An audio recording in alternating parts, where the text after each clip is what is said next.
centralized financial revolution. The only way forward is if we continue to educate ourselves and those around us, and that is certainly what we intend to do. The value of a dollar can diminish with the click of a federal button, but the seeds of wisdom may never die. Don't let them catch you, be bold, and dare to reimagine your freedom.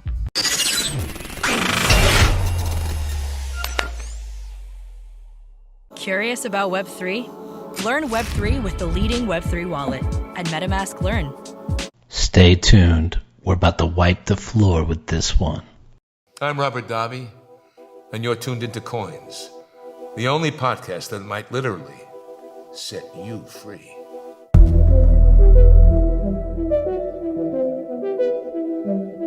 Welcome to the podcast Coins. I'm your host, Patrick McLean, and I'll be joined by a panel of experts. Sitting here today with Eric Voorhees. I'm Sheila Warren. Happy to be here with Dave Jevons. I'm Asif Herji. My name is Bill Barheit. We have Paul Brody, Whitfield Diffie. Mark, how you doing today? Kosala Hemachandra. Sitting here today with Dan Hell. My name is Luke Kerner. My name is Bruce Fenton. I'm Nick Carter.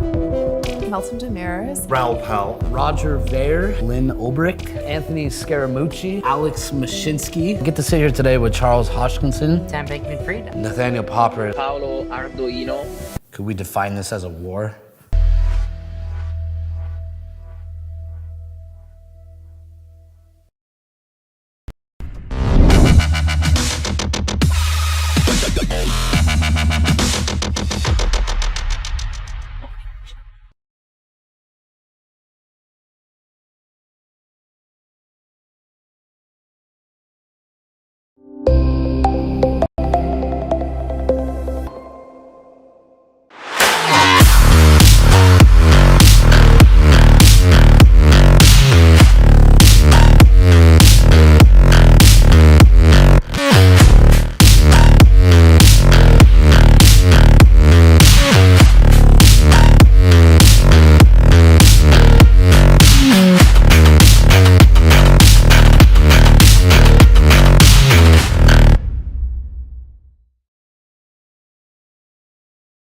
Hey everyone, you have Patrick McLean here with Reimagine back. I think it's going to be our 15th event with a guest. Had the opportunity to, I think, Paul, this is probably me and your 6th or 7th interview at this point.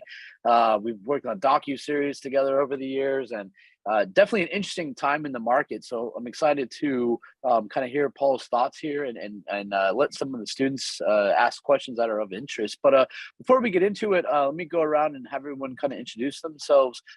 First, Ryan with Golden Gate University, you want to take us in? Sure, yeah, thank you so much. My name is Ryan Green. I'm a third-year law student at Golden Gate University School of Law, and I'm the president of our university's Blockchain and the Law Society. And so our function is how to marry the law and regulation to the technology, and ideally build a space that inventors and creatives can really flourish and create new opportunities in Web3 and beyond. Awesome. Ever since we started the university program stuff, I was always one of the areas I was shocked, like how many students from the legal side kind of came over. So definitely excited to get that perspective. It's here with Cambridge. You wanna introduce yourself? Yeah, hey, so my name's Imtiaz. I actually graduated recently from Cambridge. I was the vice president of the Blockchain Society, and now I'm just sort of managing the socials and stuff. At CBS, we do a lot of things. We educate students through conferences, hackathons, and lectures, getting external people in and getting internal people at Cambridge and the wider university scene in the UK aware of the space and the opportunity that's available, and generally expanding the ethos of blockchain within academic faculties in Cambridge. Now I'm currently working for Wintermute, which is one of the largest crypto market makers. And I'm just actively involved in trading DeFi and CeFi across the crypto landscape. Definitely. Interesting market right now on the market maker side. last but not least from the students, Julian, you want to introduce yourself? Yeah, sure. First of all, I just want to say thank you to Milespelt for having this event and inviting Texas Blockchain over, especially meeting with Paul, and such a vivid space person within the space. It's great to discuss. Just to introduce myself, hi everyone, my name is Julian Sachs. I'm a sophomore student at the University of Texas at Austin, so a bit younger than these other students. I am vice president of Texas Blockchain. We're now the largest undergraduate Texas blockchain organization in Texas. We focus on 3 divisions. We have a research division, students coming in from our business school, our CS school, engineering, focusing on research in different fields and getting into the space. From then, we have a labs division where we focus on commission projects, working with layer 1s, layer 2s, figuring out new solutions and building that and open sourcing that. And on the third part, we have our incubator. So that's for students who want to take the entrepreneurial route, want to incubate their own projects. We've got a great support from ChainUp, from Professor Sriram Vishwanath. And yeah, we've really grown in the space, and I'm excited to speak about it. Further than that, I am the University Ambassador for the Solana Foundation, as well as the co-founder of CarbX. We're a platform that brings transparency to voluntary carbon markets. Awesome. Glad to have you guys. Paul, you want to tell the audience a little bit about yourself, and then I'll go ahead and kick it off? Yeah, sure. I'm Paul Brody. I'm the global blockchain leader at EY, sometimes known as Ernst & Young. We're one of the sort of big 4 global professional services firms. At EY, we're really kind of, I think, special and unique in this space. We're really the only big global firm that's focused on public Ethereum and public blockchains. We do the usual things that big professional services firms do. So we do financial statement audits, we do consulting. Outside the US, we have a law firm. So we advise clients on what they can do legally. In addition to that, we build software for blockchain. So we have Blockchain Analyzer, which is actually used in the financial statement audit process, matching up on-chain and off-chain transactions across about 6 blockchains.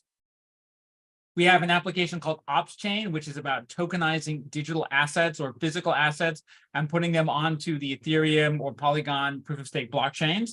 And then we also do research, and we're particularly focused on a piece of research area, a focus area of research that's important to enterprises, which is privacy technology. And we are the primary developers of a layer 2 ZK optimistic rollup called Nightfall, which is a privacy-enabled ZK optimistic rollup. And we also have something called Starlight, which is it is a ZK circuit compiler that allows you to take Solidity smart contracts and turn them into zero-knowledge circuits.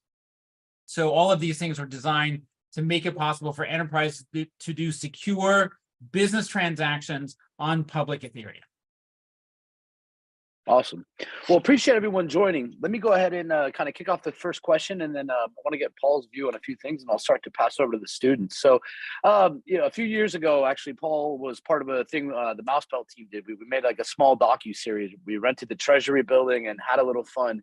We had the Sam Bankman-Frieds of the world, the Alex Mashinskis, the Tether people, which in hindsight is a quite interesting story how that kind of evolved. I felt like at the time, I was seeing like Bitcoin was at 60,000. I think the general sentiment that I was hearing from everyone was governments have accepted it, businesses have accepted it, almost a climate of like we've made it, right? And to me personally, it didn't really seem clear that that was the case. More that just people had assumed it. So I think after FTX has recently blown up, it's clear that certain people, it seems like they're coming for the industry, right? So they're trying to turn off fiat rails, taking actions against stable coins, even becoming like political hot topics.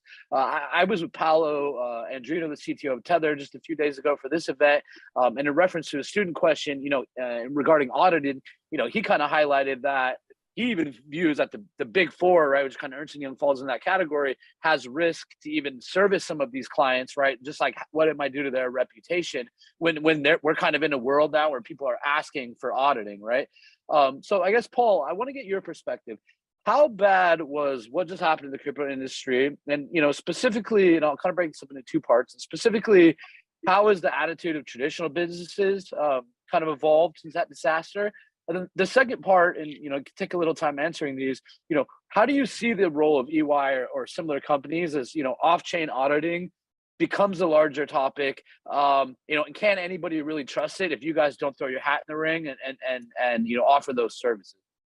So maybe I'll take the second question first, which is our hat's in the ring, right? And in fact, about 2 days ago, we issued a press release announcing the newest version of Blockchain Analyzer. And, at EY, in order to get a press release out, it has to go to legal, it has to go to compliance, it has to go to our senior leadership, right? For us to issue a press release means our senior leadership is clearly on board that our hat is in the ring on blockchain audits.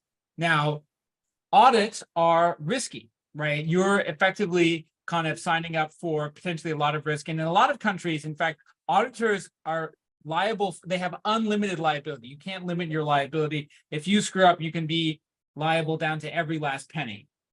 And so we do take those things very, very seriously. And one of the things that used to happen a lot in the past is people would come to EY and be like, hey, we got some money, we want you to audit us. And we'd be like, okay, how ready for you are this? Like, do you have business controls? Do you have an ERP system? Do you have all these other things in order to be audited? And their answer was no. And we're like, well, there's a lot of work to be done. And to be honest, a lot of these firms said, well, we can find somebody else to do it.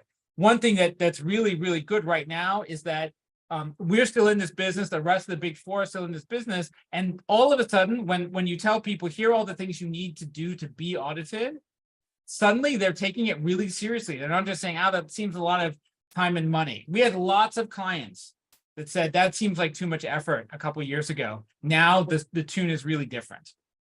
So we are absolutely still in this business. In terms of where the market is going as a whole, for sure, traditional businesses have always been a little nervous about crypto, right? And I'm old. I got the gray hair to prove it. Right. When I was recently out of university, I went to work at McKinsey, which is a consultancy, and we were advising clients on things like wireless internet, online commerce. And we had a lot of people during the dot-com bust who were like, see, I told you people are never going to buy groceries online. And they took this extreme view based on one particularly brutal downturn. And we definitely have enterprise clients who are a little bit like that, but it's not going to stop the overall evolution of the market. It might slow it down. We have a lot of advocates in other organizations that call us up and say things like, hey, listen, this project that we're working on, it's going to go a bit slower because I've got more work to do to sell it internally, to convince my colleagues that we should do it. But I don't know many that have given up. And if I look at our business, although some of the bubbly stuff from last year, like IPO readiness and major transactions has disappeared, actual implementation, core technology work is actually up year to year. So I remain relatively positive about the traditional enterprise side. We are absolutely seeing a very clear shift now. Enterprises are much more clear than they were before. We are doing this in fiat. We want regulated stablecoins. We want to transact in fiat. We're not interested in holding or substantially transacting in crypto. And that is something that has definitely changed a little bit over the last year. There's awareness around crypto more than specifically around blockchains. Got it. Appreciate that. Ryan, you want to kick us off here? Sure, thank you. And that's a great segue, because one of the things I find myself doing a lot is trying to disentangle, right, blockchains as distributed ledger technology from FTX and crypto. And so I wonder if in your role, you find yourself having to do that. And, to the extent you do, how do you go about trying to really explain this, right? And to separate an application in crypto of blockchain, from the larger possibilities, because I do think generally, as I hear you saying, there's a lot to do and a lot of space to grow. But teaching and showing people when the bar to understanding is quite high, I find is challenging. So I'm curious, how do you approach that? Yeah, that's a tough one, because I don't want to be one of those people who is like, blockchain, yes, crypto, no. The reality is that there are the only blockchains we're transacting on are public blockchains. In fact, from our point of view, we're all in on Ethereum. We really only believe that Ethereum is the only one that's kind of the only ecosystem that's worth transacting on. And so if you are transacting in Ethereum, you must have some ETH. By definition, you're going to have to transact at least to some degree in ETH, and you're going to have some crypto. But that doesn't have to, your business does not have to be a speculative business. It doesn't have to primarily revolve around ETH, right? It's a little bit like saying, I want to be in the transportation business, not the gasoline business, right? You're going to need some gasoline, at least for the moment, or eventually electrons for your transport business, but your core business is transport. And so we talk to clients mostly about, let's start with the business case. Is it supply chain? Is it product traceability? Is it NFTs? Is it art? Is it investment? What is it? And yes, you're going to need some ETH, but that's really secondary, right? You're focused on the asset, and there's going to be plenty of regulated stable. I believe over time there'll be plenty of regulated stablecoin options available for you to transact it in a fiat-based currency. Got it. Izzy, you want to shoot one out? Yeah, sure. So I'm actually quite interested when you mentioned like ERP systems in businesses. I know some time ago you wrote about how businesses adopting blockchain technology and integrating it into managing their ERP systems would be essential to scaling blockchains. What do you think are essentially going to be the big drivers for businesses to actually start adopting these technologies? You know, do you think it's going to be the pull towards openness and transparency, or perhaps it provides more stability, or how do you actually see the landscape evolving with regards to, you know, industrial and commercial adoption over the next few years? So there's a big gap that exists in the market today, which is business to business transactions. So if you look at what like a ride sharing company does, or what like an online commerce company does, it coordinates the buyer and the seller, right? You place an order, it says, I've got an order for this, it manages the inventory, it arranges for payment, it tracks the item, it makes sure that you don't pay until the item is shipped. It handles all that complexity. There really isn't historically anything like that for businesses. There's a system that exists today. It's called EDI, Electronic Data Interchange, which dates from the 1970s, and it's basically business to business text messaging. So as a company, I can send you a message that basically says, hey, here's my purchase order. And then you send me back a message saying, I've shipped you the product. And then I send you a message saying, thank you very much. Send me the invoice, please, and so on. And it's a very sort of cumbersome process, and it's only one-to-one. Companies have stuck with that because they're afraid of waking up one morning and discovering that if they use some kind of really sophisticated web portal, that they will be beholden to some kind of central enterprise that's running this web portal, and they will start to do to them what the ride-sharing companies and the e-commerce sites are doing to individual consumers, which is mining their sensitive business data. So I believe business-to-business transactions that can be done securely and privacy without a central authority, but have more than just back and forth messaging to them, are the key, right? So it's things like procurement. I want to buy stuff from you. We're going to have a business agreement. I have a negotiated discount. Every time I give you a purchase order, I want a smart contract that can keep track of that. And so I think that's going to be the driver. The thing that's been holding this all back is that companies don't want their data exploited, but they also don't want it just read by everybody either. And so without privacy, most of the really useful business cases in the world of B2B haven't been deployable. This is why there's always been so much interest in private blockchain, because people look at blockchain, they look at smart contracts and think, wow, I can automate these really complex B2B processes. And then what happens is they're like, well, wait a minute, without privacy, I'm absolutely not going to do this.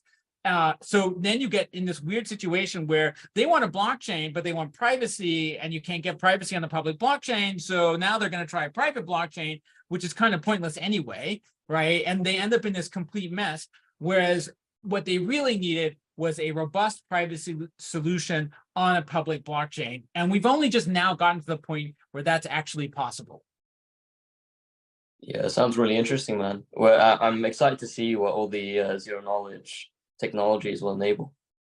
It's going to be transformational. It's also going to really upend the way a lot of business is done on blockchain today, because so much of the analytics and other services that run in the blockchain ecosystem are based on the assumption that you can read everything. And in a zero knowledge world, that's not going to be possible.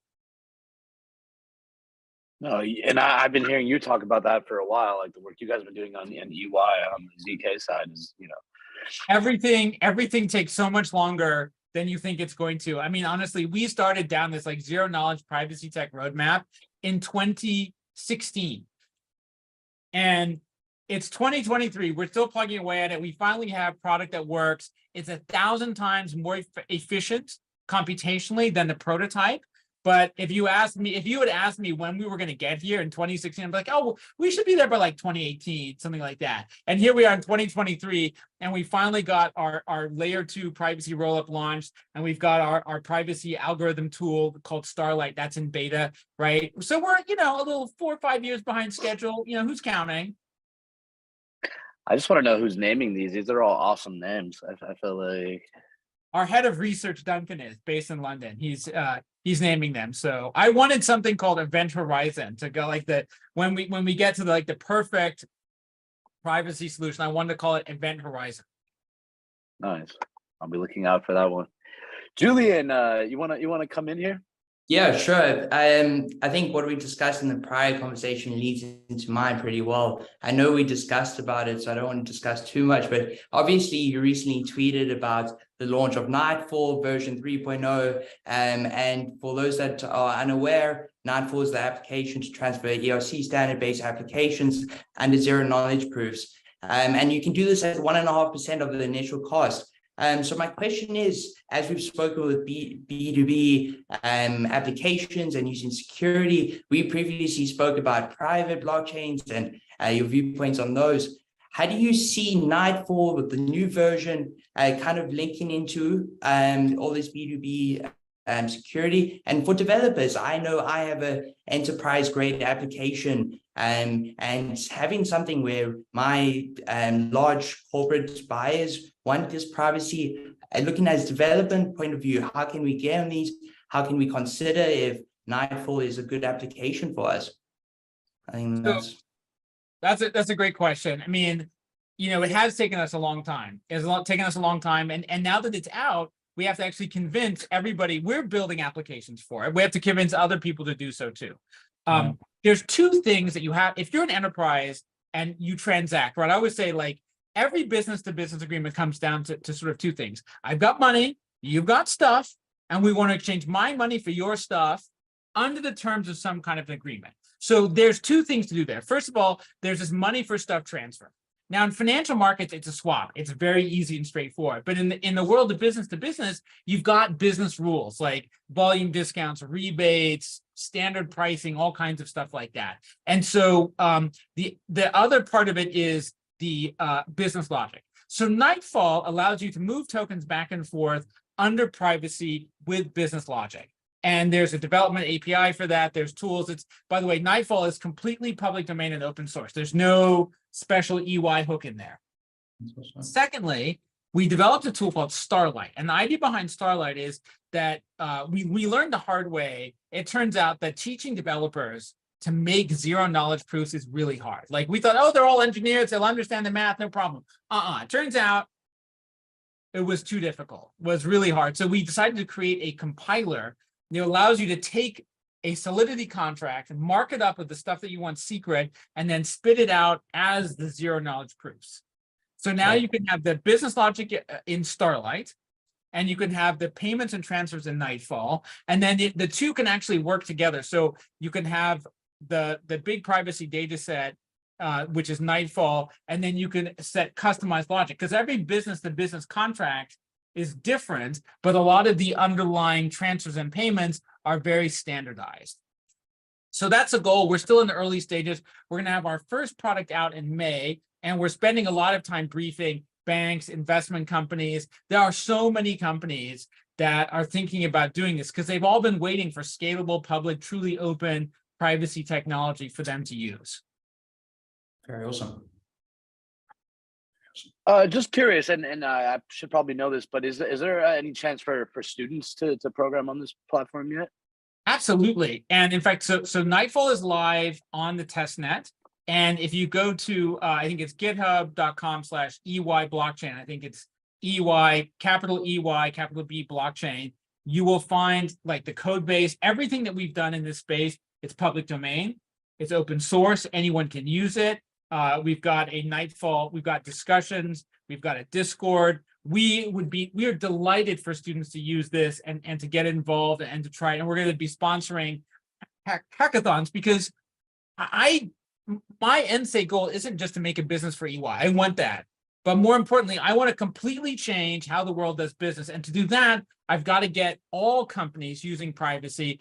And that's why the stuff that we built is completely public domain. It's open source. We've relinquished all ownership, claim, everything, so that nobody will say to themselves, there's a hook here somewhere. I don't trust it. It's completely open source. You can modify it, everything. Got it. For any students watching, make sure to check that out. Ryan, you wanna take us in with another question? Sure, thank you. Yeah, and so following up in this vein, I find just from my own position as someone working in the finance space now, a lot of the discussion with companies and businesses, right, is while I'm interested in the logistical aspect or I'm interested in the finance aspect, the marrying of the two is really what they want, right? And I hear, and that's a lot of what EY is working at, and so I'm curious if you've had to deal with issues dealing with the US financial laws. I would imagine so, but I know particularly for many of our customers and clients, we deal with issues with, well, if the money is private or if the transactions are too private, where does that get in the line, right? And no one wants to be the one who gets made the test case. And so I wonder how, as you have kind of built out this space, how are you looking with an eye towards regulation or the kind of legal obligation for KYC or AML in a truly trustless environment?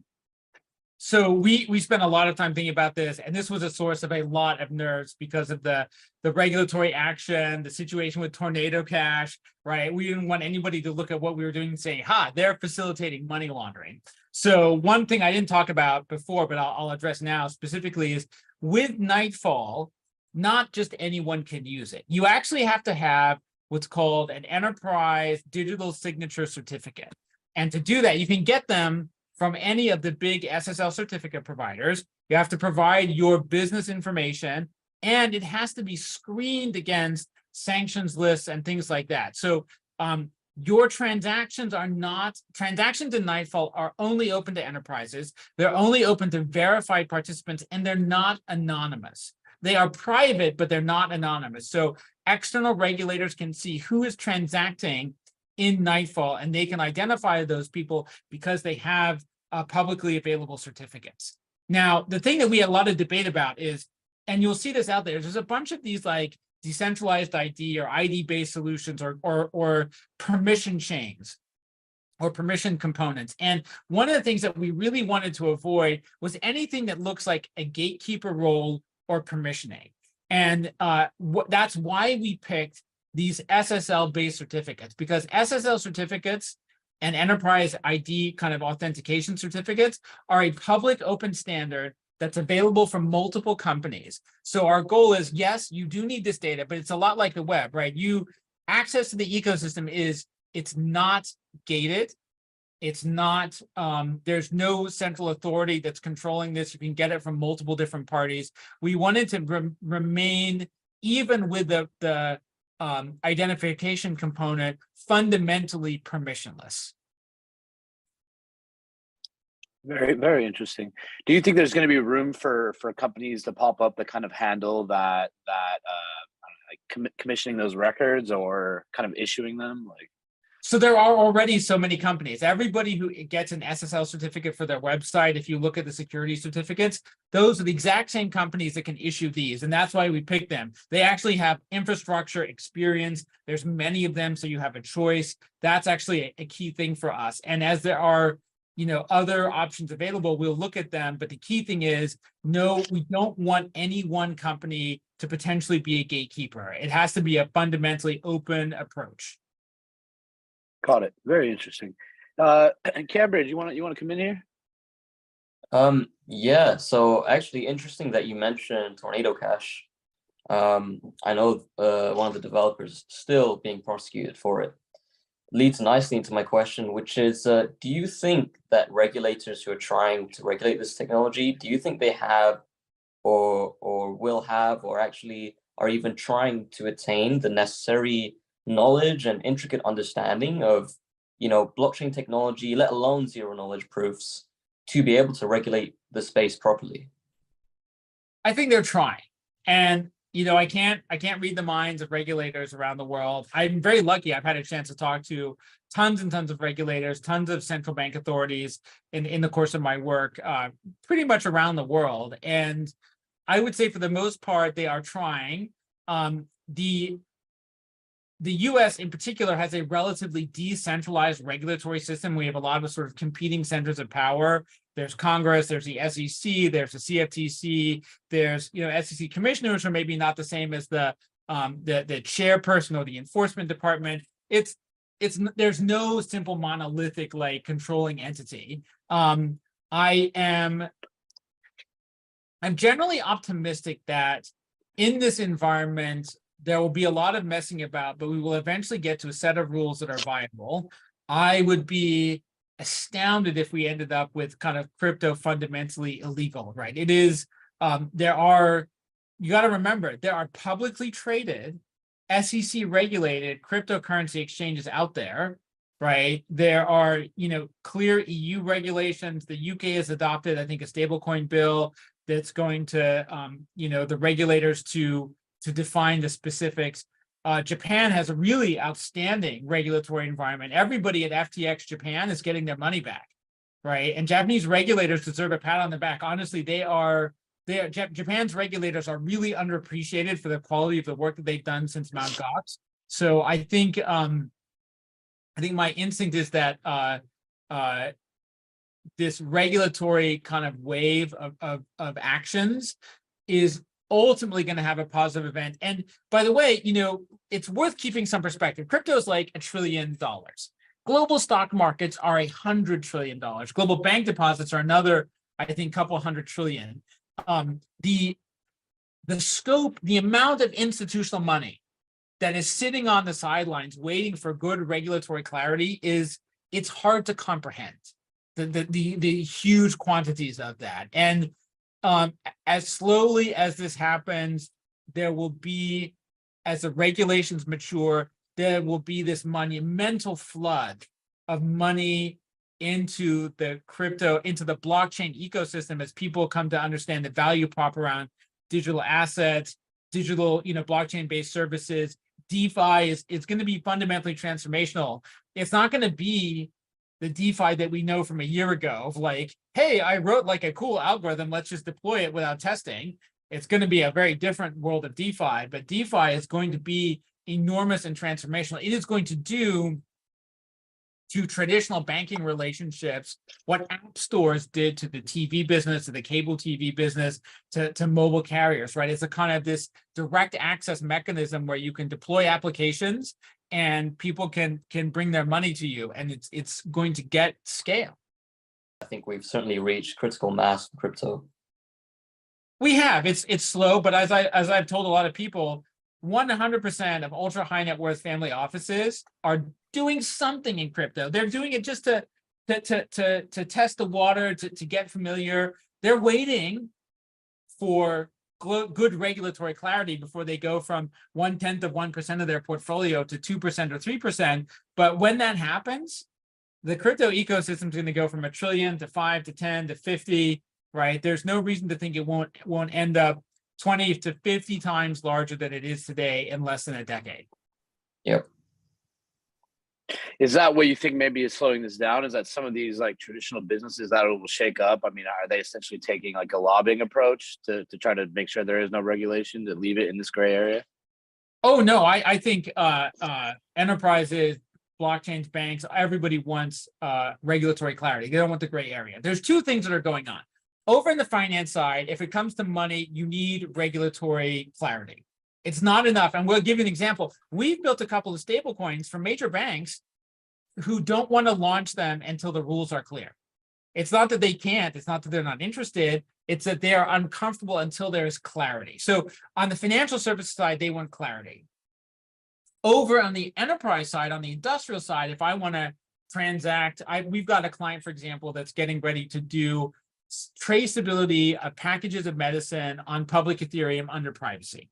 Now, to do that, just to give you some perspective, they need to be comfortable that we can execute 500,000 NFTs a day for them under privacy, right? They have a different set of concerns. They're not worried about the regulatory environment, right? They're not going to execute payments. There's no financing. They're doing this for supply chain traceability.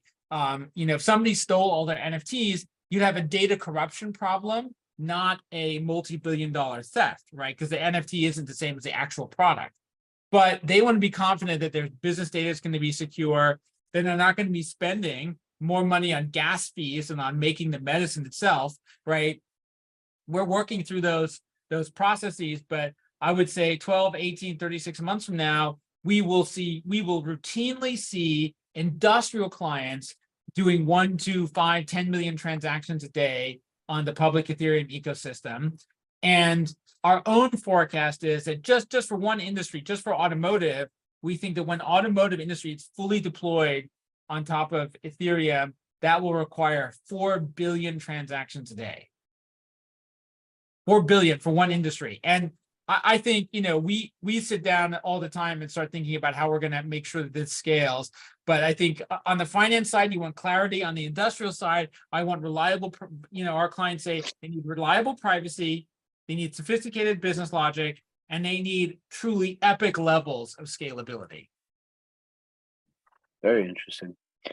Julian, you wanna come in here? Yeah, sure. You mentioned kind of scalability and like how the market's growing, and you're looking at a very more institutional phase. You're looking at more regulation, it becoming a more of a serious talk. I'm going to shape it up here, but let's kind of look at kind of the relationship of, hey, you're working at EY, you're also sourcing a lot of students to build out these new technologies to kind of drive forward as Stanford or all these other schools have done so great things for the prior technology realm. How do you kind of see the relationship in sourcing students and having the relationships with universities? Do you see universities having to have a more of a focus on these technologies? I know personally, I'm only a sophomore, so you've seen a lot of this work being done at the graduate level and not so much at the undergraduate level, more at the university side. So how does EY want to be looking at that, and where do you kind of see that kind of happening years ahead? So that's such a tough question because, on the one hand, the university groups where we see these folks are involved, like the blockchain clubs, they're really sophisticated users. They're way smarter about stuff than I ever was as a university student. I remember one of my first supply chain projects. I was at a large company, and my colleague said to me, okay, so they're using Excel to plan the whole supply chain. And I went through like the first week and I was like, wow, there's this global supply chain planning application that just happens to have the same name as like the spreadsheet. And on Friday, I remember my boss was like, no, Paul, they're doing a $20 billion supply chain with Excel. And, I was very unsophisticated in my knowledge of this stuff. On the other hand, I got a lot from my, very traditional classical, like economics education. I was really lucky. Ben Bernanke was one of the people who taught me Econ 101. I learned statistics. I learned econometrics. A really good example of something that sort of, taught me or served me really well over the years is with econometrics, you learn how to tell the difference between statistically significant versus like, hey, one's got an average higher than the other, right? It makes you skeptical of data and numbers in a thoughtful way. I, for one, having learned a few things from Ben Bernanke about quantitative easing and the Great Depression, didn't really go in for this whole like crazy narrative about how if the money supply goes up, then inflation must go up, or if the money supply goes down, inflation, goes down. Those are not actually true, right? And by the way, inflation's not actually universally bad either. Almost a lot of the foundational ideas that the whole crypto ecosystem are built on are actually completely wrong from an economic standpoint. And there's lots of political baggage there. And my very traditional economics education kind of helped me see through that. So I love to see bright students of any stripe. Like, the curiosity is really powerful. It's more powerful than any short-term knowledge you can acquire. Like, technical knowledge comes in and out of date. but kind of a meaningful understanding of how complex systems work, how political ecosystems work, how you drive, the history of corporations, the history of organizations. Those are really, really powerful. And so there's no, at least for me personally, there's no one thing I want to see from an educated student other than like a really high level of energy and in curiosity. That's the most engaging thing to me.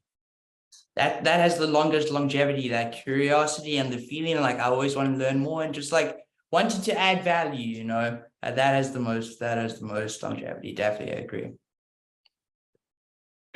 We've seen it over the years. I still laugh, just like the students that we helped back from 2018, and now years later they're working at some company and like studying business our way, right? Definitely these cycles take a few years, but I think it's important at the university level, and especially times like now where maybe the industry gets a little bit of a bad taste, and people's moms are calling them and saying, "Hey, you're studying that Bitcoin thing. I'm reading about it on CNN." We bumped up against this in end of 2017, early 2018, when certain university blockchain clubs were basically being told they couldn't do it because the school couldn't be associated with like drug coins like Bitcoin. So definitely an interesting curve. I think we have time here, last 15 minutes for about one more question for each of you guys. But Ryan, you wanna start taking this out? Sure, absolutely. In this vein, I know you recently talked a little bit about DAOs, and I think as a prime example, right, of kind of the ingenuity of youth and software engineers.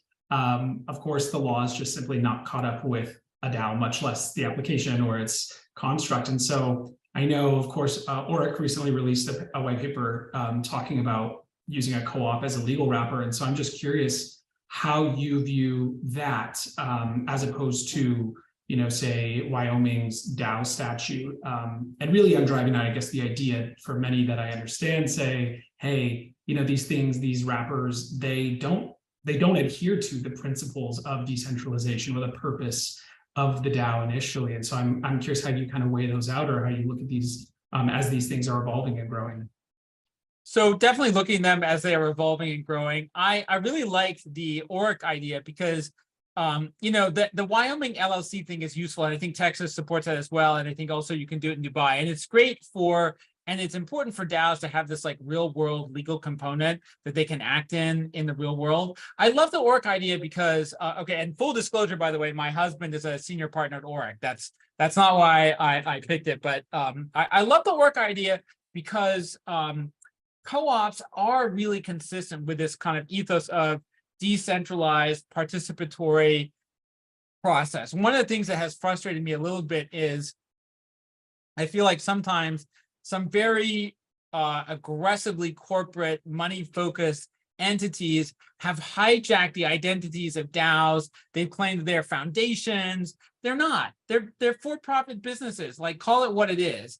And they have, when you peel back the layers and you look at them, and we declined, especially during the ICO boom, we declined to serve a lot of these companies because they didn't feel like they were being honest about what their intentions were, how they were going to operate. And so I love the idea of co-ops because I like the idea that I truly believe we are headed for an abundance economy. This is something, I'm a techno optimist. I believe we're headed for an abundance economy. I think in a world of abundance, pretty much the only thing that we're always going to be short of, other than maybe really good real estate, is human attention, right? And so this question of like, how do we accumulate engagement and get people to do something that's more than ourselves? I think co-ops are great at that.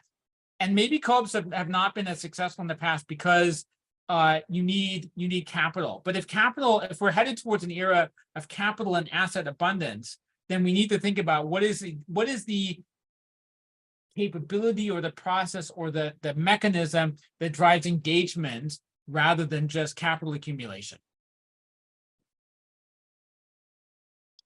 Definitely.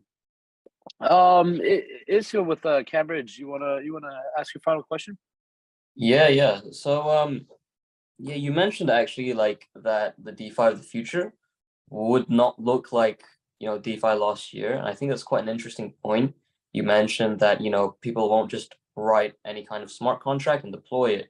Obviously, like when, this value of the crypto market cap grows by trillions and trillions, potentially overtaking the current financial market as we know it today, how do you think people will approach security in both how they program smart contracts and interact with them?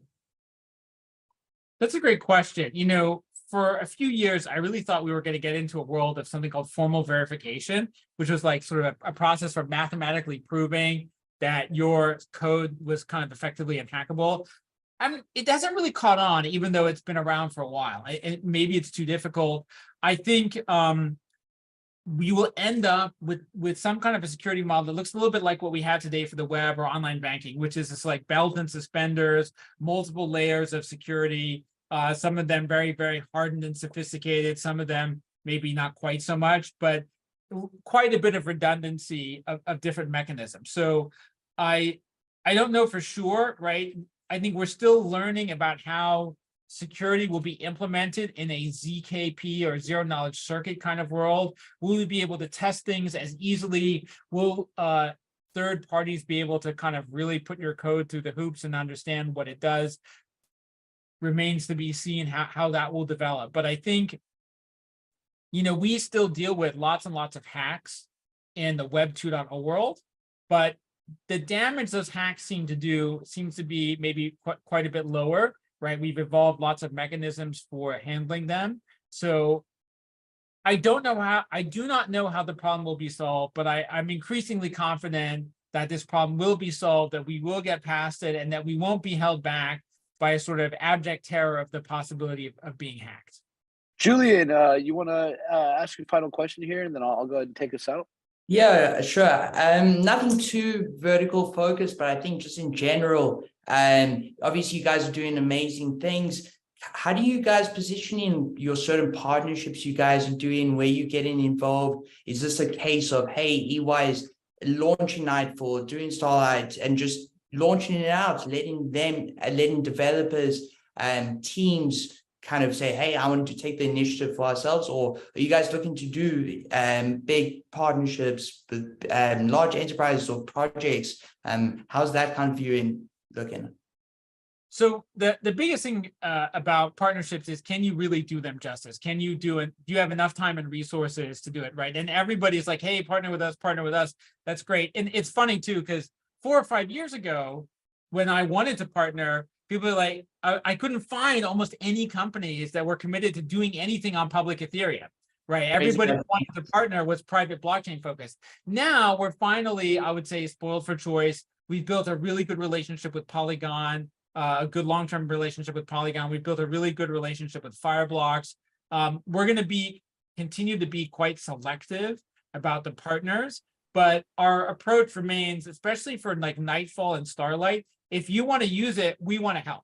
We don't care who you are. If KPMG, PwC, Deloitte, Accenture, IBM, if they came to us tomorrow and said, we want EY's help to use Nightfall on public Ethereum or Starlight, we would give it, because I want the whole world to adopt this technology. And I think it benefits the whole world as well as us. So in that respect, if it's related to our open source privacy tech that we have donated into public domain, I will help anyone to the fullest extent that I can, because I want this stuff to be adopted and used. I love that. That's awesome. Got it. Well, hey, I'll kind of, I guess I want to get your thoughts, Paul, just either for the students on this call or for maybe other students watching.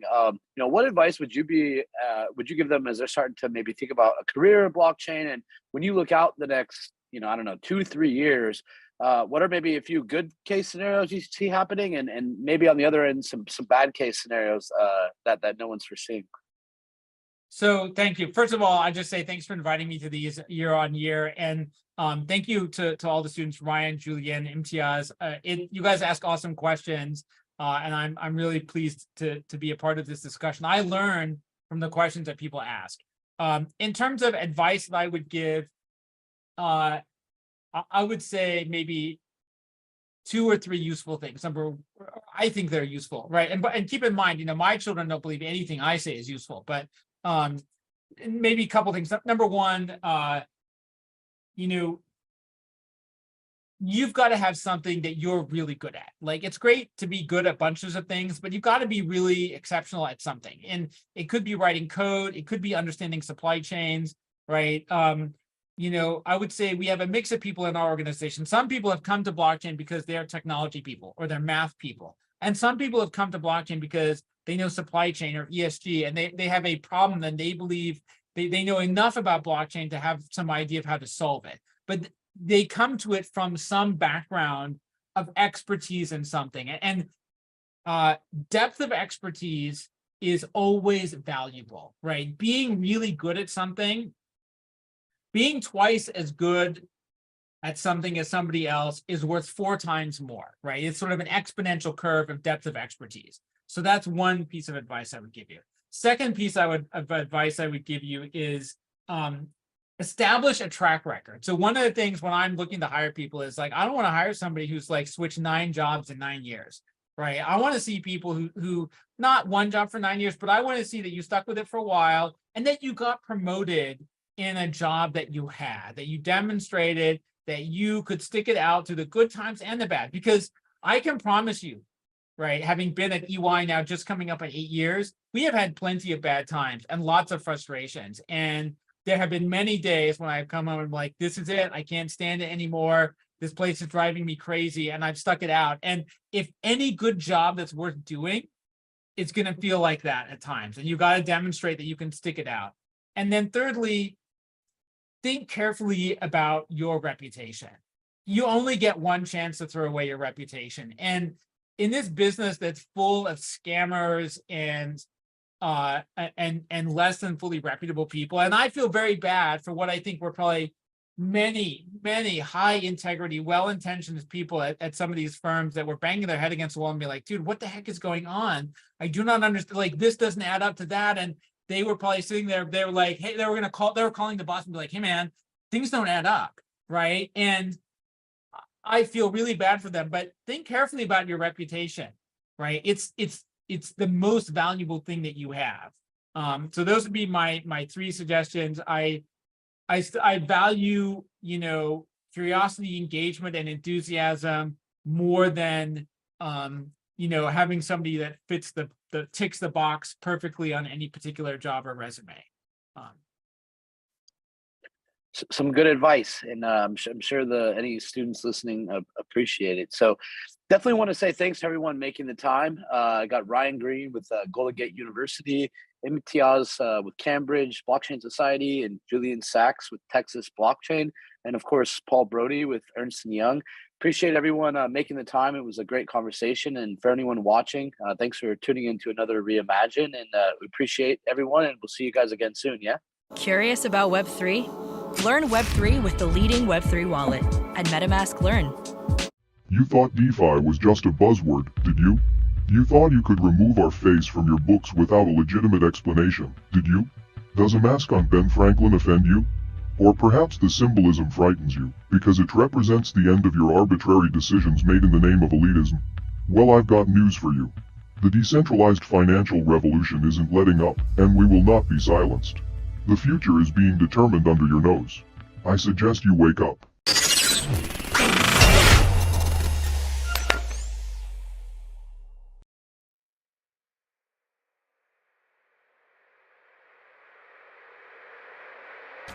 Right now we're in Times Square. Times Square is taken over by NFTs. We're sitting on some of the most incredible events that are happening, and the only way you can get in is if you own one of these digital assets. Now one of these digital assets is for sale for $3.2 million. It's an explosion like nothing we've ever seen on the planet. It's something that you can't actually see, but that's why we're here, because you can actually see it. Wealth is being generated at massive amounts. In the form of digital billboards, in the form of merchandise. Some don't get the benefit. With NFTs, everyone shares in the benefit of the upside. We're in Times Square. We're talking about the Dirty Bird Flight Club, the most exclusive club, I think, in events right now. It's a generative NFT project, 9,090 birds, all made by Birdcap, the legendary muralist, and artist for us in 2020. We have a different artist every year in Dirty Bird. All the birds kind of get you inside the Journeyverse family, I would say. Yeah. I'm just really excited to talk to other people in the NFT community and to like not be DJing the entire trip, just actually be talking to people and finding out about other projects and finding out different ways that we can expand our project through new technology and new ideas that other people.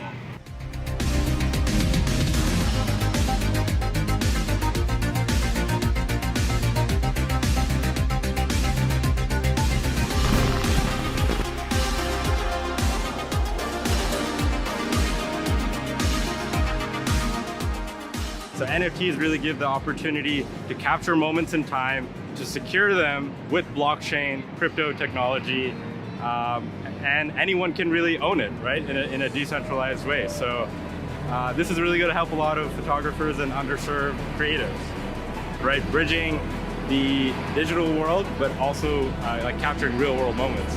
A moment in time is about collecting the community spirit, and it's all like tokenized in the digital form. Into the forefront, make crypto mainstream, help people along the way, and create an amazing community. And have a fuckload of fun.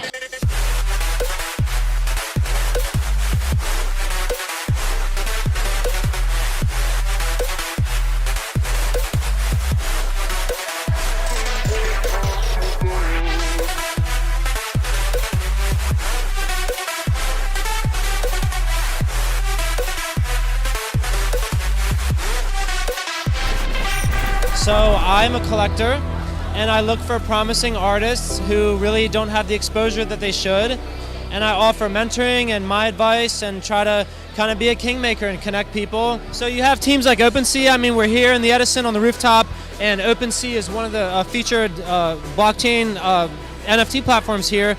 Polygon you can mint for free. They've implemented gas-free minting on ETH. And then you have platforms like Harmony One who have a huge grants program. So it's just people taking a chance, believing in themselves, and it's folks like us that have to grab them and tell them, you can do this, take a chance. Here's a little bit of the walkthrough. You have a lot of collectors out there that they just want to buy stuff that they know is going to go up, established projects that are going to turn a profit quickly. You have to take a chance on new creators. And for me, the high that I get from that is the elation that they feel that they just have the first investment in their work. And that empowers them to get better equipment. That empowers them to be able to travel and to build. And who knows, one day I could turn a profit on that photo, but it's not about that. It's about really bringing that person in the space and feel that love. And they're gonna be adopted into the space forever, building and contributing, and hopefully, if they make some money, helping others. Don't you dare change the channel, cause we're going ape shit. I'm Robert Darby, and you're tuned into Coins, the only podcast that might literally set you free.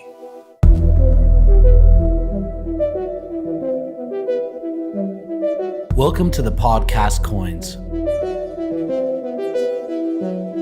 I'm your host, Patrick McLean,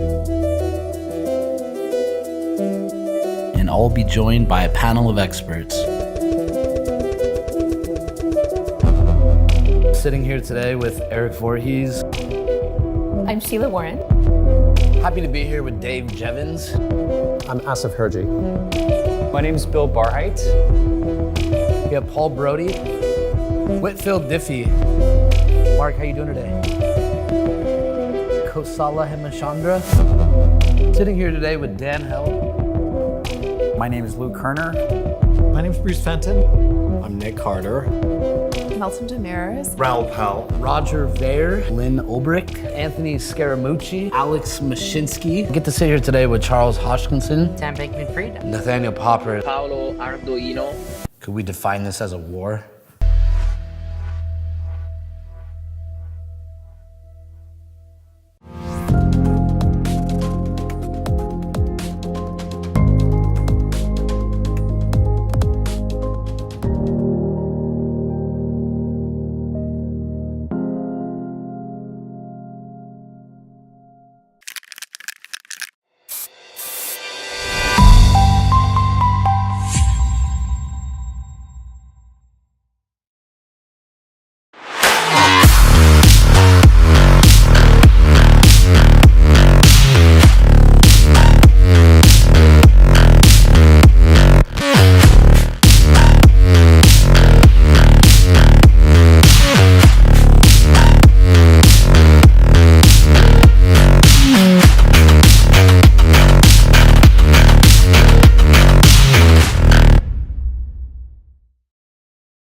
Hey everyone, you got Patrick McLean here, your host for this Reimagine, where we are, as you know, bringing together students and industry experts. Today we're lucky to have Anthony Scaramucci. Before we get started, I'll go ahead and let the students briefly introduce themselves. Anish, you want to start us off? Yeah, for sure. Thanks so much, Patrick, for having me here. Anthony, nice to meet you and talk. My name is Anish, and I'm a junior at UT Austin. I'm also the managing director of the Texas Blockchain Incubator, which is part of the blockchain club here at UT Austin. We're really focused on building and adding to the overall ecosystem.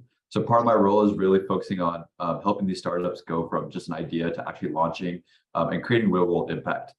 So today I'd love to pick Anthony's brain, figure out how Skybridge Capital is adding to the overall crypto ecosystem and creating something net new.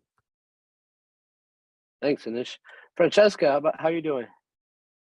Hey, what's going on? Hello, Anthony. I've been following you for a bit ever since Bull Run.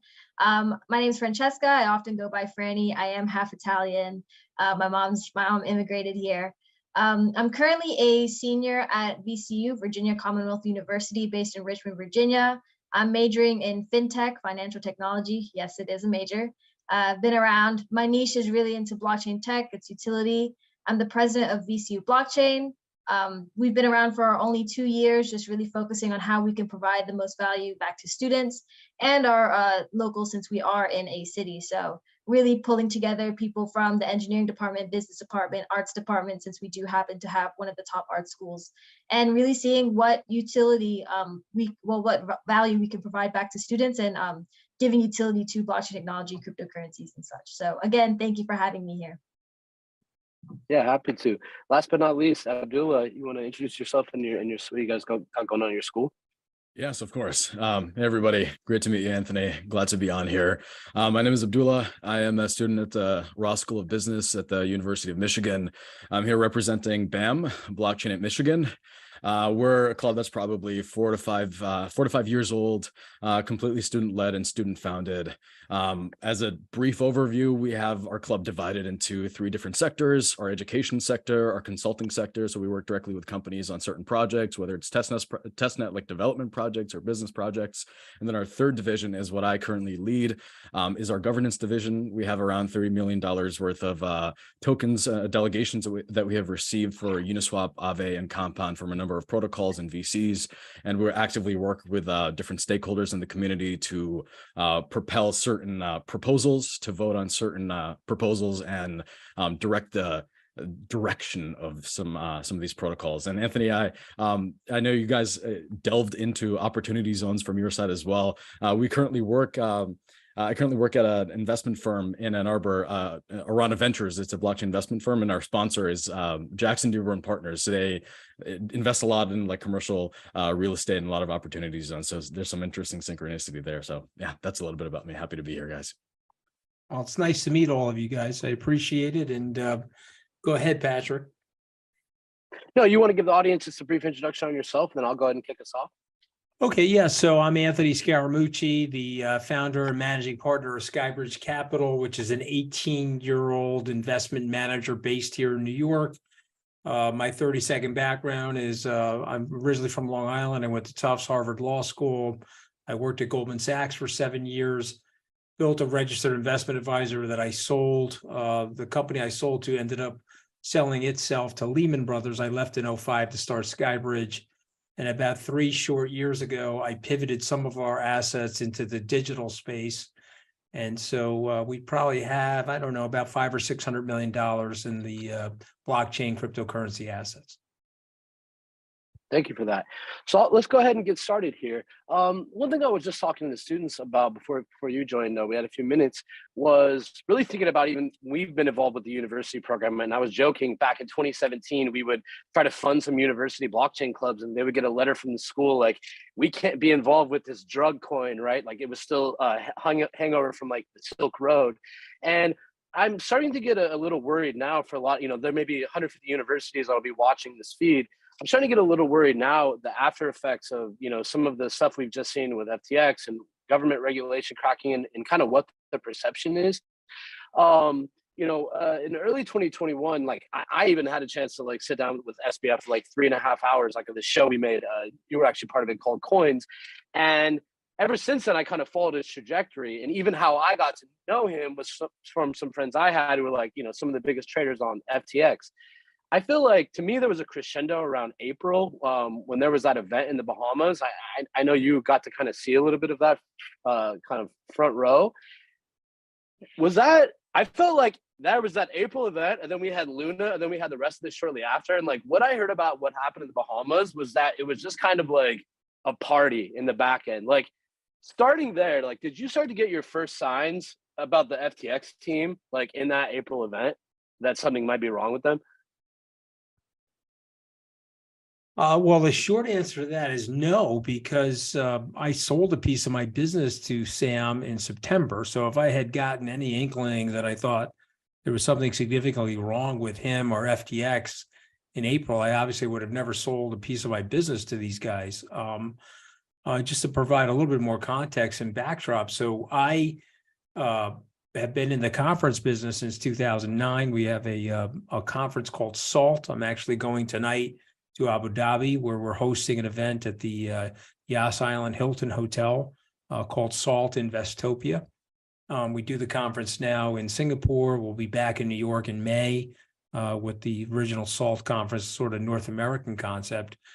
But in September of 2021, I had met Sam back in June of 21. He asked to sponsor that conference. And so we did a conference coming out of COVID at the Javits Center in New York.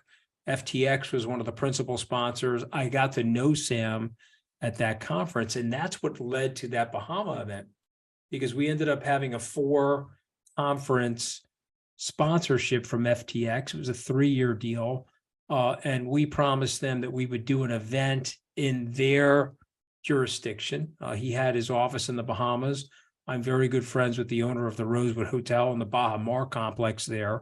And so we orchestrated and curated that event for Sam. When you say that it was a party, there's no question there was a party going on. I feel like a good conference has 3 things to it. Number one, you're inviting interesting people that can meet and learn from each other. Number 2, those interesting people could potentially do business with each other. New friendships or relationships are established. And then number 3, if you're not having fun at a conference, then what the hell is the sense of going to a conference? And so we hired Steve Aoki, the very famous DJ, to come down. He did an event for us. We had Orlando Bloom there. Katy Perry was there as well. It was a very high profile event. Sam struck me as a brilliant nerd. I would be interested to hear your reaction from the Coins show. But he struck me also as somebody that played the part of being unaffected by wealth. And so his $40 million apartment was sort of explained because of the security needs that he may have needed as a high-profile billionaire. But he was driving around in a Toyota Corolla. He certainly didn't have the affect of somebody that was into wealth. There was no jewelry, watches, nice clothing, no yachts or anything like that. And I had gotten to meet his parents, who, particularly his father, was a Stanford University tax professor, both parents tenured at Stanford Law School. And Kevin O'Leary and I had done a charity event for them that was curated by Sam's 83-year-old aunt. And so I got it wrong. I thought Sam was a brilliant, a little bit quirky, but a brilliant genius. And I thought that he was going to be the Mark Zuckerberg of crypto, where he was going to innovate and create this brand new exchange that was going to be quite transformative. But it turned out that Sam was the Bernie Madoff of crypto, and there was a certain malevolence to his personality, and which is evidenced by the testimony that he was about to give to the Congress. If you read that testimony, there's some very painful things in there about his personality, his admission to his depression, and some of the things that he's been working on his whole life. And it was a sad situation. Now that, look, it doesn't give him license to do what he did. What he did was atrocious, and he'll likely go to jail for several decades. But I did not see it in the Bahamas. Otherwise I would have never gone into business with him. So now he owns 30% of Skybridge, or the bankruptcy estate, the entity that has now declared bankruptcy, owns a piece of Skybridge, and we're working with them and the lawyers involved to buy that piece back, which I think we'll be successful at doing, and we'll move on. But I mean, it is, to me, it's one of the sadder stories of what's going on. But I want to make one last comment and then take other questions. I think one of the problems we have in our society, though, is we have a lot of revisionist history. I have people telling me they knew Sam was a fraud. And I said, oh, you did? They said, yes, I knew Sam was a fraud. I said, oh, did you have an account at FTX? Oh, yes, I had an account at FTX. Well, if you had an account at FTX, that contradicts what you're saying, that you knew Sam was a fraud. So stop saying that. So we're going to have a lot of people that revise history. They're going to tell you that they knew he was a fraud when they didn't. We're going to have a lot of people telling you how smart they were not being involved with him. But in the meantime, everybody wanted to be involved with him because he was the second largest cryptocurrency exchange. He was the darling of the Washington establishment. He was about to get margin approval. And what I've learned from this experience is that we have a tendency to blame victims. I have journalists coming up to me and saying, I must be an idiot for being involved with Sam. And I say, okay, well, perhaps I am, but there were 25 of the highest profile venture capitalists. There were several billionaires that gave him money. He's the one that gave me the money. And so there's a big distinction there as well. But we're here now. It's a very sordid, very sad thing. And since there's a lot of young people listening, we get status anxiety and social anxiety in our lives. We want to be the best or the richest, or we want to move faster than our peer group. I would tell everybody here, take it easy, take a chill pill, focus on doing the right thing, and great things are going to happen to you in your life. And if you have integrity, there'll always be opportunity. And so despite my ups and downs in my career, I've always had massive amounts of opportunity because I'm a straight up person. No, and I appreciate that. And I think, like, even how I can give my perspective, like I mentioned earlier, like some of my partners were the biggest traders on FTX. So I'm hearing about this kid even when I get a chance to sit down 3 hours early in 2021, when I feel like not many people even knew who he was, right? And what am I hearing? Oh, this is going to be the richest person on planet Earth, right? Go down the list. And I think when I was hearing about that Bahama Zone, which I knew you guys through like a stand-up event, right? Where I almost feel like FTX team was kind of dragging you guys into that because, like, I don't know, it was like everyone in crypto, every crypto trader, maybe not the institutional guys, was talking about it like it was like some Illuminati thing, right? Like you were either there at that and you weren't. And I think shortly after that, I just feel like things really started to kind of blow up in the market. I'm going to cap off my point there around like you guys' relationship a bit, just because like I'm genuinely curious from what I've just read. Do you mind elaborating a bit on the trip that you guys took to Saudi and apparently what he was saying about, sounds like CZ? Yeah, no, I'm happy to do that. And I've talked about this before. After we entered into our relationship where he bought a piece of my business, we were working with him to help build his relationships. And I thought his vision, and here's the great tragedy of all this, his vision for building a next generation exchange, which wasn't just an exchange related to crypto, but it would have been a tokenization of stocks and bonds, the eventual tokenization of art and perhaps real estate, and just literally transforming the way we transacted.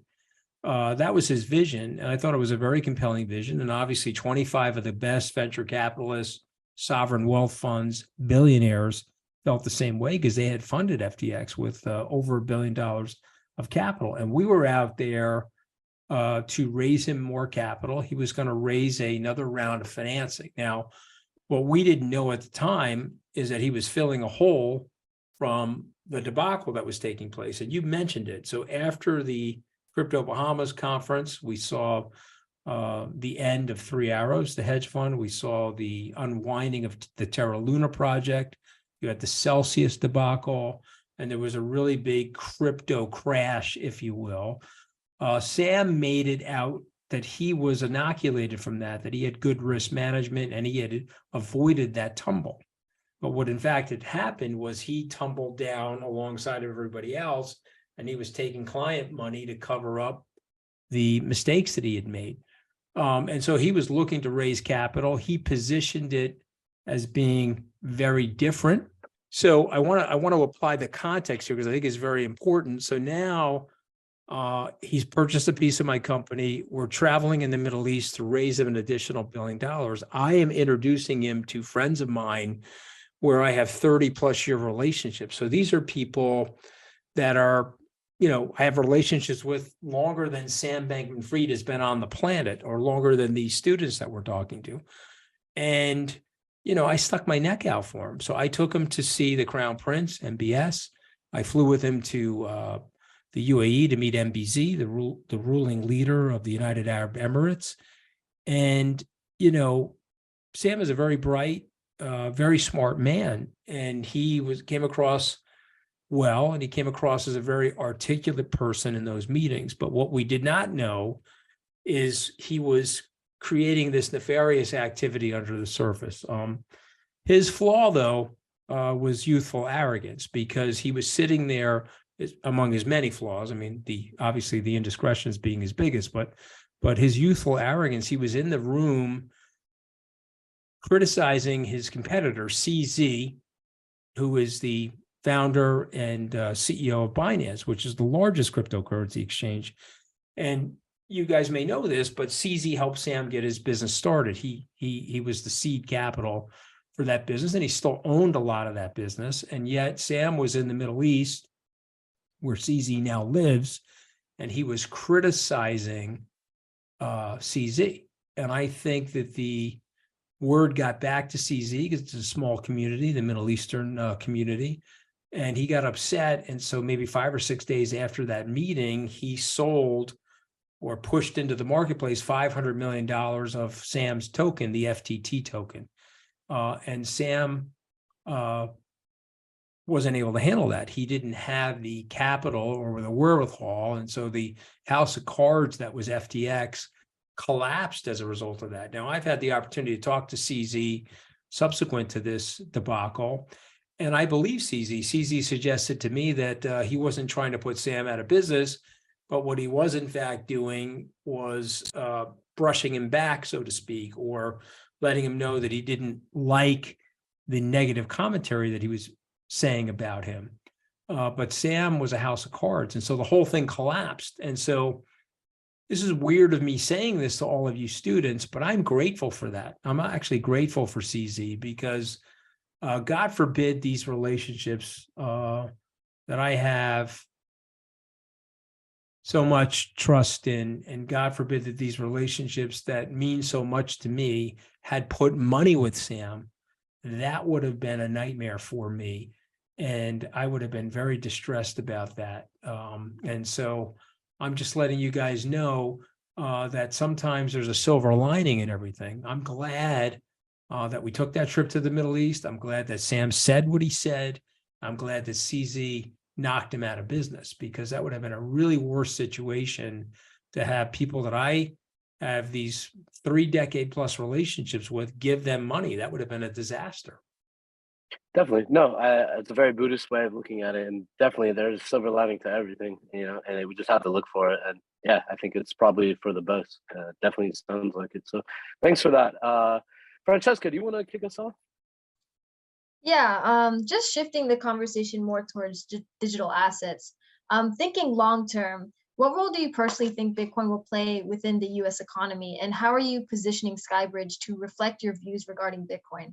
I know there's tons of cryptocurrencies we can look at, but I personally prefer to look at Bitcoin. So I'm curious to see your opinions on this and how SkyBridge is involved. So, it's a really good question, and I have been so wrong. And I've been so humbled by this market, Francesca, that you probably should either do the opposite of about what I'm about to say, or take what I'm saying with a grain of salt. I would say this to you, that this technology, in my opinion, is transformative. And you guys are young and your brains are fresh, and I'm sure that you wouldn't be part of your digital currency associations or governance associations if you didn't believe what I'm saying. It is a unbelievably robust way to delayer the economy. And so whether it's me with you, Francesca, or me with Abdullah or Anish, we could transact between ourselves permissionless without the third party, the proverbial third party. And if you think about that for a second, you think about the magnitude of that. My God, what an amazing thing that would be if we could do that together. And so what I tell people is this is going to work. This is a better product. And this is something that I believe will transform the world. Now, when something is better than what's out there, you get resistance. There were people that said this horseless carriage is a fad. I have a horse and I have a carriage, and this is way better than a horseless carriage. This is a fad. Bill Gates himself, he said that the internet was a fad. I remember him saying it. I'm old enough to remember it. Now, he's a brilliant guy. And of course, he realized that he was wrong on that. So he adapted and pivoted and plowed money into the internet. Some people say to me, well, Bitcoin's 14 years old and it has no real commercial applicability. And then I look at them and I remind them and say, well, in 1903, the Wright brothers figured out how to fly an airplane. 14 years later was 1917. We did have aircraft. We had biplanes flying around and so on and so forth. But many people in 1917, 14 years after the invention of the aircraft, said there would be no commercial applicability for the airlines or for the aircraft. And they got that wrong. And so I think people are focusing more now. 2021, with the upturn in Bitcoin and sort of that bull cycle for cryptocurrencies in general, a lot of media exposure, a lot of time on the television networks, the business television networks, and then we had a crash. We then had a lot of different things happening at once. We had fraud and we had over leverage in the system. And so you get the combination of those two things. You get a lot of negativity in the press, and you get a lot of regulators saying, okay, this is really bad and we need to protect the average investor. And so we're going to do things to stall or to slow down the process.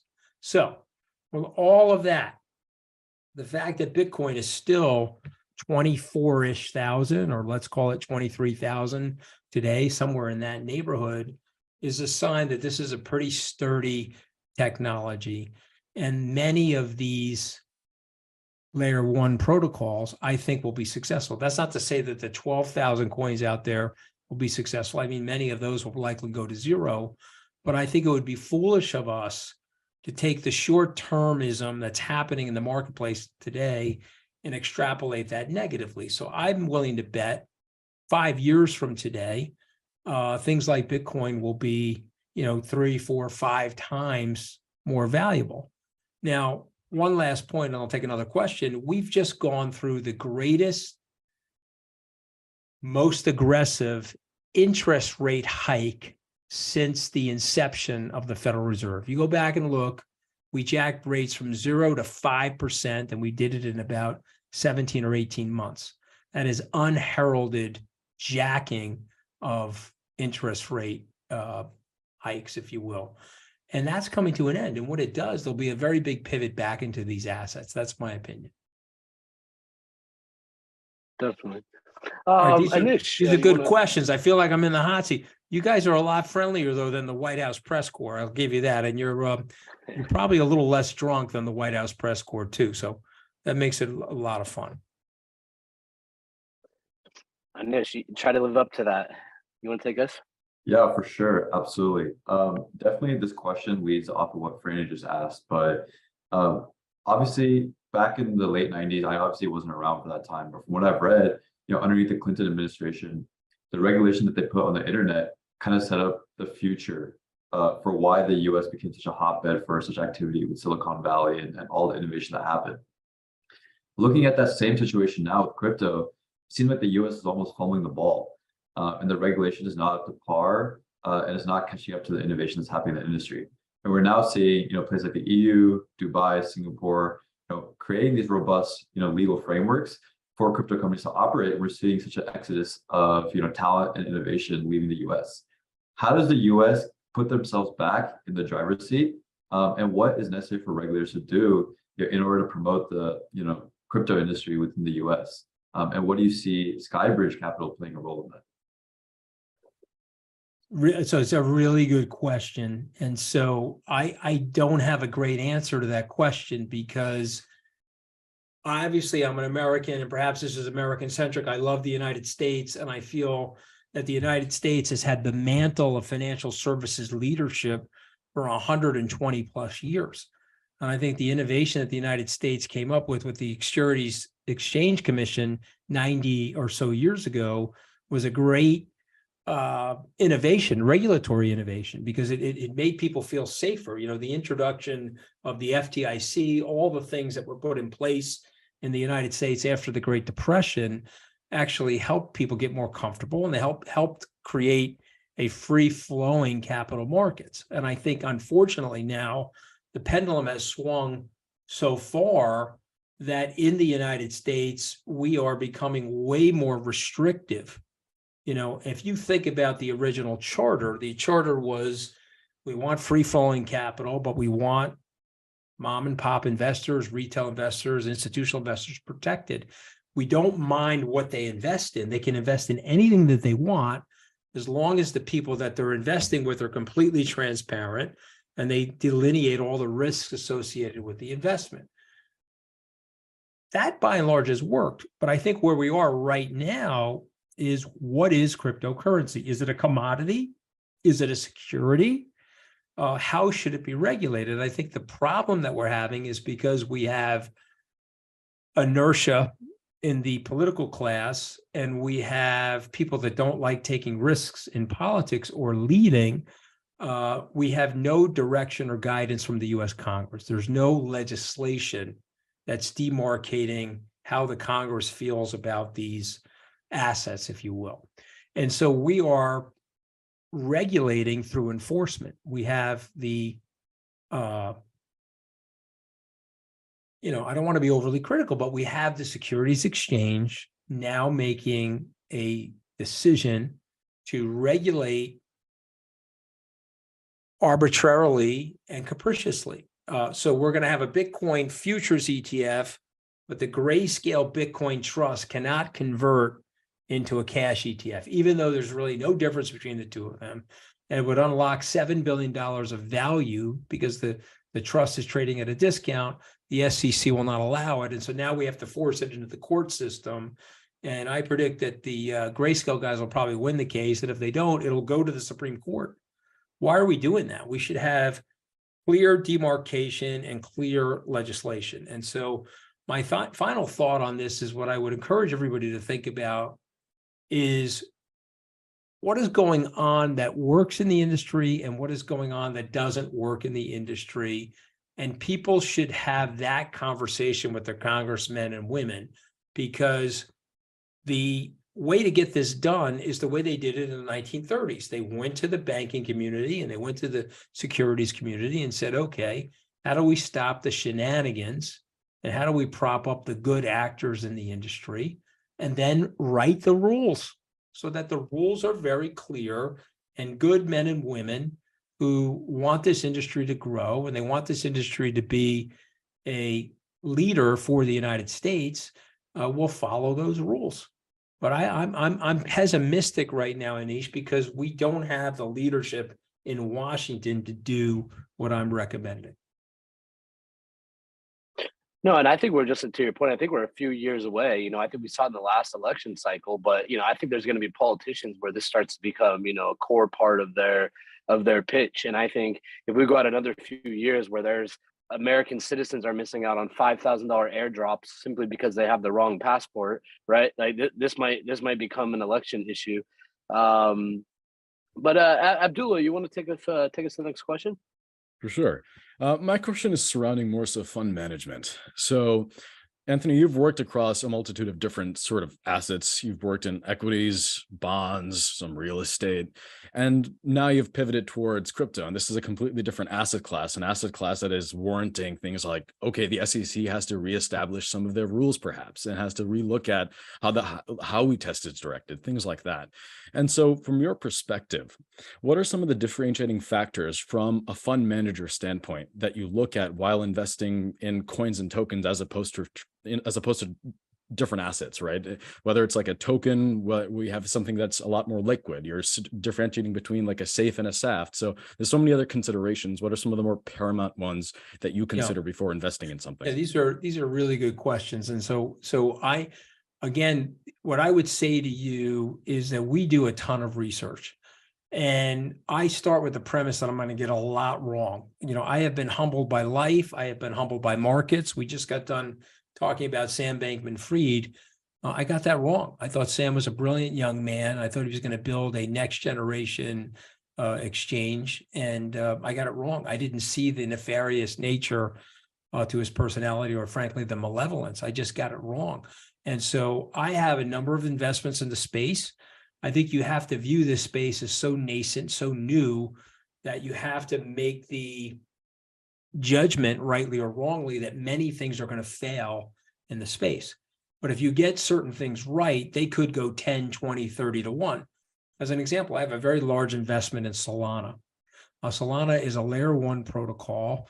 I know Anatoly well. I think they built a terrific mousetrap, and it is one of the faster protocols. Now, it's had some downtime and it's had some fits and starts related to that, but that's primarily related to the robust volume that's on the platform. And so he's ahead of everybody, and he's built a great community, and I think he could be one of the winners. Now, I could have that completely wrong. I have a big position in something called Algorand, another layer 1, different way that they sort of verify the transactions on the database, but also I think a brilliant protocol, and could end up becoming one of the leading protocols. They've had some fits and starts in terms of the way their community has grown. I could have that wrong.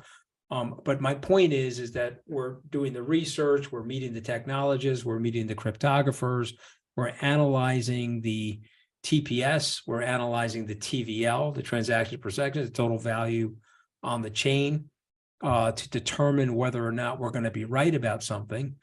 But, listen, we're going to be wrong about a lot of things, but I'm hoping that 1 or 2 tokens that are in my portfolio actually become the industry standard. I may have, your parents would understand this more than you, but there used to be video recorders, VCRs, and there used to be things called the Betamax.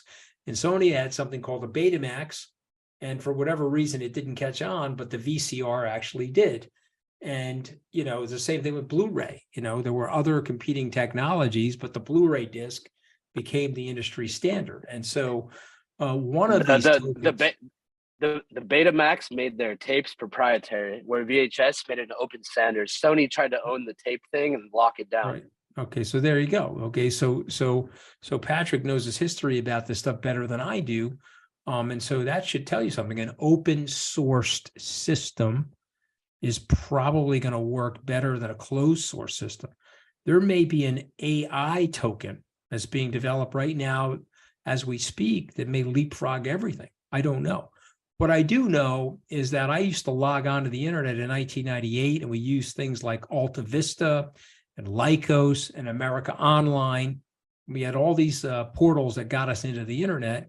And then along came Google, and Google ate everybody's lunch, and it has been the market leader for the last 20 years. Now we have something called ChatGPT that Microsoft has made a big investment in. Maybe that will change the way we view Bing, the Microsoft search engine. I don't know. What I do know is that this is an evolving market, and things change very, very quickly, and we're going to get a lot of things wrong, but I do believe in the long-term promise and the long-term potential of the technology. And so if I'm spread out enough and I have a diversified group of holdings, hopefully 1 or 2 of those things will work very, very well. Francesca, you want to take the next question? sure you probably use Chat GPT to help write it. No, I didn't actually, but I've definitely used it for many other things. So oftentimes, as a student immersed in this space, it's a very volatile and fast-paced space, right, to be in. So given that you are spread between managing digital assets, hedge fund offerings, and all of the SALT conferences, what are the little things you employ within your daily routine that keep you motivated and on top of things? I'm personally asking also for myself and all these other students, as they probably have a bunch of other things going on top of the fact that they're managing their blockchain clubs. Very good. Another good question. So I guess what I would say,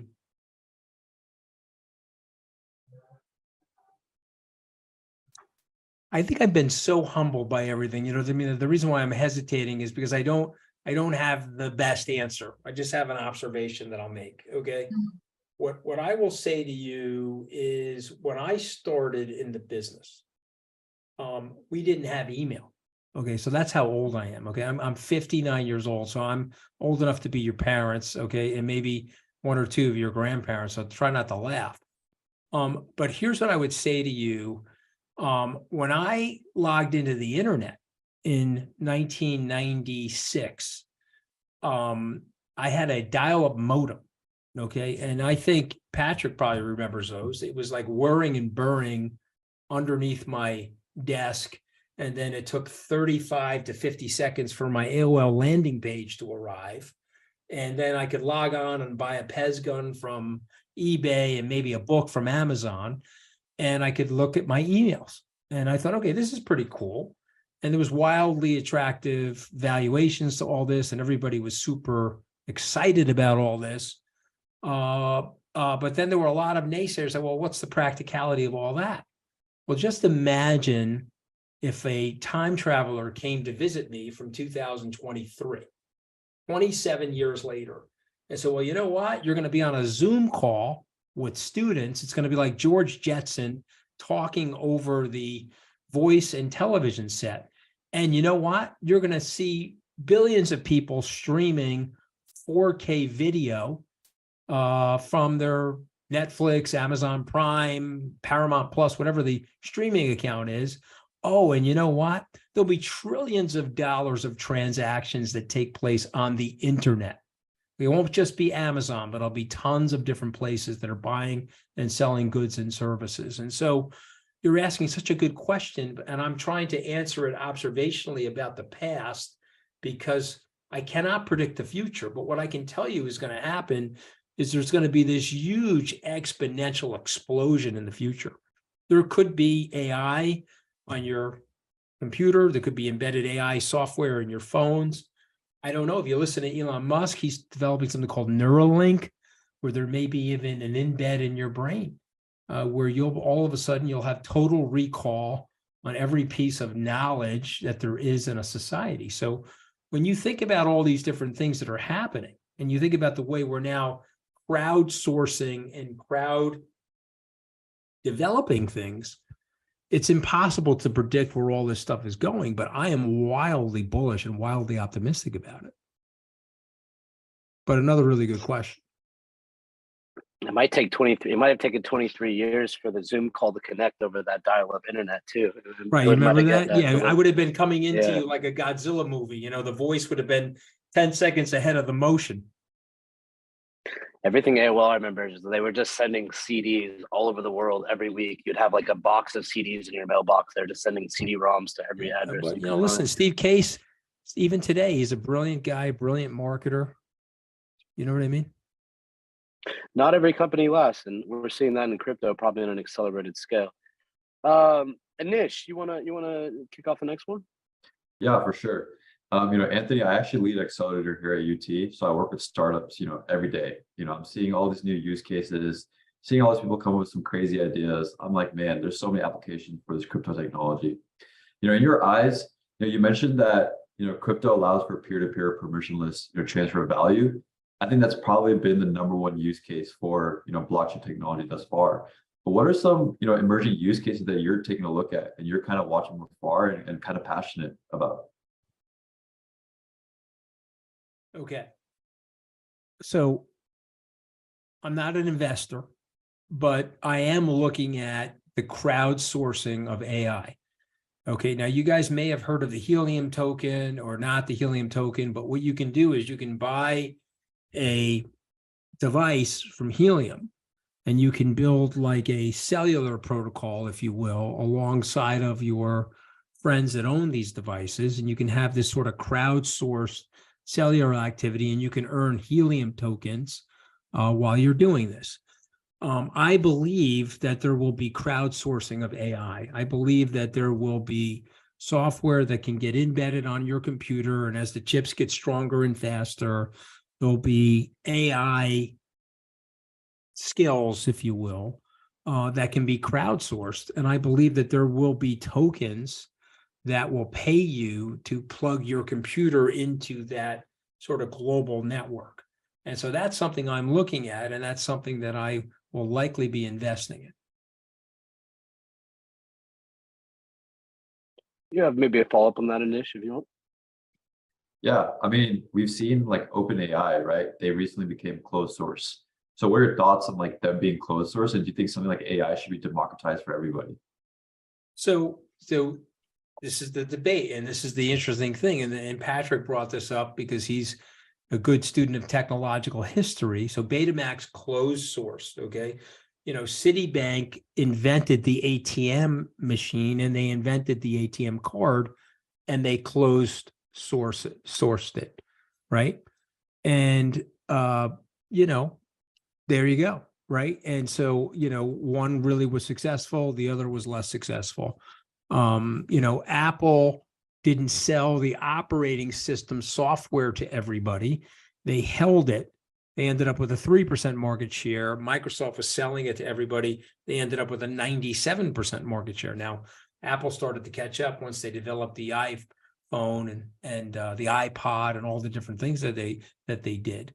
But there you go. So open and closed source. I think closed sourcing long term is a mistake. It always works in the short term. It's protective. It creates a moat around the business.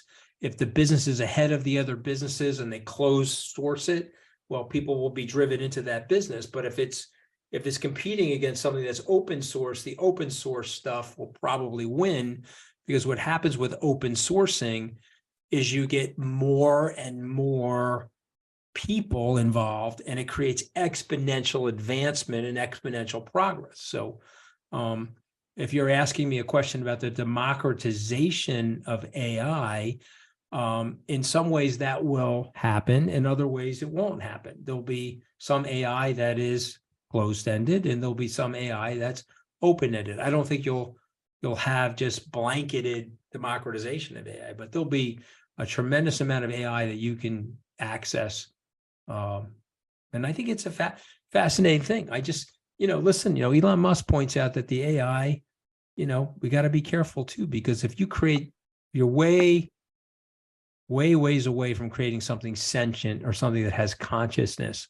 But if you get there, okay, we have to make sure that there's checks and balances in place to protect people from that, because, you know, we know human beings are frail and make mistakes with their conscience, and perhaps AI will do the same thing.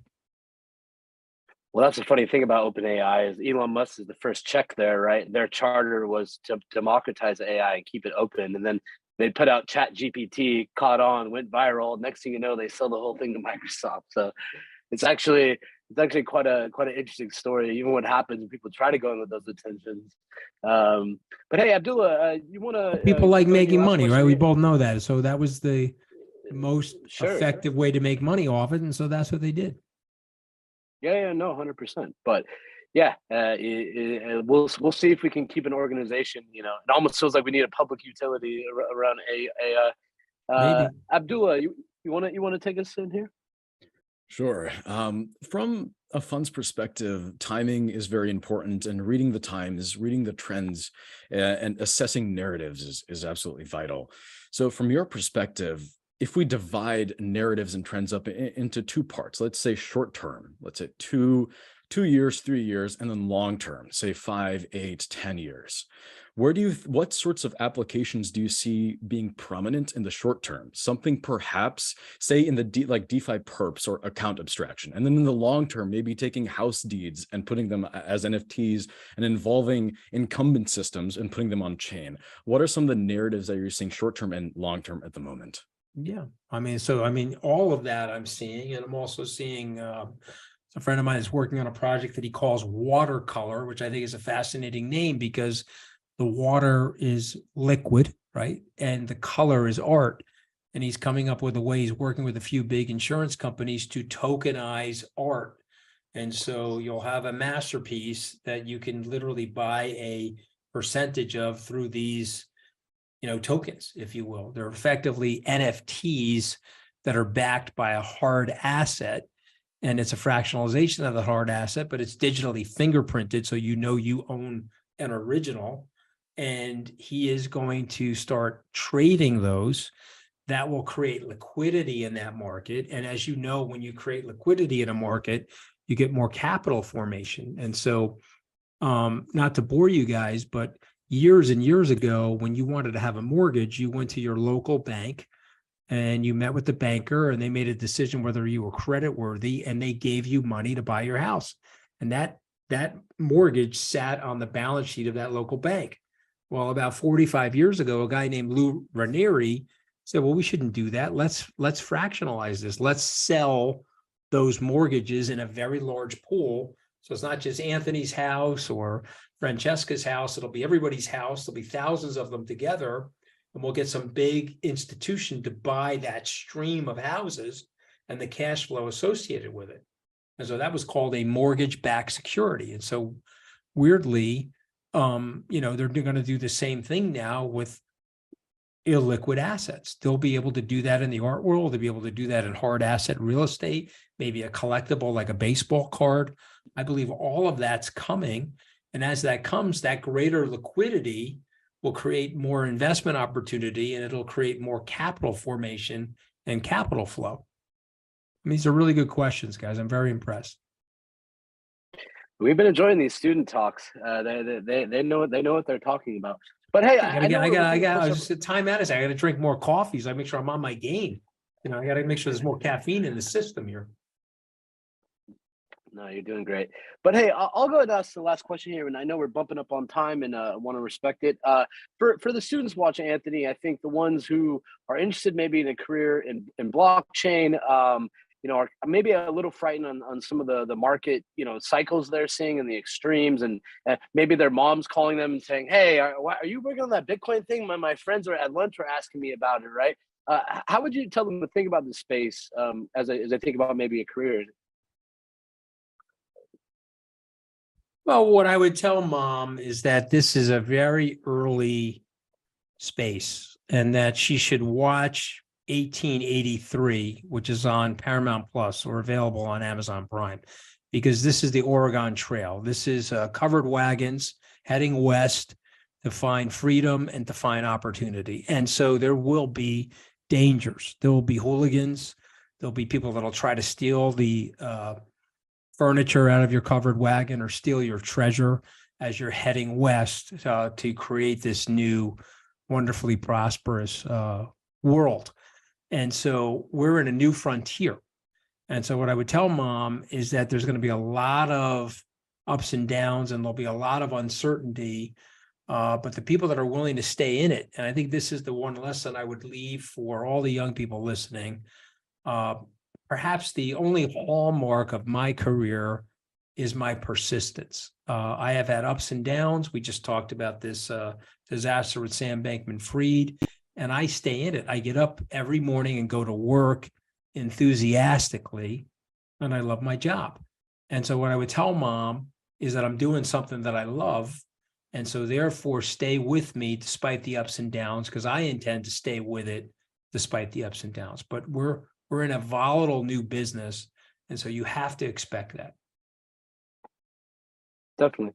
No, and I, as someone who's been in it now for a little over 6 years full time, like I can't tell everyone watching like how many times I've seen the price of Bitcoin drop to 3,000, 4,000 overnight, right? And if you're just in it for the price at X or Y, right, it probably is a little dangerous. So definitely find things you like about it, find things you like building, find things you like will be here, you think in 100 years.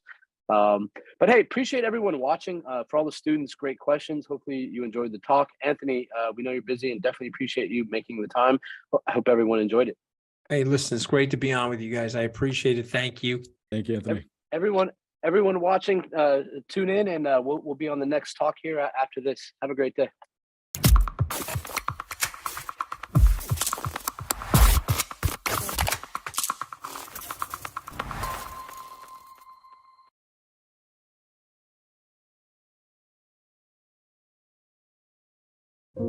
Every day, we're missing out on so much lost licensing potential.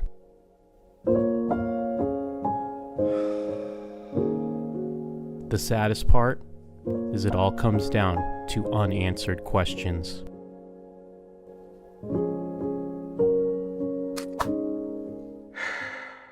You've got questions, we've got answers. Contact Board Jobs and let our experts connect you with over 20,000 NFTs. Become a part of the metaverse. Contact Board Jobs today.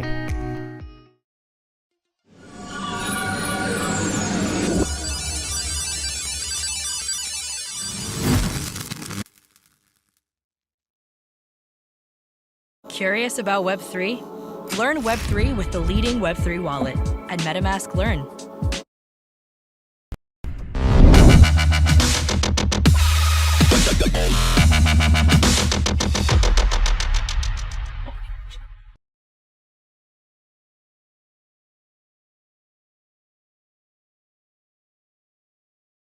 I'm Robert Darby, and you're tuned into Coins, the only podcast that might literally set you free.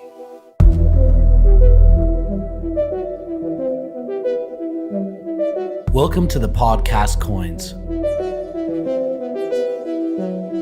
I'm your host, Patrick McLean, and I'll be joined by a panel of experts. Sitting here today with Eric Voorhees. I'm Sheila Warren. Happy to be here with Dave Jevons. I'm Asif Herji. My name is Bill Barheit. We have Paul Brody, Whitfield Diffie. Mark, how you doing today? Kosala Hemachandra. Sitting here today with Dan Hell. My name is Luke Kerner. My name is Bruce Fenton. I'm Nick Carter. Melton Damaris. Raoul Powell. Roger Vayer, Lynn Ulbrich, Anthony Scaramucci, Alex Mashinsky. I get to sit here today with Charles Hodgkinson, Sam Bankman-Fried, Nathaniel Popper. Paolo Ardoino. Could we define this as a war?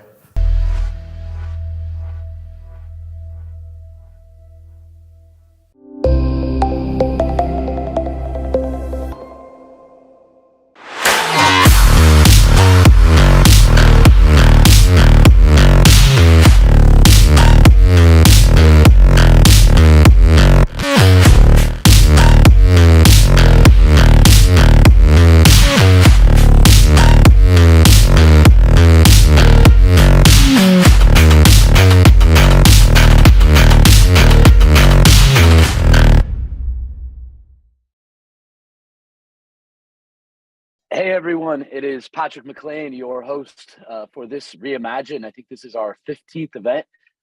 We've been trying this new format that we think is pretty exciting, kind of pairing students from all over the world with various people throughout the industry, and just kind of having open conversations about the current state of the market and what's exciting and what we see coming around the corner. So before I go on too long, I will let our student for this panel introduce himself. Anthony, how you doing? Great. Yeah, thanks for the introduction. So my name is Anthony Garrett. I'm a senior at Gonzaga University. I'm a member of the second Spawn Fellowship. And I'm working on two projects right now, one called DeFi Steward and the other called Bankless Advisor. Really excited to ask James some questions. Yeah, glad to have you. Thanks for joining. But James, you wanna introduce yourself and maybe give us a little bit of overview of what Consensus is, that organization. Sure. My name is James Beck. I'm Director of Content and Communications at Consensus. So I sit within the marketing team.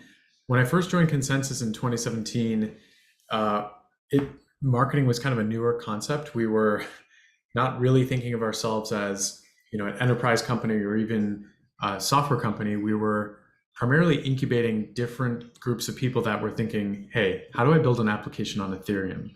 How do I improve the core protocol? How do we build a wallet? How can we create an API service so that other people can build on Ethereum? So as the years went on, we decided to actually create an integrated software stack around MetaMask Infura. So a lot of people have heard the term MetaMask. It's the most popular global self-custody wallet. And when I say self-custody, it means you hold your own keys, you hold your own crypto. You can use MetaMask to connect to applications like OpenSea or DeFi applications. You can also do things like swap. You can stake on ETH2. You can bridge to different networks and other EVM compatible networks. And most recently, we launched a sort of manifesto, an educational touchstone called MetaMask Learn. It's to teach people about Web3. It's to teach people about identity in Web3 and Ethereum, and also the importance of self-custody, along with 3 very introductory segments on NFTs, DeFi, and DAOs. DAOs stand for Decentralized Autonomous Organizations. What I like about it, though, is one of the scary things about getting into crypto, and especially when you start doing things on chain, which is our way of saying directly interacting with a network like Ethereum or Arbitrum or another network, is that you commit real money to it. This is crypto, this is magic internet money, but when you try to test out something to learn it, you typically have to load up your wallet with 0.01 ETH. So with MetaMask Learn, we have a simulation environment where you can actually connect to a wallet or understand a concept without actually having to use the real MetaMask. And this is sort of like rich environment that we want to start including in the app itself, and really just make it so that people can feel comfortable with some of these new Web3 concepts without actually having to risk connecting to a scamming site or losing, connecting to a site that you shouldn't. So yeah, that's a little bit about me. And my background is actually Chinese and international relations. So when I studied in undergrad, I didn't know I would work for a tech company. I was doing more like political affairs. And one thing I do love about the Web3 space is that it does seem to be the intersection of huge questions about what is the future of money? How can we engineer money around communities' values? And inevitably, it's also touching new regulation and the idea of what is a security, what is not a security, and finally, art and culture, because I think some of the more exciting things happening in the Web3 space are around creators and the ability to sort of own the financial instrument that is your distribution, that is your rights to a song or to art. So thanks again for having me, Patrick, and really nice to meet you, Anthony. Yeah, definitely. And for everyone who's, not too familiar with Consensus, I encourage you to kind of check them out on their story. I think not a lot of people truly understand just how much impact they've had on the space. The founder being one of the co-founders of Ethereum, Joe Lubin, as well as products like Infura, which I think, kind of underpin like so much of the market from an infrastructure standpoint. One thing I'm curious about, and maybe it kind of plays into the Learn stuff, obviously over the last few months, we've had, quite a bad news cycle between what happened with FTX.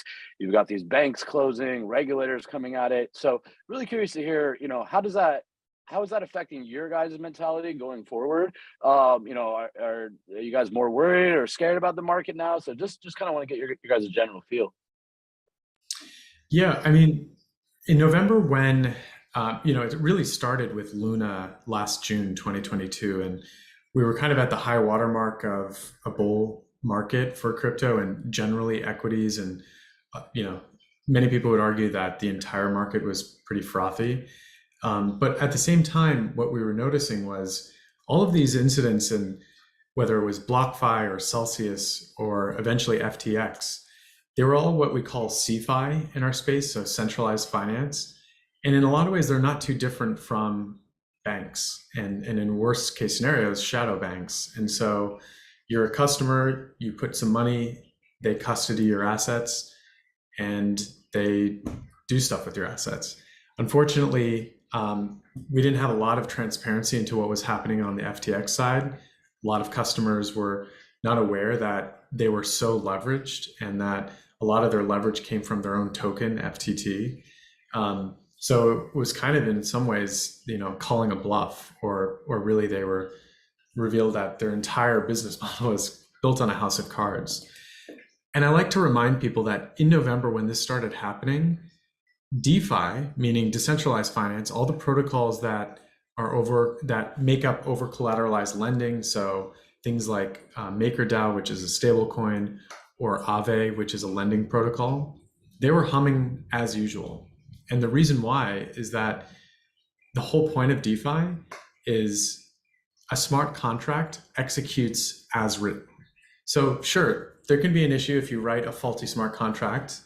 There's definitely been DeFi hacks because it's still early stage.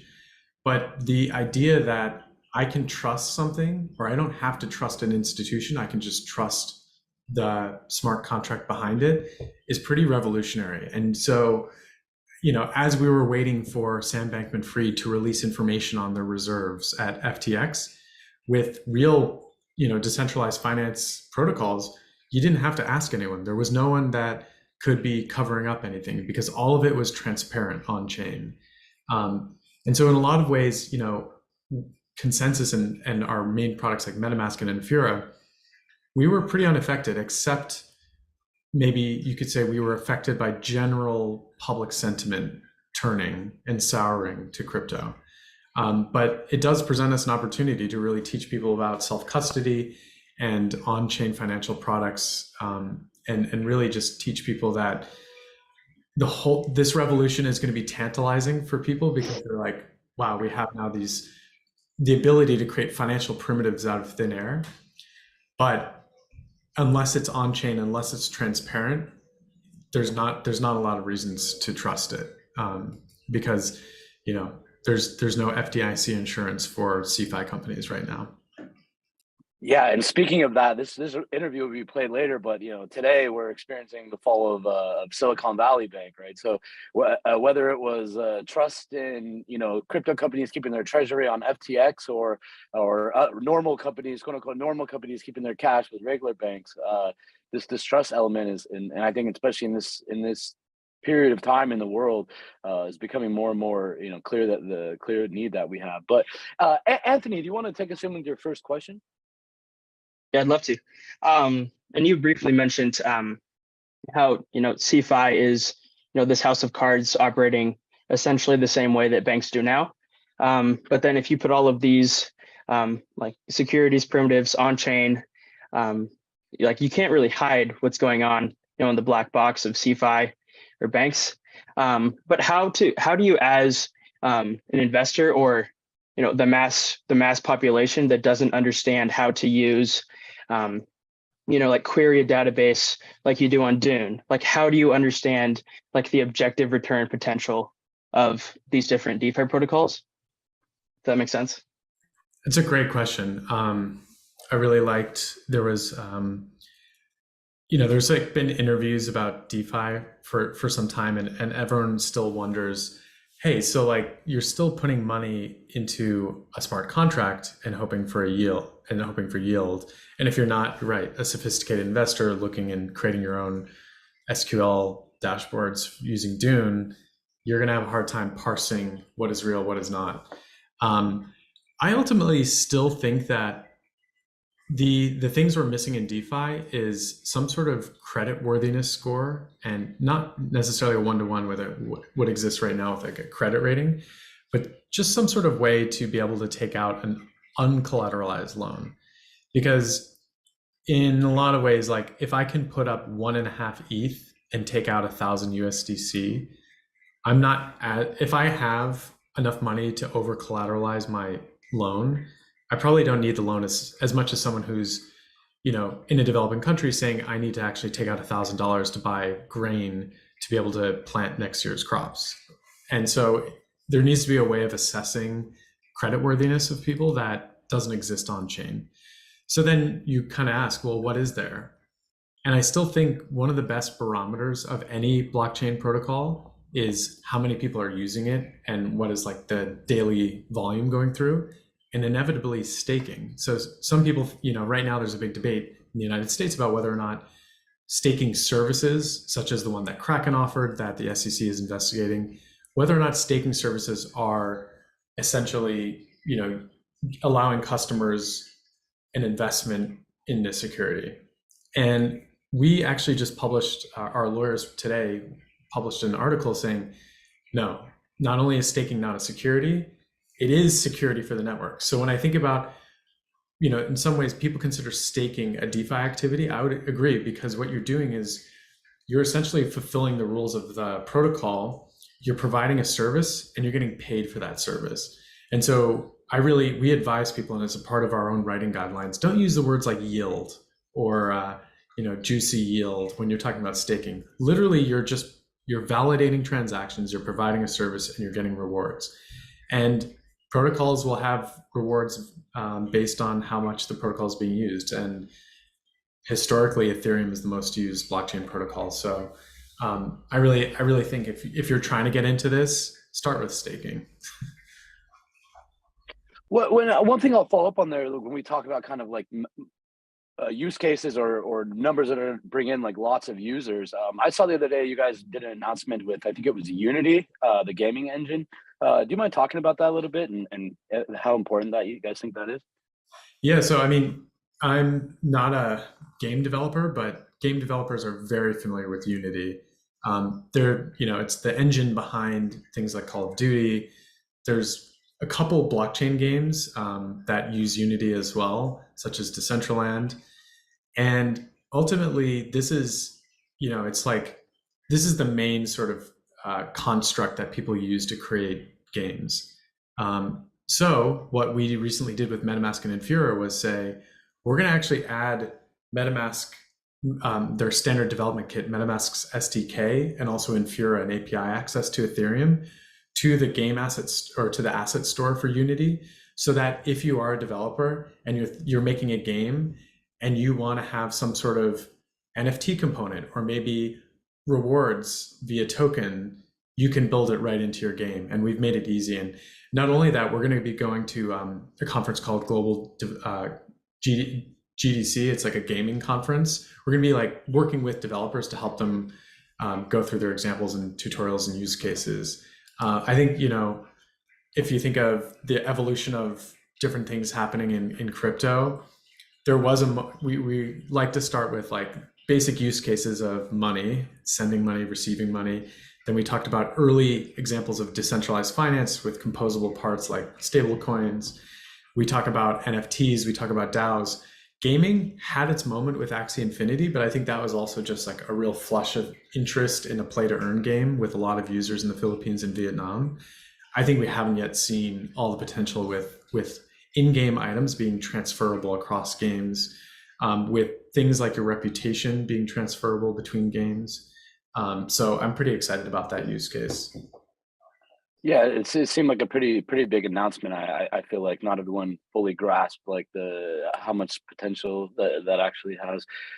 And I always find it's interesting with the gaming community. They always have like they've had different attitudes towards the crypto world. But hey, Anthony, you want to take us in with your next question? Yeah. This next question kind of goes along with the mass adoption question. So essentially, like money and hype got a lot of people into the ecosystem, but that doesn't necessarily make people stay. Usually it's something that like clicks within like understanding broad scope of Web3. So it's a two-part question. So like first, like what clicked for you to keep you like building in Web3 in like crypto winter? And then two, being, in the marketing industry for Consensus, like how do you make that light bulb moment happen for people? Yeah, that's a great question. So to the first question, what clicked? I think in a lot of ways, if you grew up in the United States or even Canada or Western Europe, money is already, it seems digital, and we wouldn't consider ourselves lacking options to have financial infrastructure. And what do I mean by that? Like, you can walk down the street and go to Wells Fargo and open up a bank account. Even as a college student, you probably have secured loans to help pay for your education, or you have access to financial, through family networks. We have a lot of access to existing financial primitives.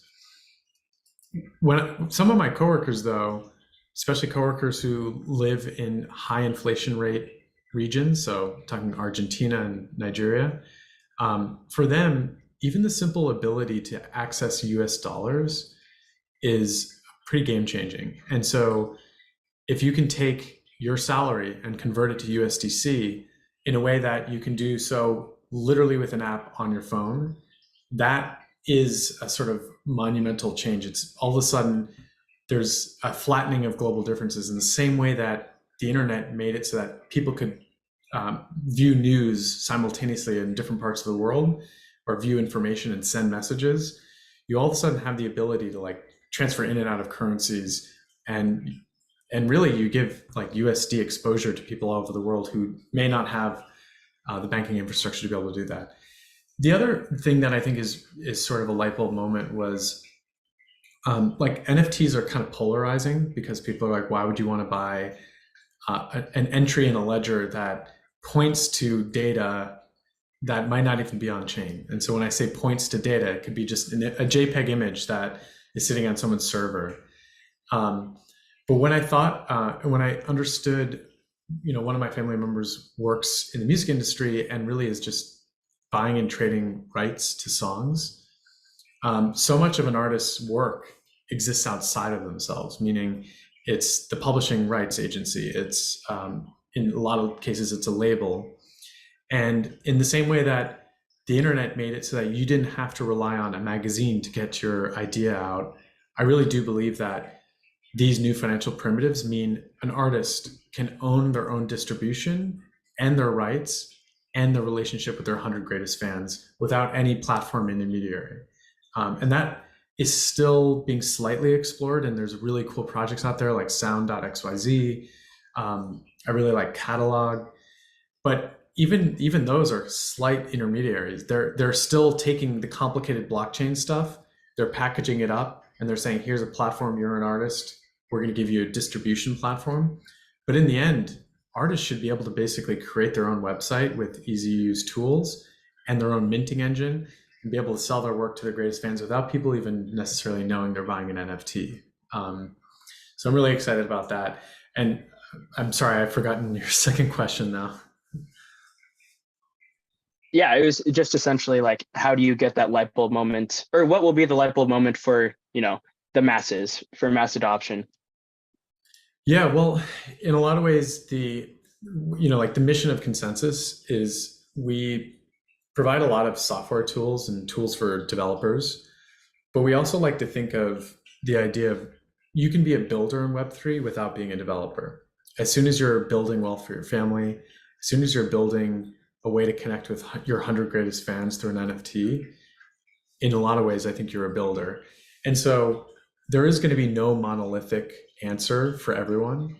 If you're into gaming, it may be that moment when you're, the hours and hours you put into a game and the rewards you've earned from that game are transferable to another game. If you're a musician, it might be that moment when you've sold your first album to just 100 people, but they are all of a sudden in a Discord channel with you and they're going to your concerts, and that it's going to be different light bulb moments for different people, because I do think this is as general of a technology as something like the printing press. And like what the printing press was doing was it was saying, no longer are these friars and these priests who spend all day writing, they were the only ones that could write. They were the only ones that could disseminate information. They literally took ideas, they copied it on pieces of paper, and they produced books. The internet transformed that, or the printing press first transformed that, because now anyone could use that technology and create a book and disseminate it. I think this is essentially, we have this magic printing press where people can take this technology and disseminate value. And it used to be just the hands of banks and in the hands of the financial wizards or the financial priests that kind of pulled the strings. And now in the same way the internet gave us all access to information, I think we really now have individuals getting access to these financial tools. Definitely.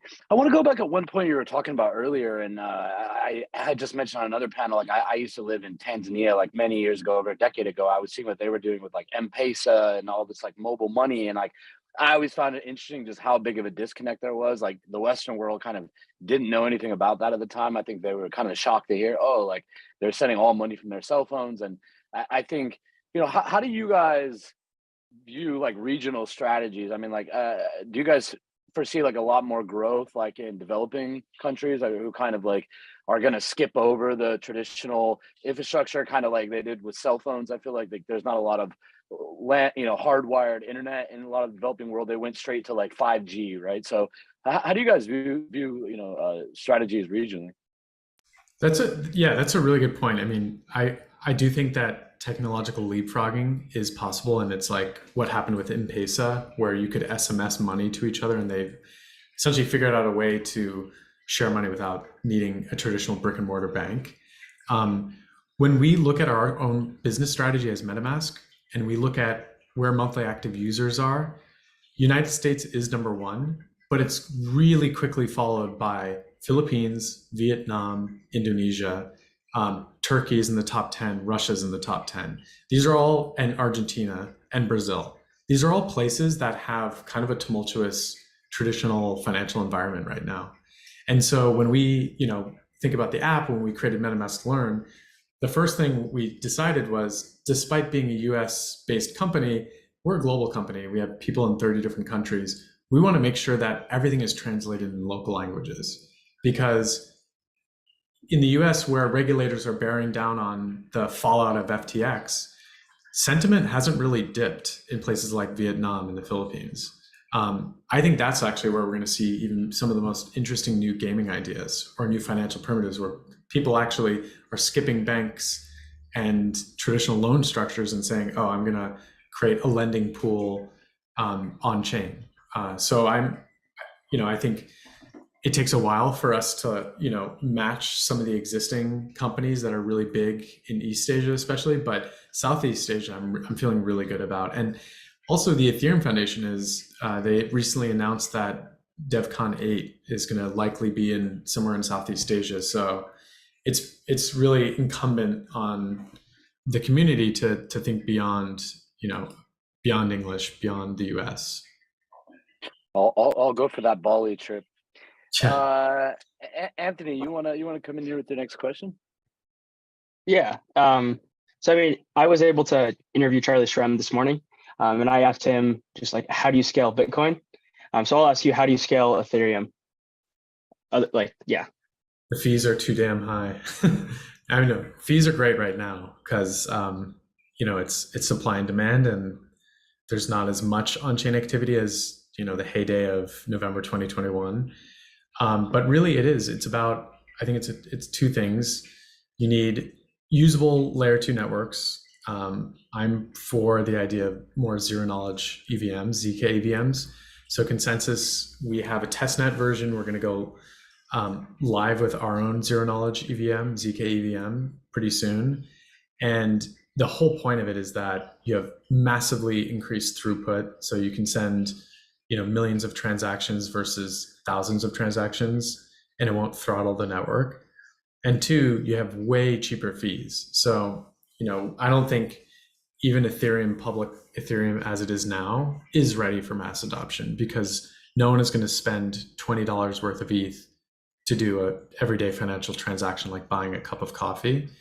I do think that, if all things go to plan, you'll be using your MetaMask wallet and not know even what network you're on. You'll just be connecting to different networks based on different use cases. And there's like strong arguments that Ethereum already is becoming this sort of network of networks where, all these networks are interoperable and you can switch, value between them, but the same constructs apply, like you're still using a blockchain. And so, in the future, I'd also like to see with zero knowledge, you have more privacy, where, a sort of pedestrian example is, I guess, I'm guessing you're now 22 or 21, you go to a bar and, you need to prove to the bartender or the doorman that you're 21. You don't need to prove anything else. You shouldn't even have to give your name, Anthony Garrett. You shouldn't have to give your address. You shouldn't have to even give what state you're in or your height. And one of the beautiful things about zero knowledge proofs is the idea of presenting information that is necessary and everything else being kind of private. So when if a regulator were to hear that and they're like, oh wait, you want a more private version of crypto? Isn't crypto just used to scam people and finance terrorism and illicit activity? It's like, no, you could actually have a world where not only is it more transparent than our existing financial system, but you have a certain sort of selective privacy where I'm a company, I'm sending money to another company. A regulator could see the information they need to make sure that everything is above board, but nothing else.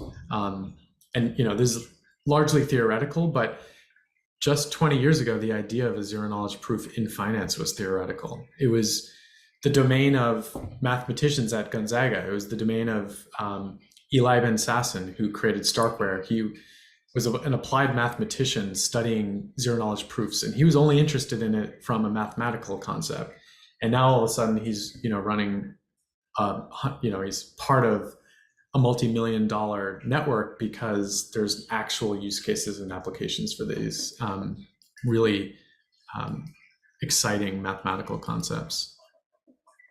One thing, going back on what you were saying about regulators, I'm genuinely curious. I follow this quite a bit, and we were talking before. I think I personally have never liked the fact that just like there's all these crypto booms, price goes crazy, CNN, everyone want to talk about Bitcoin price, then we get some negative press, and then it's like these guys are horrible people, and also like for a lot of these students, I think even maybe their families calling them like, hey, are you sure you want to be in that Bitcoin thing, right? But how is Consensus view your guys' role in like engaging and kind of like educating regulators, and what is the general like temperature? Where do you see it heading? Because I mean, for me, I feel like at least in the West, like US base, it's getting quite aggressive, but wondering your thoughts. Yeah, we have within Consensus, we have a government affairs task force, and their remit is to figure out ways to engage lawmakers in Washington, D.C., to respond to requests for comments. And these requests for comment come from Treasury. They come from different departments in the US, but also across the world. Like we respond to a lot of ideas around, in the UK, they're thinking about how do we regulate stable coins, and we'll do a legal analysis and provide our opinion. I think what is good about the crypto ecosystem is that at least in the US, there's been a lot more coordination around public views on things, like even a question that I can't believe we're still talking about, is Ether a security? We have organizations like the Blockchain Association and Coin Center that are providing a lot of good analysis and papers and opinions that are kind of giving us a coordinated approach to what we think should be responsible self-regulation within the industry, but also ways to combat people like, that do break the industry down. Like you were saying, Patrick, SBF did a lot of damage to the ecosystem. And it's not because, crypto is inherently dangerous. It's because what he was doing with these new crypto assets was unlawful. I think my bet is within 4 years you're gonna see an election cycle where this is like quite the narrative. Like there's gonna be like crypto heavy candidates. Anthony, you wanna shoot one out here? Yeah, this is kind of a open-ended question. It's about, your Medium account, your bio is discovering the language of Ethereum. So can you kind of expand on what you mean by that? Yeah, I now use Mirror. It's like a Web3 version of Medium, but when I did start in crypto, everything was, company blogs, everyone was using Medium. Back actually, President Obama used to have a Medium, which is kind of wild to think about. But anyways, yeah. So when I say discovering the language of Ethereum, there is somewhat of like a snark to all the new words that crypto comes out with in Web3. Not only technical terms like when we were talking about zero knowledge proofs, but there's a lot of neologisms and even internal like people love saying GM to each other or NGMI, not going to make it. Like, that's fun because it is this sort of like collegial club environment of being in crypto. But at the same time, one of my jobs as a communicator is to think, what are terms that, one, are translatable across languages, but two, are not going to just make people think or be turned off by the idea of crypto because they're like, oh, I have no time to download all this new vocabulary, and I don't want to be opening up a glossary just to understand what a project is supposed to be doing. So yeah, I think, everyone who's active in the industry now is probably in some ways part of the language creation of what we're doing. And, it is exciting that maybe every cycle we have a new term like Nifty-Fi, and we're like, oh, it's like NFT finance. And at the same time, I'm like, how can we think about things that people are already familiar with? So maybe that's kind of my answer. I think like we'll probably have, let's say, like a few thousand students watching this event, and decent amount of them probably on the engineering side and thinking about maybe working on blockchain projects. Can you explain a little bit like the role Infura plays and kind of the core infrastructure and why people might want to check it out when they're thinking about developing? Yeah, I appreciate that question. So when Infura first came out, it was actually just a solution for our own company. We had a lot of engineers that were like, I want to create a DApp, a decentralized application. To do that, you have to run your own network infrastructure. You have to run an Ethereum node using a client. So, you could use Nethermind, or you basically run client software. And so if you were just trying to make for example, a poker game, a really simple game that used crypto, you would also have to not only deploy that program, you'd have to be running network infrastructure. So it kind of became cumbersome, and Consensus said, what if we just run an API? We have smart network infrastructure managers, basically run network infrastructure and do what they're good at, and then expose it via API to someone who's just wanting to create an end user application. At the time, Bitcoiners and people who are really decentralization maximalists raised a pretty good criticism. They're like, wait a second, so you're telling me you're creating a decentralized app, but you're using a centralized API to run it? And that sort of criticism stands strong, but the need for that infrastructure is not diminished because, it's running on cloud infrastructure. And cloud infrastructure actually has a lot of advantages of not having to run servers locally. So now flash forward to 2023, we have 15 companies that are doing the exact same Ethereum API service that Infura is. And so there's not as much criticism because there's more decentralization of options of these APIs. You have QuickNode, you have Morales, you have Alchemy. These are, some of these are $1 billion valuated companies.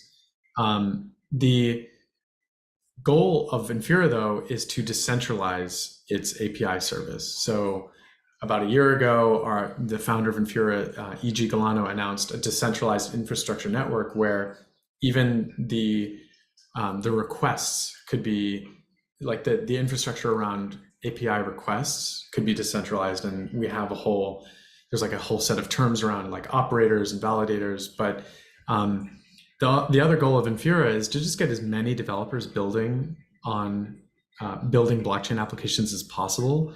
So they really want ease of use to be one of the things that you think of Infura as, and reliability. Like if I'm creating an NFT marketplace and I need to just get Ethereum data, like, how much does Garrett.eth have in his wallet? And I need to ping that request. You need to get that back in lightning speed, and it needs to be reliable. And so that we're really focused on creating a reliable Ethereum API service. And then, down the line, in the same way that AWS provides a whole marketplace of different developer tools, we have that capability and skill. So like on-chain notifications and different standard development kits. And we also don't just provide access to Ethereum. We're the longest running IPFS API. So we also provide near access to the Near blockchain, to Arbitrum, to Optimism. So yeah, I think of it as like the picks and shovels that keep the network on. Got it. And then just curious, are there any like specific resources you would direct some of the students to, or like programs you guys have, things like that? Yeah, I mean, to this day, Consensus Academy, if you're a developer, is still one of the best ways to learn Solidity and to do various lessons and get accredited as a blockchain engineer. A lot of what we have with Consensus Academy is free to use, and then we will be running cohorts where we do more like in-person training. There's also soon to be announced program where we're going to be doing an accelerator for students who are or people who are interested in starting a DAO. And so we'll set them up with the existing DAO stack, how to set up voting, how to set up communications, how to create a token if you want to, how to create token gated access. And then, ultimately, like, it's about educators in the field, and there's like a lot of just great builder personalities online. And so I encourage, it's weird to say this, but Twitter is a great resource if you're trying to keep up with latest, developer tools and development in the space. And then if you're just trying to teach people about basics of Web3, learn.metamask.io. Nice, appreciate that. Yeah, we'll stay in touch on the DAO stuff. We're in touch with over like 100 universities, so we can definitely help spread the message. Anthony, you wanna maybe take your last question here? Yeah. Well, so I deal mostly with like financial advisors advising clients on how to get into crypto, and so our general rule of thumb is to not have advisors ever see like private key generations, for clients. And so, like, do you guys have any sort of plan on having like a social recovery, like MPC type wallet? That's a really awesome question. So if you're working with financial institutions or financial advisors, I would suggest you connect them with our wallet, MetaMask Institutional. So, the traditional MetaMask Fox is orange. We have a blue Fox. The difference between MMI and regular MetaMask is twofold. One, it has the ability to connect to custodians. So if you're, there's like a lot of custodial services that split up keys that are, what we call MPC wallets or a multi-party computation, which means that there's not that single party risk. If you're dealing with hundreds of millions of dollars, specifically if you're dealing with hundreds of millions of dollars of not your own money, you do not want to be responsible for those keys. Like, no matter how cool, or no matter how good you think your own security practices are. And then the other part is you have to do certain compliance and reporting. So MetaMask Institutional has like built-in compliance and reporting, and also the ability to connect to, I think we have 15 different custodians that you can have options to connect to. For MetaMask, though, down the line, I think two really big topics right now in the crypto wallet space are around account abstraction, meaning how do you essentially create a wallet scenario that doesn't need a secret recovery phrase or a seed phrase to recover the wallet.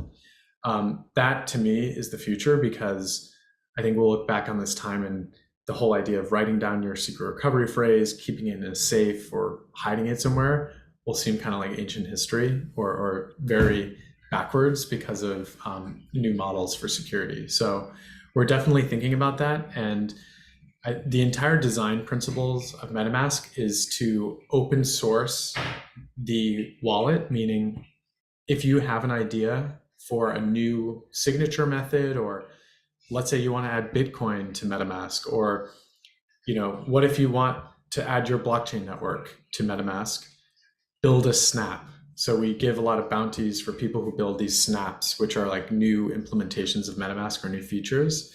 And some of the most exciting snaps we're seeing right now are around account abstraction, key recovery, and different signing signatures.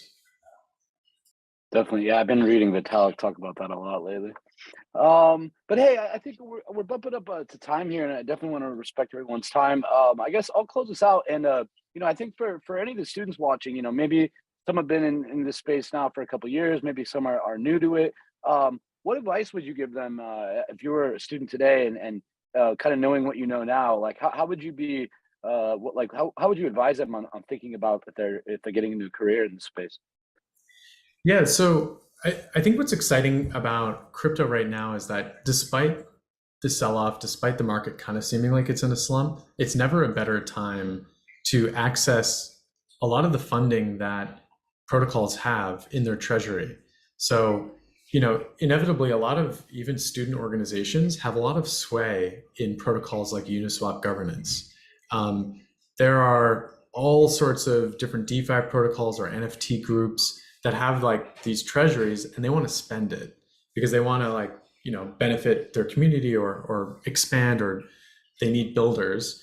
And so even if you don't have a job at an established company or you're still looking for your spot in Web3, spend some time, go to Discords, check out various governance tokens, treasuries, and 9 times out of 10, you're going to find a grants program. And if you and your friend can write a compelling grant, likely you can get some tokens sent to you. And so there's a lot of ways of kind of working freelance within the space, which I think is good. And then the other thing is, some people say your on-chain reputation is your reputation. And so don't be afraid to take risks and to sort of make a name for yourself by doing things on-chain. So if you care about NFTs, make sure you have NFTs in your wallet. If you want to try different layer 2 solutions or zero knowledge networks, use them and test them out. More often than not too, there's some sort of airdrop involved for use. Like Optimism did a retroactive airdrop.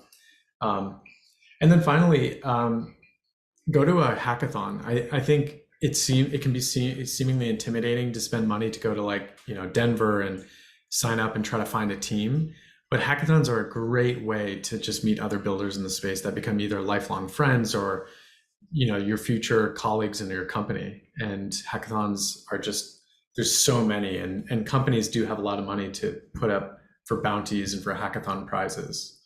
So I encourage everyone to check out a hackathon in your area.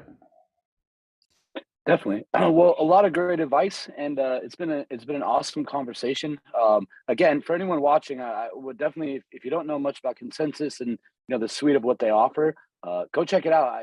They're a key part of the core infrastructure in this world, and definitely when you're looking to develop products, things like Infura can speed up the process immensely. So appreciate your time, James and Anthony. And for everyone watching, stay tuned. We will go to the next interview after this. Hopefully you enjoyed this one. Thank you guys very much. Yeah.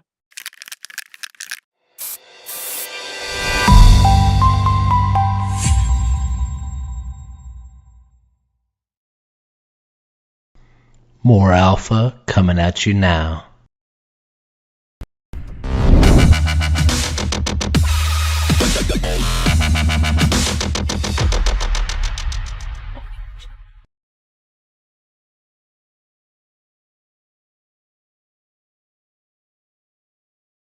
Curious about Web3? Learn Web3 with the leading Web3 wallet at MetaMask Learn.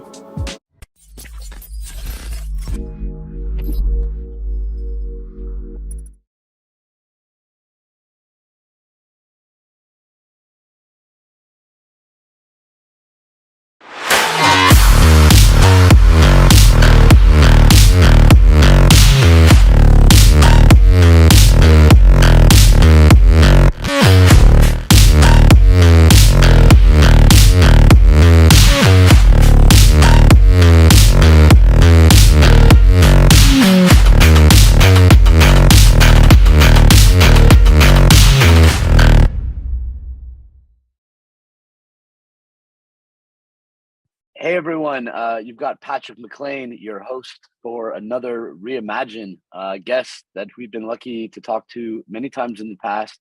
Last time we were just joking. I think him and I were talking about Do Kwon and everything going on, and even since then the market has changed quite a bit. This event's pretty special. We've got quite a bit of students from both Yale and Oxford interested in blockchain here to kind of answer some interesting questions from a very well-known guest who people really want to understand his opinion on these topics. So before we get started, maybe some of the students go ahead and introduce yourselves and your club. But Justin, maybe we can start with you. Okay, yes, yeah. So my name is Justin. I'm a PhD student here at the Yale Microbiology Department, and I'm the Vice President of the Yale Student Blockchain and Cryptocurrency Club here.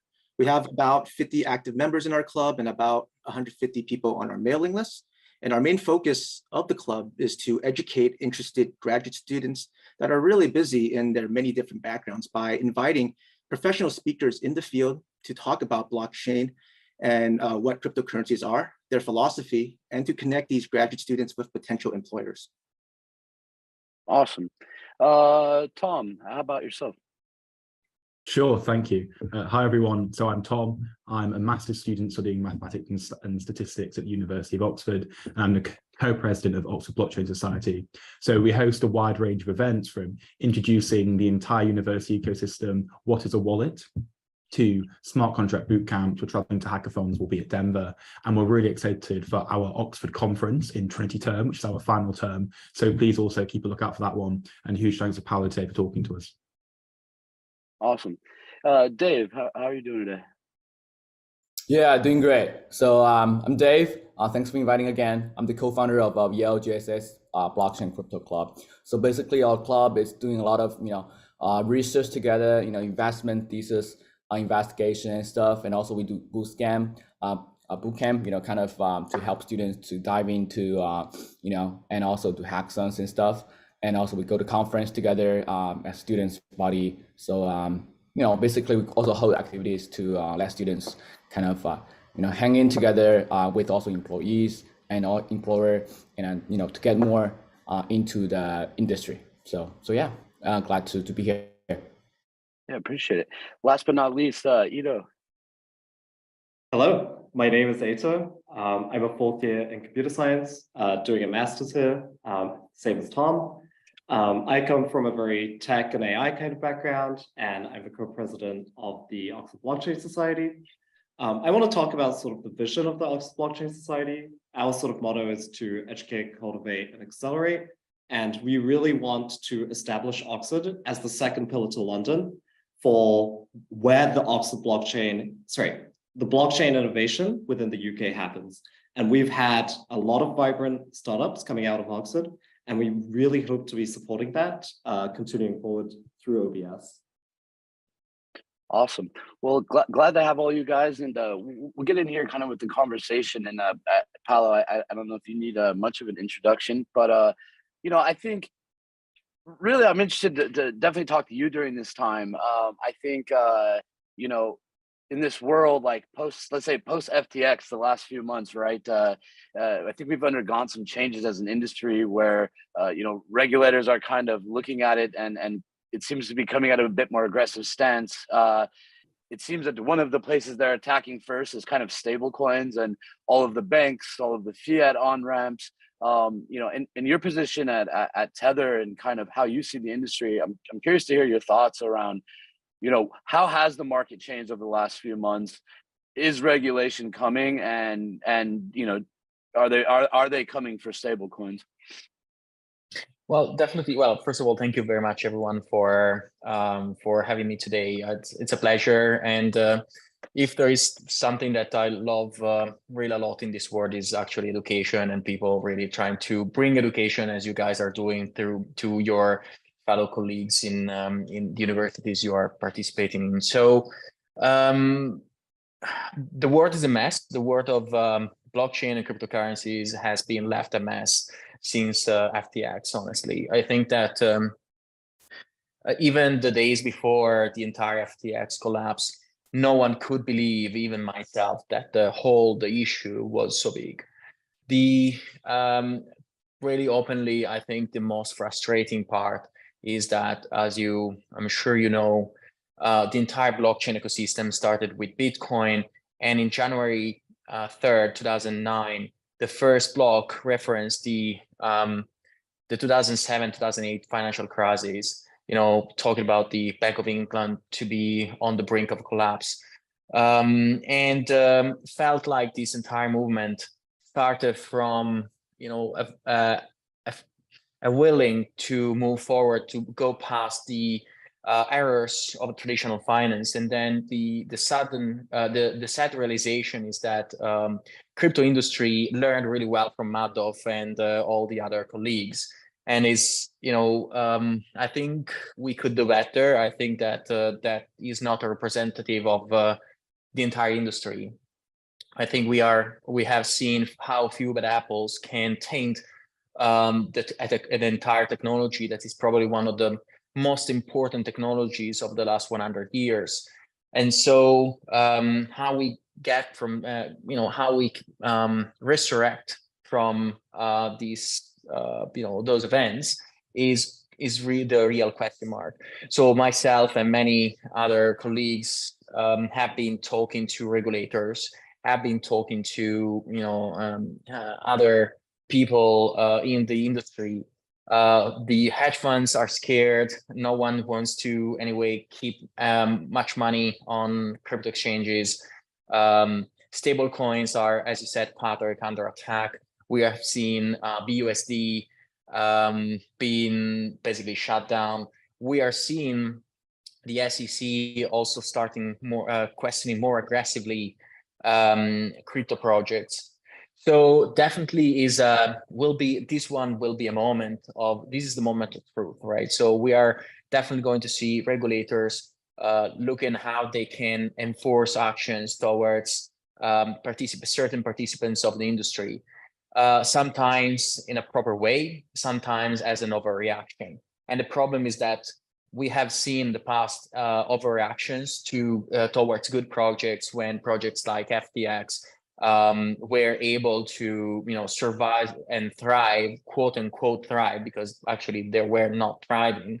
They were just using customers' funds to to pay for consensus. Anyway, we have seen how the bad apples were actually able to please some regulators around the world, while some good projects were really under severe pressure. So I think that one of the hopes that we have in this moment with our continuous discussions with regulators is, in fact, trying to make them understand that what happened last year in 2022 doesn't necessarily require more regulations, because most of what happened was anyway fraud with existing laws, right? So stealing customer money is fraud, is not allowed, is against the law anyway.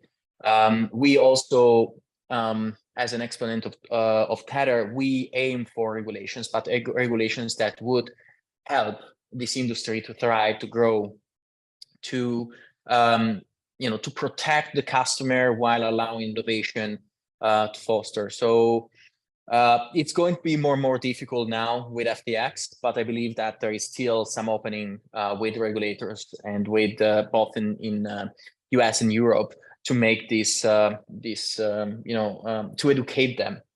Many of them, they want to listen from industry leaders. They want really to deep dive in the industry. I was part of some discussions in London, and I've seen a lot of openness in London related to both stablecoins and crypto in general and blockchain technologies, just because, really openly we have been seeing some, I think the realization from UK, for example, is the, capital flew away after Brexit. And blockchain is such important technology that with good regulations, with forward-looking regulations, you could actually attract more capital back. You could you can attract great minds and great startups. So it's still everything. Just summarize, everything is a mess. Myself, as many others, are trying their best to bring back the attention to the good qualities of this technology, and trying to confine what happened within bad apples. And I want to just maybe drill into that a little bit more. Like I think like when we filmed that coin show, right? Like a year and a half, 2 years ago, I remember the sentiment is like Coinbase went public, Bitcoin's at 60,000. I feel like I started to hear everyone say, hey, look, like we passed the Rubicon, like they're accepting us now, right? And then, all right, as soon as you have FTX, it's like, so do you think they were just waiting for a moment like that, or they're actually like trying to see responsible regulation, or certain entities really, at the end of the day, they don't want this world to exist? Well, there is, I mean, I would just speculate. It's definitely, I don't think that anyone would want FTX to happen. Some speculation say that some regulators were waiting for a big issue like FTX to happen so they could bring in enforcements. I don't believe in that. I would hope that is not the case. I would hope that that case slipped through the cracks. Also, we have seen how FTX was in a way extremely professional and thorough in ensuring media and political consensus. So it's really hard to. I think that FTX was really a particular case, but I really hope that no one wanted to capitalize on these type of issues, because that would be at expenses of many millions of retail customers that suffer immensely from this situation. Definitely. Well, hey, let's dive in to some of the student questions here. But Ido, maybe you want to take us in? Yeah, thank you so much for the questions and the opportunity. Something I really wanted to ask about was actually the recent events that was seen in the market of capital flow to USDT, given the BSD scrutiny as well as the USDC. Just wanted to know about your thoughts on that and what maybe is a non-obvious insight to what's happening with that capital flow. Well, the obvious insight is that I'm biased. So whatever I'm going to say will be biased, of course, right? So, but I think that, we have been living, myself representing Tether pretty openly. I've been subject to a lot of pressure media for the last many years, right? So Tether has been probably the most scrutinized company in the world. So much pressure from left and right.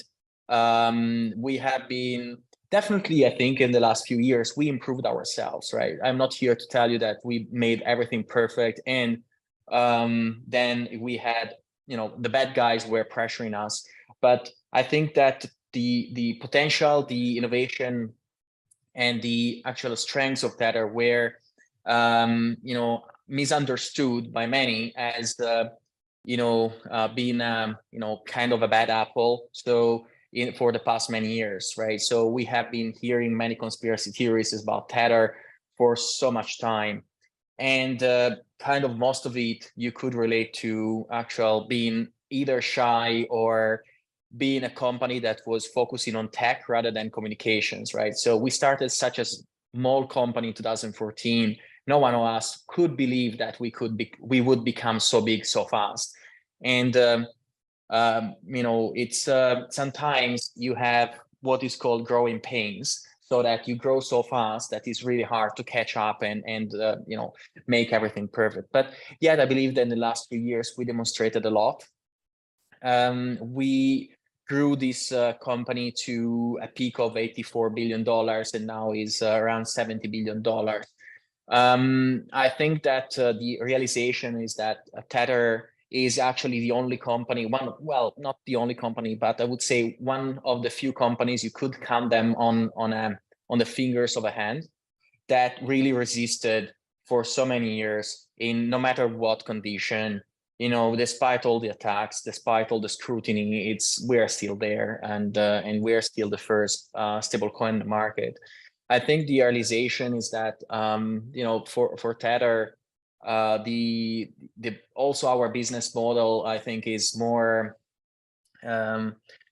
is really different from the others. We see our competition that was really focusing on trying to be the best buddies of the big banks, while I feel like we are driven by the ethos of Bitcoin, where we feel that the end goal is to break the unbanking world and to bring financial services to everyone, right? So feels like no one wants really to talk about the unbanked communities that are more than 2 billion people.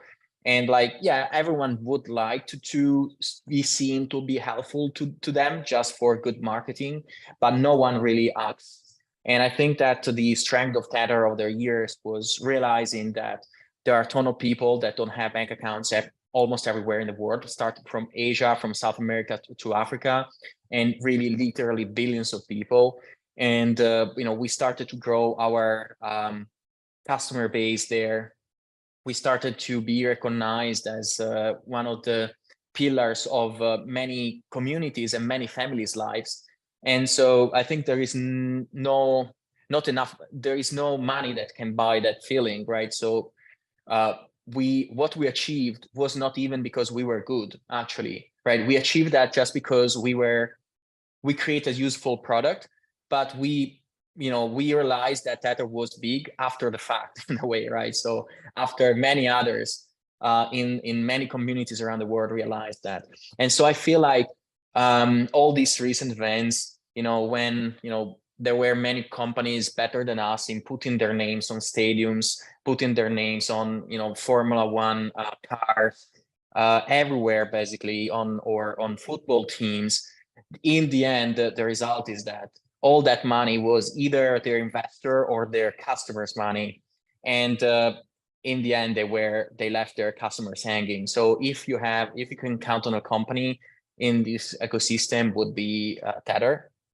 I think we are capitalizing over time on this realization of people, and so. BUSD has been a product. I like the work that Paxos was doing. I like the model of Paxos because they are, as you know, they are running this a sort of a white label solution where they provide the technology, they provide the banking, they provide the regulatory framework to different parties.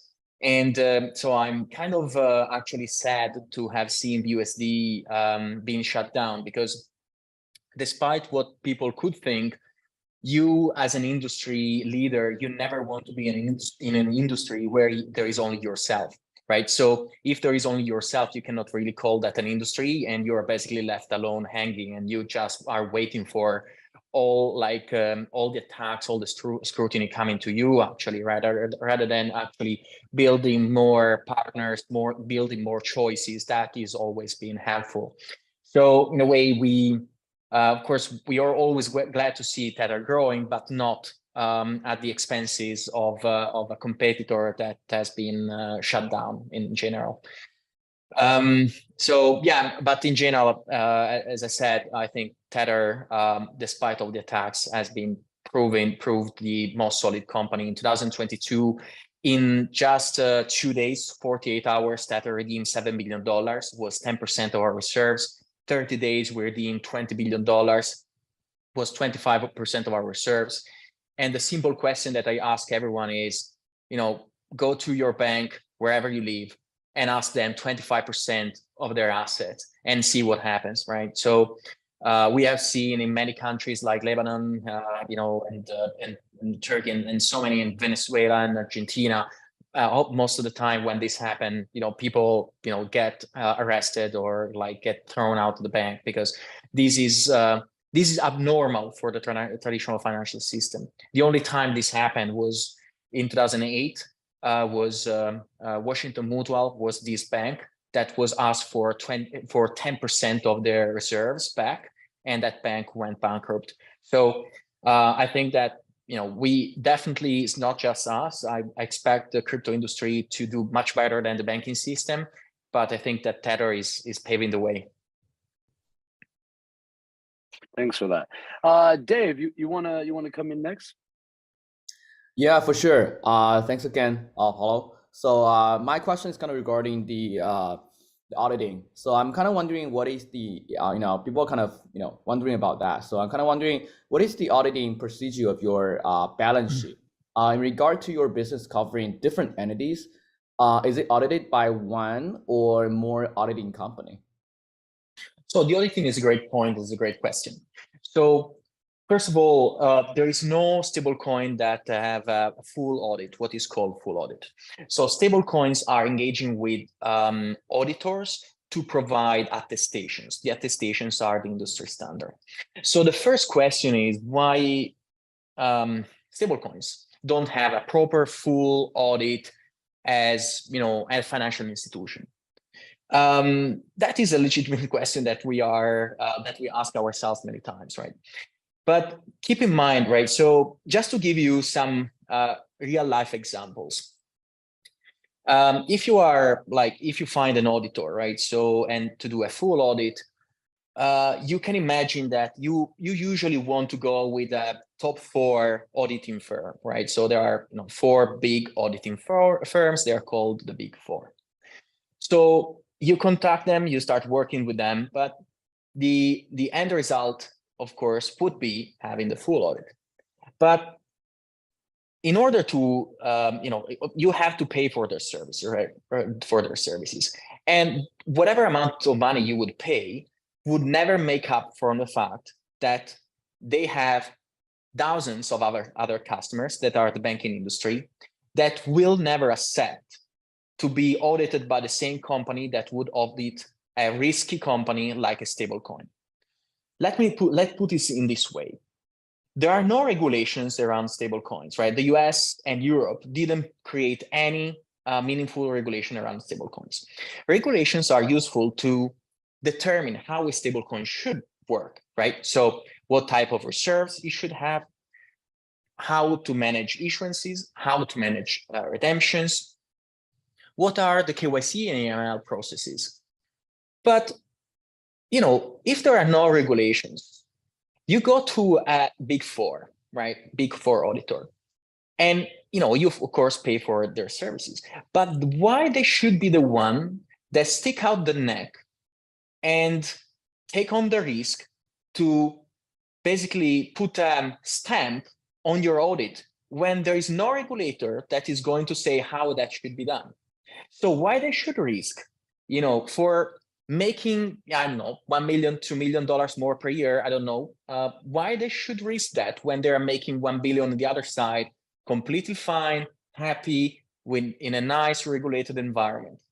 So it's easy as that, right? So at this moment, Tether has the best accounting firm that is called BDO that performs attestations, is the top 5, so just the one outside the Big 4. And the process is, although it's an attestation, is extremely thorough, right? So it's, but that is an attestation. So audits are much more complex because, again, why anyone should stick out their neck to confirm or deny a process that doesn't exist. So we believe, and Tether has been and is actively working with different companies and auditing companies to get a full audit. But it takes time. It takes much more time than what we expected. And now the community, of course, is making fun of us, but it's still fine, right? So we will get there. The community made fun of Tether since 2014. Doesn't matter, right? So we will still get there. We are keep going, and we are relentless. If there is a good thing, I mean, I'm Italian. I don't take a no easily, and I want to see this through. And let me add one point on that. Like, do you think is the lack of clarity, like the lack of any regulatory framework, is that purposeful? Like, do they know that they put you guys in a bad spot? And like, do you feel like a lot of these governments are teeing up for their own like CDBCs and they don't really, they're not they don't see too much urgency to like make Tether more acceptable to everyone?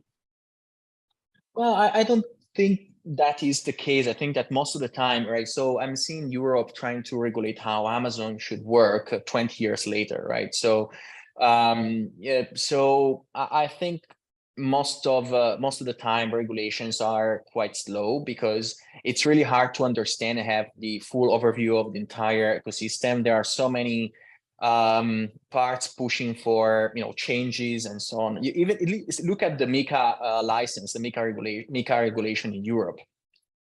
It's taking ages. There are so many changes at last minute changes. So I think that definitely governments are interested in CBDCs. But also on that point, I think that there is a little bit of misconception on the point of CBDCs. So CBDCs are extremely risky also for central banks, right? So let me explain you why. Imagine that you are a European central bank and you want to create your CBDC and you want to replace cash. The thing with cash is that cash is peer-to-peer, and the cash is bearing no positive interest, but is bearing no negative interest. So imagine that you replace the entire cash with your CBDC. What you're going to do, you are going, if you are the central bank, are you going to take on the risk of allowing positive interest and negative interest? Are you going to allow it to not bear any type of interest? So if what will happen if you change your mind, right? So eventually you want to apply a negative interest. That will create a revolution. So because you have, with cash, you are used to have, of course, you have inflation that in a way is kind of a negative interest. But at the same time, you don't have, if you were holding Swiss francs in your bank account, for example, you would have a negative interest applied, right? So, and at some point also with euros, you had negative interest. So the big question is how, peer-to-peer cash has been peer-to-peer and part of the human lives for the last 6,000 years. So our government could take on the risk to completely wipe out cash and replace it with something that could buy them back. Is extremely risky, right? When we do that, there is no way back. It's not easy to go public and say, well, guys, I messed up and now take back your cash. It doesn't work like that. So I think that before, apart, certain countries like maybe China, that they are having a bigger push. In European countries and in US, I think it will be really hard to see CBDCs being adopted widely. So I'm personally talking with few small governments. They are definitely more interested to launch CBDCs, but because they have less to lose, right? So maybe their national currency is devaluating really quickly against the dollar or against the euro. So anyway, they are happy to try whatever it takes to gain more control and more traction. But with euros, with Japanese yen, I was in a panel with one of the exponents of the Japanese central bank, and also in that case, they are afraid of negative interest applied to CBDCs, and I think actually that opened up my mind a lot. So bottom line, I think that all the governments and all central banks want to be seen like the cool guys, and they want to be seen as the ones that are researching CBDCs. But before seeing a mass adoption of CBDC, which will take a long time. Got it. Thank you. Tom, you wanna come in here?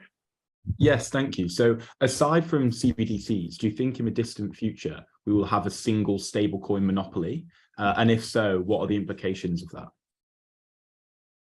I would hope not. I don't think we should have a single stablecoin dominance. Again, it's important for people to have options. I believe that a way to move from one stablecoin to another is extremely important. You would never want to be in create an industry where there is only yourself, and that would expose yourself to a lot of attacks, as well as would remove from the users of this technology a lot of important use cases.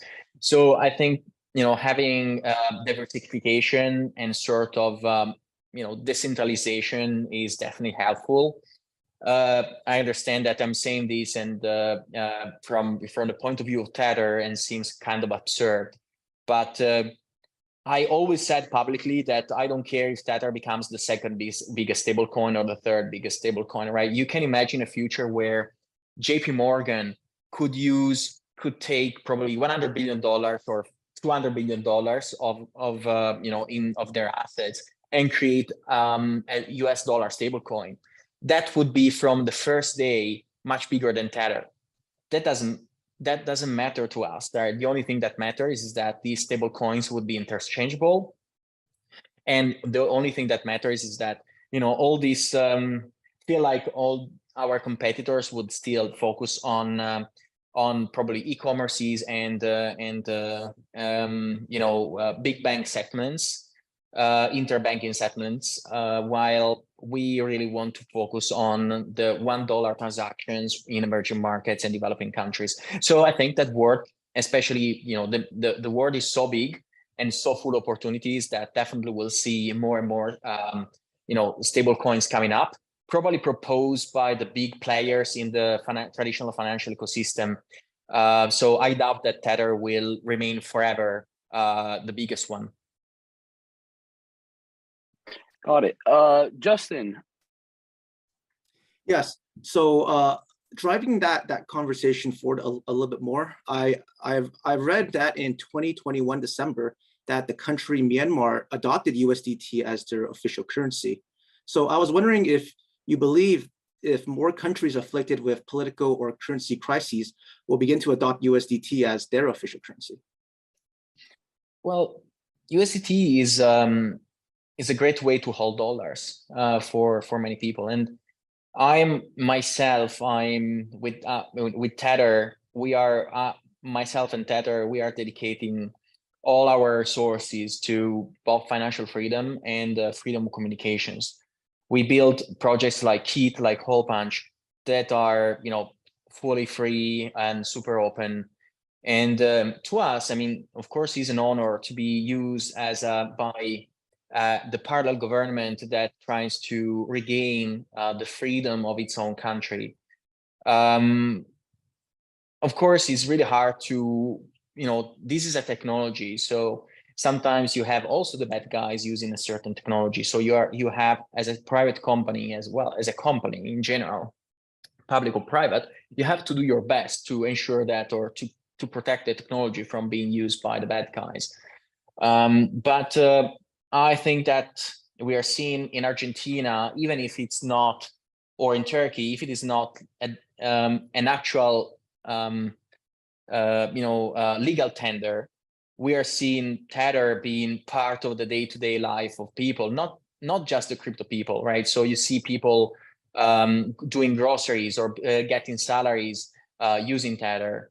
And believe it or not, we didn't do anything about it. As I was saying before, we didn't do any marketing push in Argentina or Venezuela or Turkey.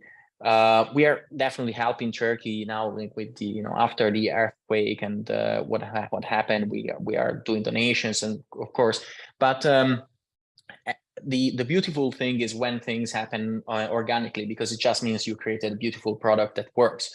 So we cannot claim that we were that great to push for such big adoption. Have people where, when people are in need, they will always lean towards finding the best solution to protect their lives and the ones of their families.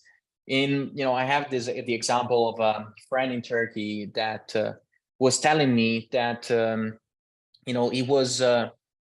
he wants to have his children to study in Europe, right? One in Switzerland.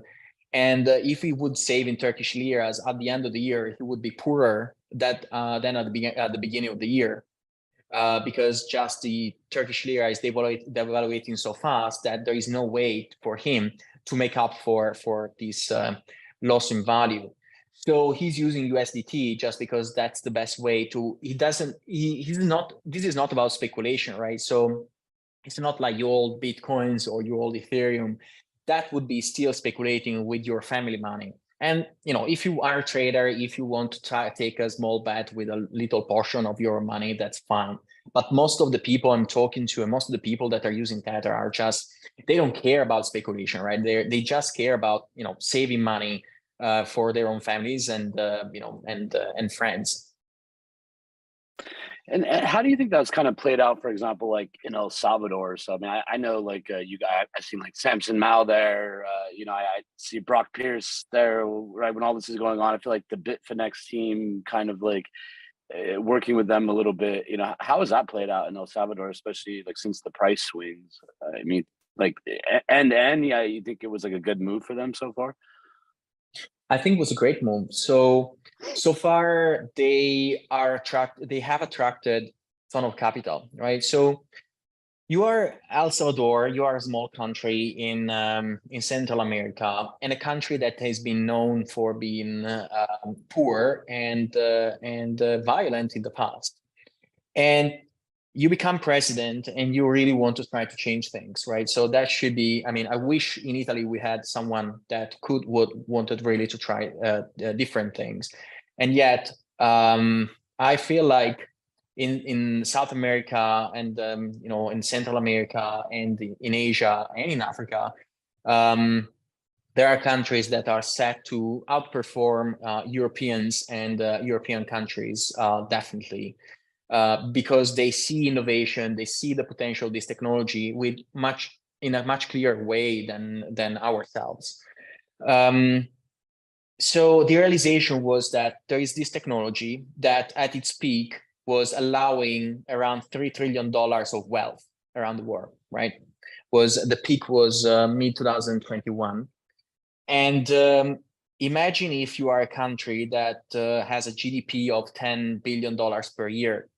$10 billion was 1/5 of Dogecoin market cap in 2021. So imagine that just you can add 1 billion, you can attract 1 billion, 2 billion investments in the first 2-3 years of working with investors that are coming from the crypto industry, right? That investor that wants to see a country thriving. They want to help countries, right? So the realization was extremely correct. There is a lot of money in the crypto industry. There is a lot of money in Bitcoin. Why we don't make a law that would attract and facilitate these people to invest in the country? And so far, you can see that from tourism. You can see that from new investment sizes. That is happening. And it only works if you are one of the first countries in doing that. If you are the 100th country that does that, no one cares. But if you are not scared, if you want really to change, especially if you don't have much to lose and you want to change the future of your country, that is, I think, is a fair bet, is a really intelligent bet. Got it. Let's go back to you. Yeah. Yeah. Thank you. I have a question about the recent CBDC. Well, actually, more of the BRICS CBDC that they were sort of talking about, as well as Saudi Arabia's, or specifically MBS's interest to join BRICS. What do you think about the whole BRICS CBDC, as well as sort of that take to try and become the reserve currency? So although that is extremely interesting in theory, I would say, would be really hard to put that in motion, because it would mean that you have 5 different countries, 6 different countries, if you count a few additional countries that might want to join, that would need to create a portfolio of national currencies so a basket of national currencies, because you cannot have one single currency be the preferred ones. Then otherwise you go back to the dollar situation where one country will hold much more power than the others. But also doing a basket is not that easy, right? So because you have different components that are the different currencies, and that is extremely difficult to manage. So if a country starts printing more money than the other, how you balance that in the basket, right? So these countries have different rates of inflation, different rates of growth. So it's extremely difficult to try to create one single basket to rule them all. So I think the alternative that could be extremely interesting And in Tether actually tried that in the past, and is one of its best products actually. Is a product that we think could even obscure the growth of USDT, is Tether Gold. So in general, I feel like gold is a much better stable coin than the dollar, right? So if you talk to almost anyone in the crypto industry, if you talk to them about gold, they will tell you that gold is never as good as a Bitcoin. And that is true in my opinion, but the problem is that they are looking at the wrong way. Gold should be compared to the dollar rather than to Bitcoin, right? Bitcoin already won because it's transportable. You can bring it from one place to another just with 24 words in your mind. But gold is understood by everyone on this earth, has been used for 6,000 years by everyone as a mean of exchange, a store of value. So creating a stable coin or creating a CBDC that is actually backed by gold is the best way, because gold cannot be counterfeited, right? So these countries can hold a portion of gold in a single storage, and can elect one agnostic country to hold the gold, or they can keep a portion of the gold. Each of them can hold a portion of the gold. So I think the gold is actually going back to the gold standard is a smart move rather than being going to create issues. The reason why the countries relinquished the gold standard was so that they could print as much money as they wanted, right? We are seeing how US printed 30% of the total dollars in circulation in 18 months. So that would not have been possible with having to have gold in reserves. So if gold doesn't allow you to have a ceiling to your debt, and so on and so forth.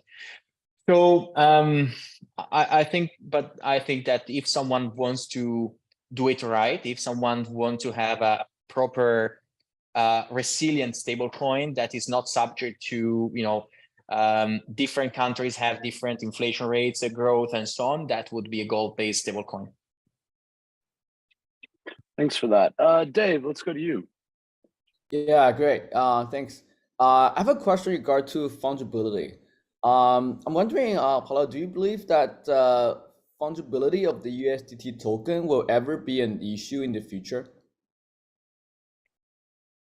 So that is similar to Bitcoin in a way, right? So because I think fungibility per se will not have problems, but I think that more and more the number of hops that you would have, or you would need to track the number of hops that your transaction or your tethers are doing in order to make sure that you didn't receive money that is coming from or is related to any illicit activity, right? So because USDT will be always fungible, but you still might not want to have your USDT wallet being tainted by USDT coming from any illicit activity. That is true for every cryptocurrency. So that's why Tether is actually working with chain analysis and with the law enforcement around the world to, of course, monitor these type of behaviors. Tether, in the last 2 years, Tether gave back to its community more than $200 million coming from hacks, right? When people get hacked, we are usually fast enough to intervene. We work with law enforcement, we freeze the assets, and we reissue the assets to the legitimate owners. But so that definitely is something that will need to be structured and should already today is working much better than the banking system, because we can act directly and much faster than the traditional banking system, because you have transparency, right? So you can still track funds on chain. But at the same time, it's important that you as a individual, you as a company, if you receive payments, you should feel comfortable to receive payments because they are not coming from any illicit activity. And that's something that Tether is working on to monitor and work with the law enforcement. They always conveniently forget to mention that the dollar and cash is what everyone's using for illicit activity. They always leave that one out. That's true, because in the end, keep in mind that the dollars are much harder to track. So with Tether, so sometimes when I talk to regulators, they ask me, do you think that Tether is being used for illicit activity? And my answer is, if you are doing anything illegal, you would be really dumb to use Tether, because it's all transparent, right? So, and we proved that with again, $200 million have been returned to legitimate owners, or we have been working with law enforcement to freeze illicit activity just right at the beginning. So, all the possible illicit activities happen with national currencies, because people are using cash, people are using even the banking system just to transfer trillions that are being used for all the possible crazy things, right? So all the drug dealing and so on and so forth. So, when you have such a transparent tool, you really don't want to shoot on your foot, right? They're not banned. They're not calling for cash to be banned. I noticed. Tom, let's go to you. Sure. You mentioned earlier bad apples a few times. So I'm interested to hear how you think the community, investors, and regulators should work towards identifying bad apples before they become a too big part of the tree. Well, I think that the community should sometimes ask itself if something is too good to be true, right? Or is I heard many people, so simple examples. As part of my job, I also run an exchange called v15, and I know exactly how an exchange is running, how it's profitable, how what are the costs, and so on.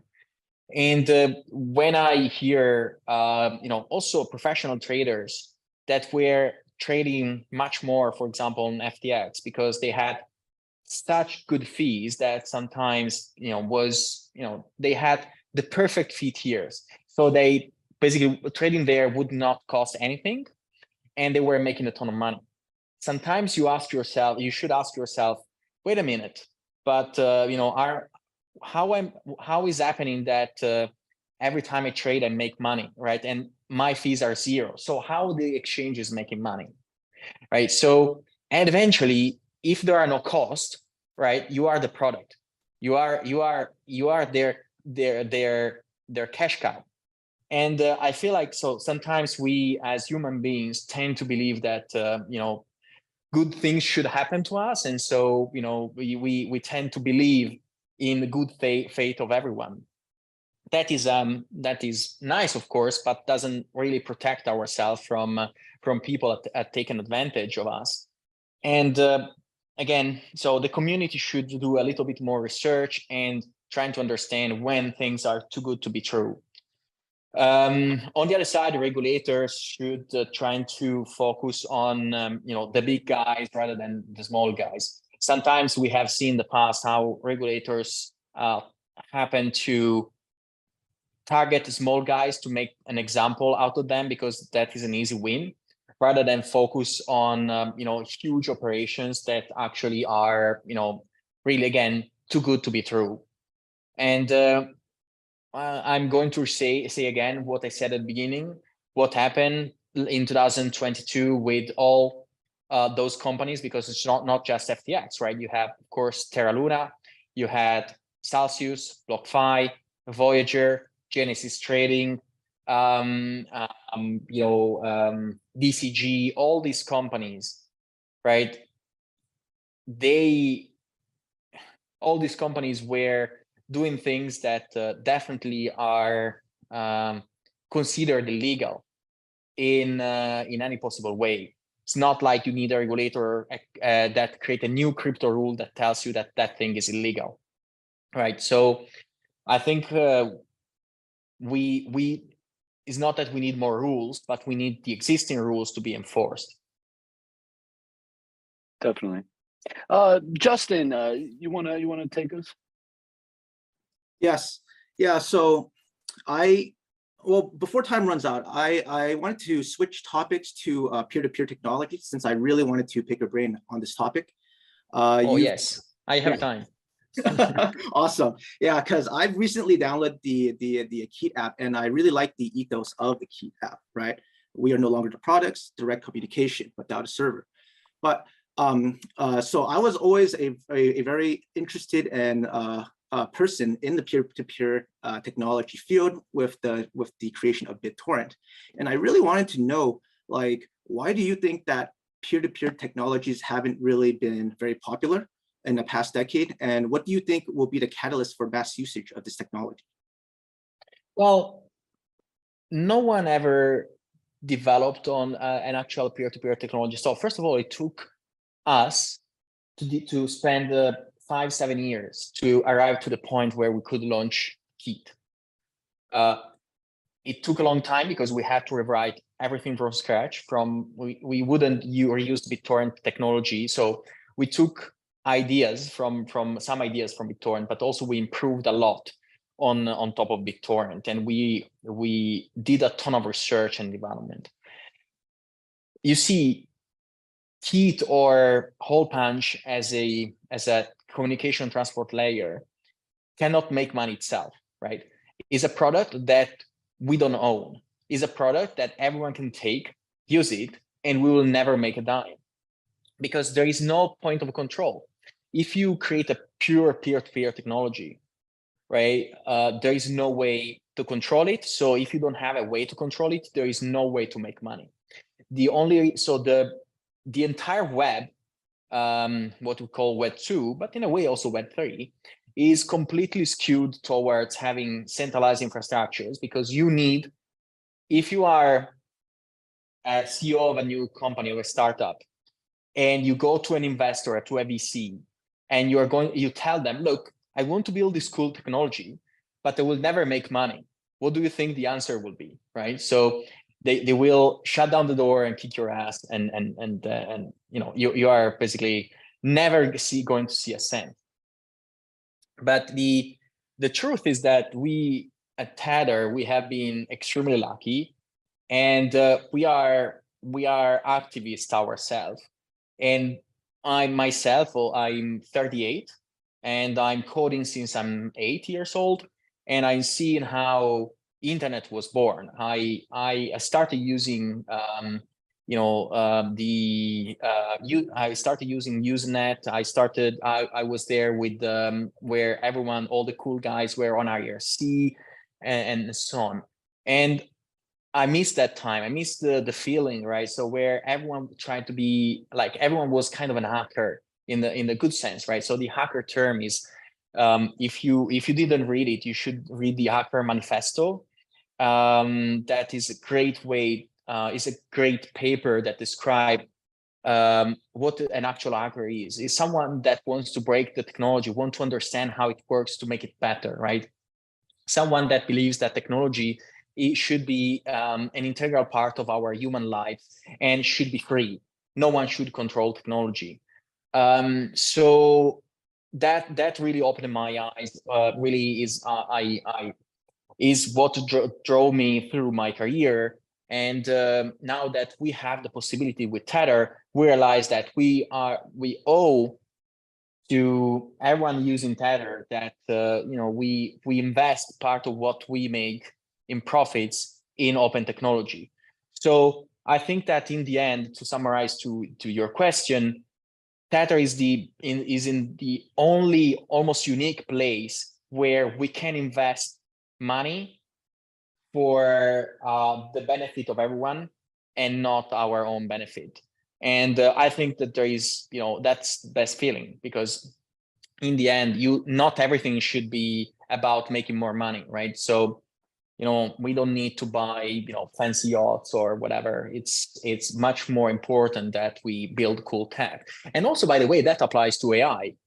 So we are discussing how we can apply our peer-to-peer technology to make, because one of the things that I would hate most, I'm a big sci-fi fan, and I believe that with the 3 laws of Asimov, right? So one of the issues there would be that AI that would power robots will skew the 3 laws of Asimov based on their bias. And let's be frank, right? Everyone in the world has a bias, right? Everyone in the world is, sorry for the term, is a little bit racist in a way, right? So all the communities, anyway, they are trying to protect themselves and look to the foreigners in a different way, right? So that is how human beings are.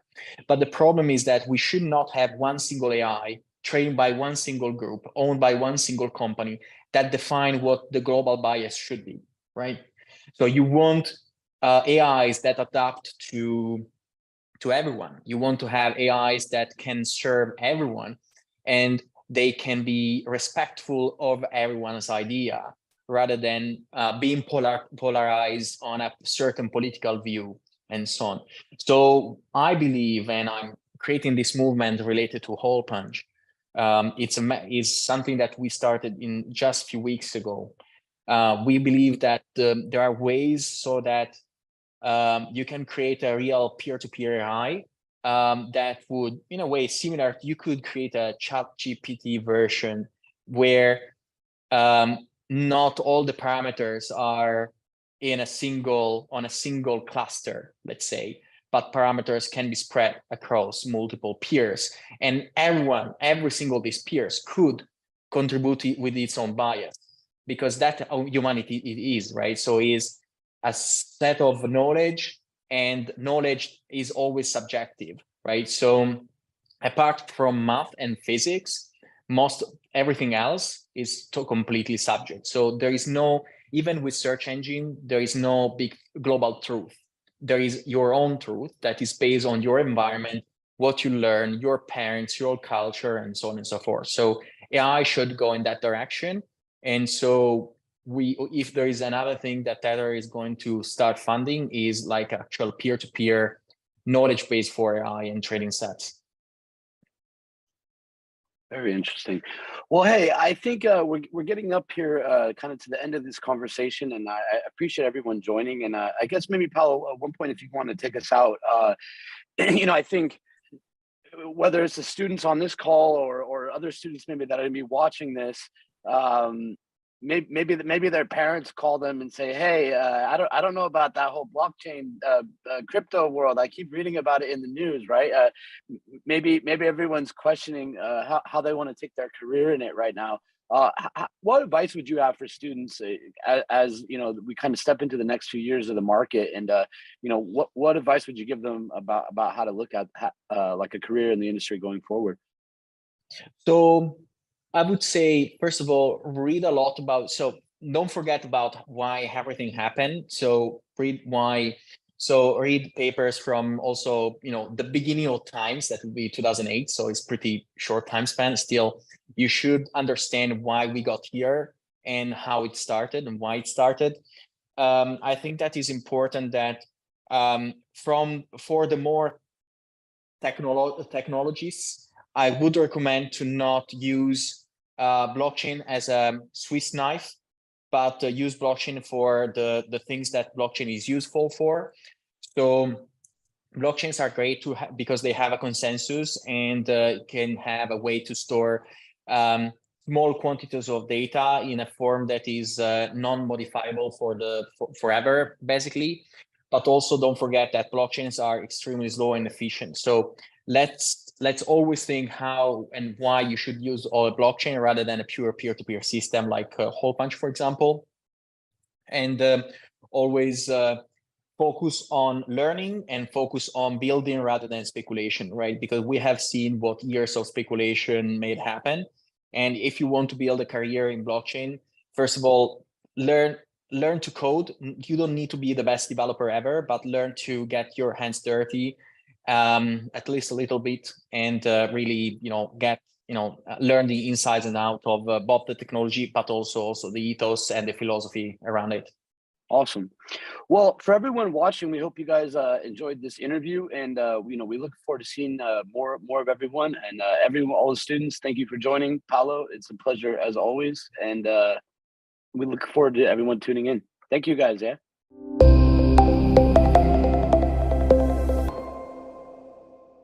Reimagine 2021, the #1 global event in the metaverse. Curious about Web3? Learn Web3 with the leading Web3 wallet and MetaMask Learn.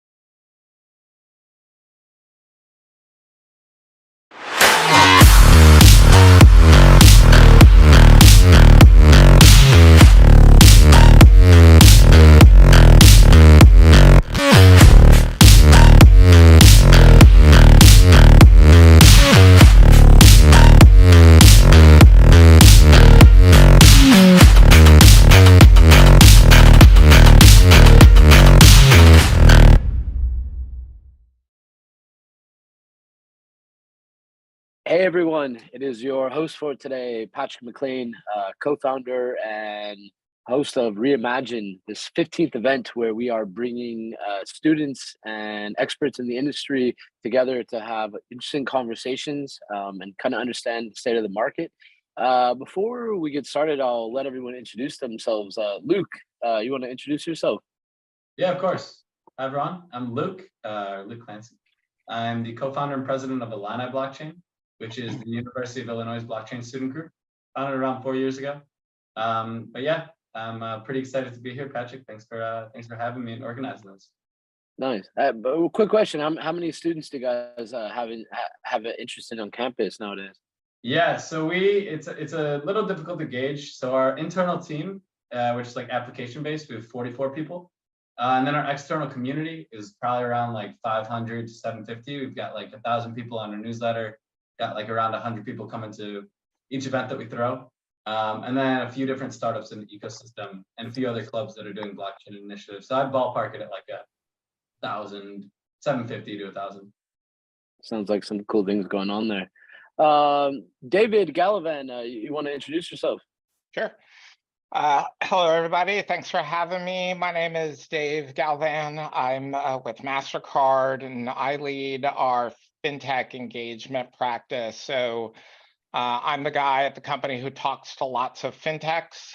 Probably 500 a year is my clip these days. All different types of fintechs, from neobanks to wealth management companies, lenders, dispersers, consumer, commercial, you name it. Obviously, crypto and blockchain is a pretty significant part of my portfolio, so pretty well versed in the subject. Definitely. Well, glad to have you and to understand a little bit of MasterCard's perspective. So I'll kick off our first kind of topic here. I think from my perspective, being in the blockchain industry for a while, I've always seen MasterCard, I would say, like of the institutional banking companies, it has always been more or less at the forefront of the crypto side, like wrapping their arms around it. Maybe I'll describe it as less scared. Definitely ahead of like the visas, etc. I think 2 or 3 years ago, you guys even joined our education alliance when we had a mouse belt.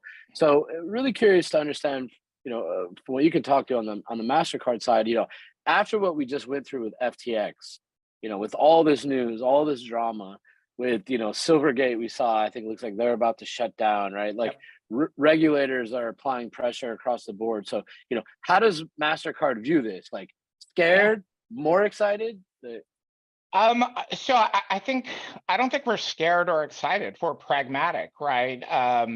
MasterCard, we're a network.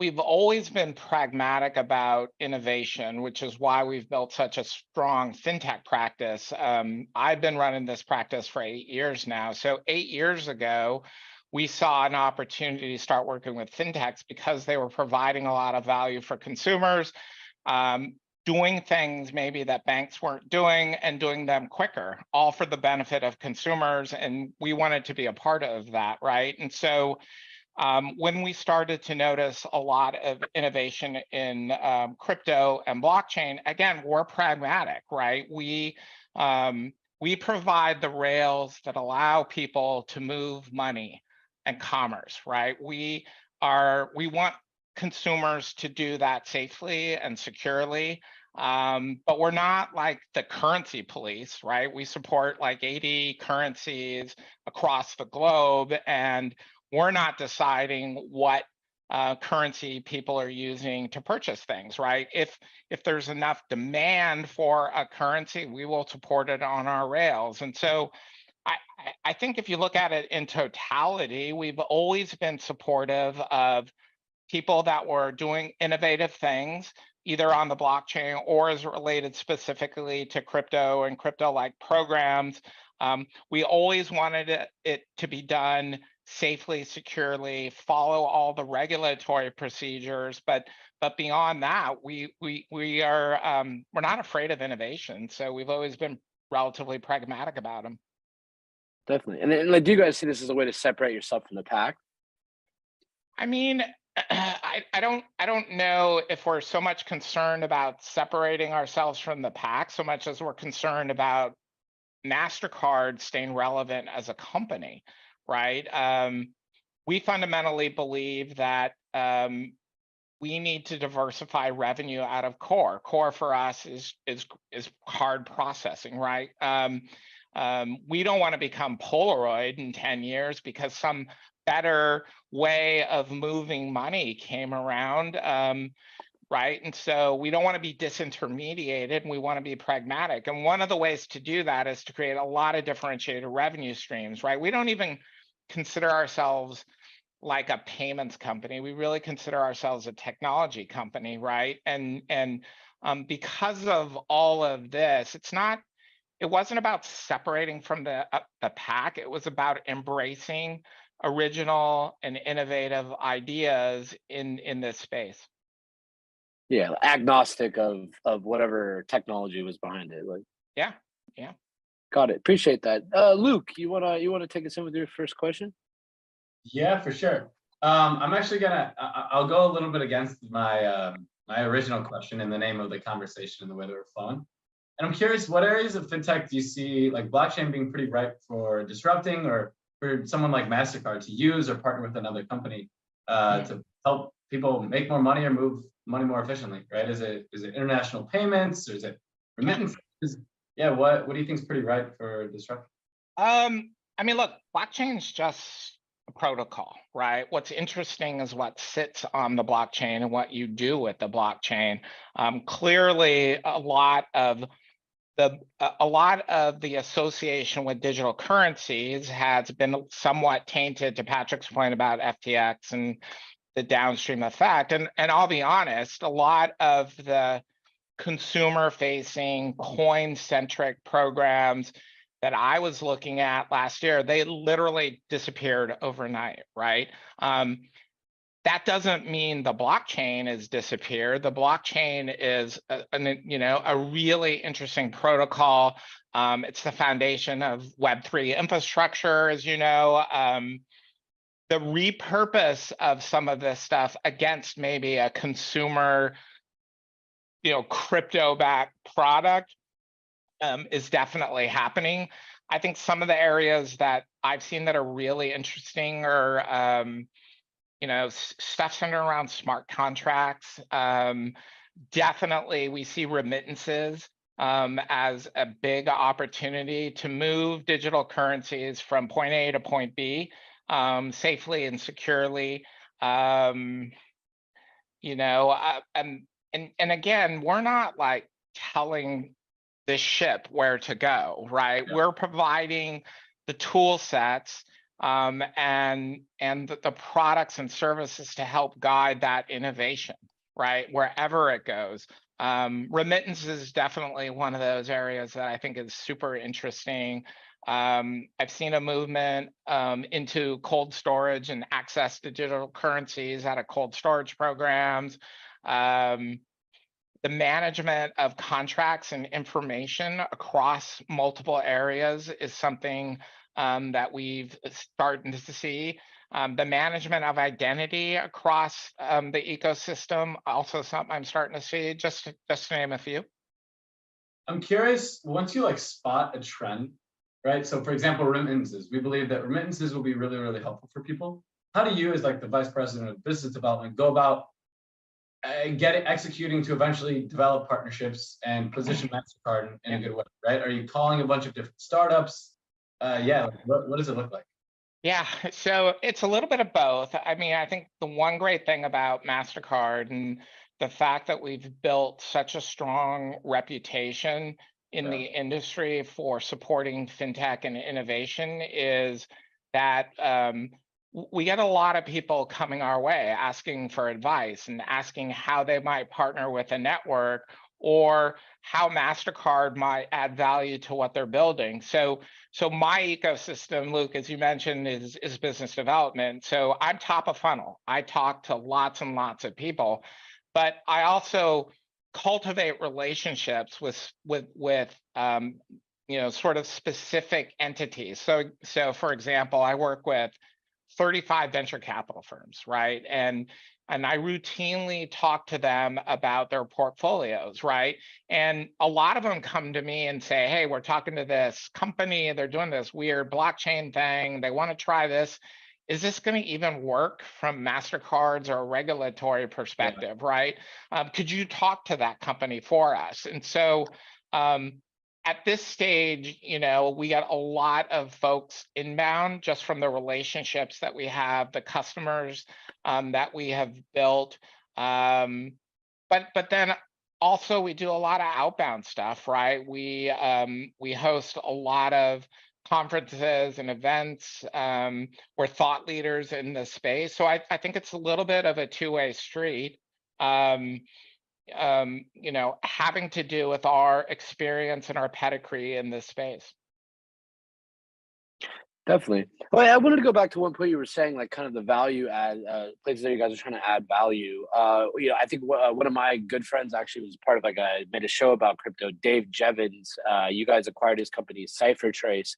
I thought it was a really interesting acquisition. So how do you guys see you adding those type of capabilities to really leading in the blockchain realm?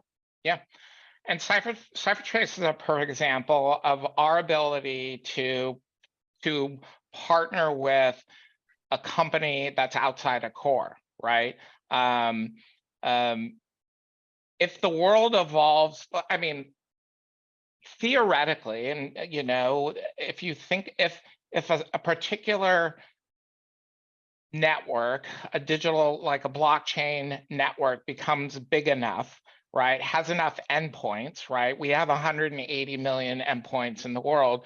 If there was another entity that became that big, that had 250 million endpoints, which is super hard to do, it took us 60 years to do it. Well, let's just say that happened. Well, they could operate outside of my network, right? So I wouldn't be able to provide any value in that network, right? And so we obviously don't want that to happen. We don't want to get disintermediated as a network, but we're pragmatic, right? And so we provide a lot of services like CipherTrace, which provides network tracking of digital currencies, ID verification. We own a company called Akata that's used by almost every major exchange to provide ID verification. The whole idea then is MasterCard could participate and be part of that network, even if we weren't moving that digital currency from point A to point B. That makes sense? Yeah. And I feel like that's how a lot of companies think about it, as they realize, that this stuff is open and they can tap into it, right, without actually, being the core gatekeeper or provider. Right. Like all the data is accessible. But yeah, no, that was always an interesting acquisition. I think what CipherTrace does, and there's a lot of movements going on around identity, building profiles of people, right? And I think it's very interesting is that you can prove your wealth without knowing anything about the person to a certain extent, right? Or other attributes. But hey, Luke, do you wanna take us to another question? Yeah. I mean, honestly, as a follow-up, I was pretty curious.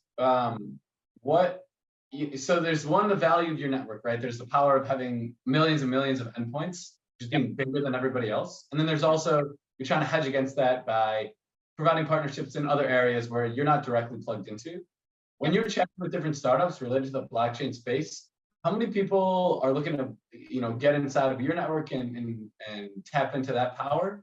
And how many are outside or external to it? And what are those? So, I mean, look, at this stage in the game, there is no network that's big enough to displace MasterCard or Visa or any of the big established networks in the world. So, you know, our engagement with crypto-centric companies or blockchain-centric companies have really been more in line with how we can become part of the network, right? As opposed to operating outside of the network. Even companies like FTX, right? As big as they were working with a network, right, on the card product that they issued. Now, it wasn't ours, it was our competitors, and luckily we dodged that bullet.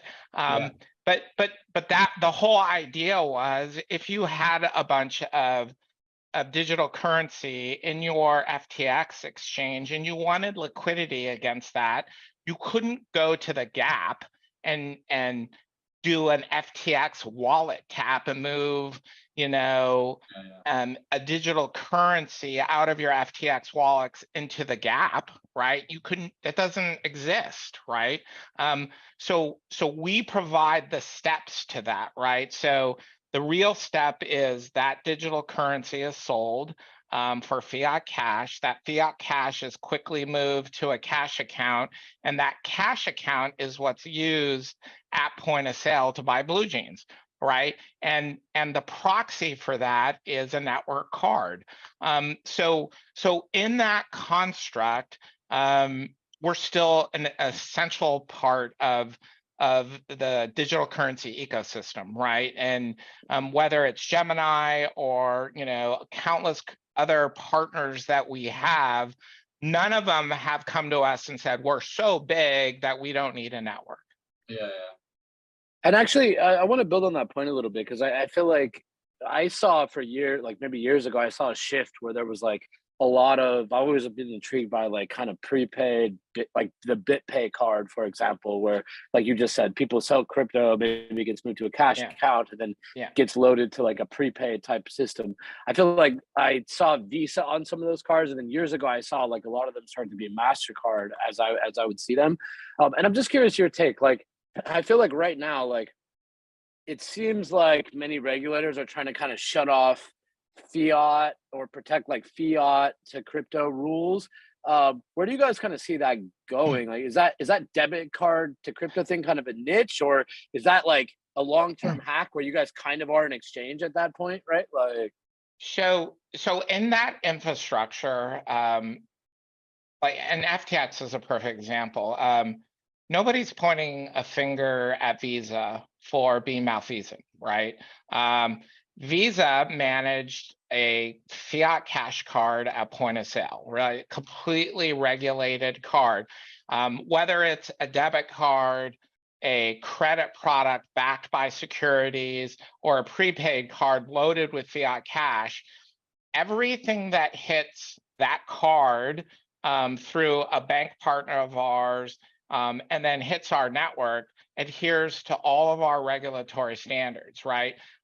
So nobody is pointing the finger at our bank partners or our or the network for the way that we manage those programs, because it's just fiat cash, right? The part that is a little bit dicey is how those digital assets were managed by FTX, right? The fact that you know, and folks are looking at FTX as being needing, you know, and exchanges needing to be regulated. They're looking actually at the digital currency to be regulated against volatility. They're looking at the way that those accounts are managed to create, you know, to be compliant with OFAC rules, anti-money laundering rules, ID verification rules, right? And some of the banks that have stood these programs up adhere to these programs because they have to. And they've gotten a little bit squirrely about some of these exchanges in the way that they manage customer bases, right? Clearly, there's going to be a bunch of regulatory folks stepping in to manage the way that these digital currencies are held, liquidated, right? So you have a taxable event. what we're doing as a network, nothing's going to change because there were no digital currencies that ever came onto our network, right? And our bank partner had to verify and guarantee, right, the issuer of that card, the person that that card was given to was met their KYC, AML, and OFAC standards, right? It's everything beyond that that is a little bit gray, right? On that note of like regulatory issues and sort of bringing it back to what you talked about earlier with giving advice to a lot of different startups who are starting up the space, and some of them just kind of getting things wrong, right? Where they just don't know a lot about the space, whether it be regulatory issues or like just general technology of like how the network works. What would you say are some, I don't know, common themes that you see people getting wrong about what blockchain could mean or DeFi could mean in the context of, you know, finance? So, I mean, to your point, Luke, it's super complicated, right? There is a lot of regulatory requirements that the US banking system and the global banking system has, right? When you start touching that, you need to adhere to it, right? And so the common fallacy is the idea that you can take that great anonymity that you created in the blockchain and the crypto world, and it applies to a regulated industry like US banking, right?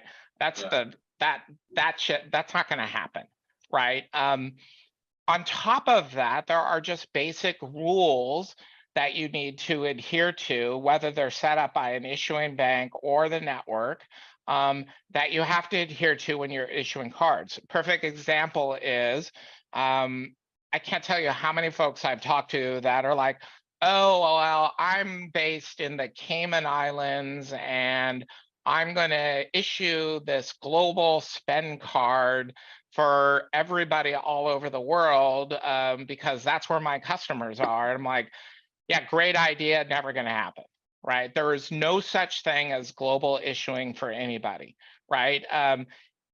You have to issue a card where your customers live, period, full stop, right? They need to be identified, verified, and have an address. In the US, it's a verifiable US address, right?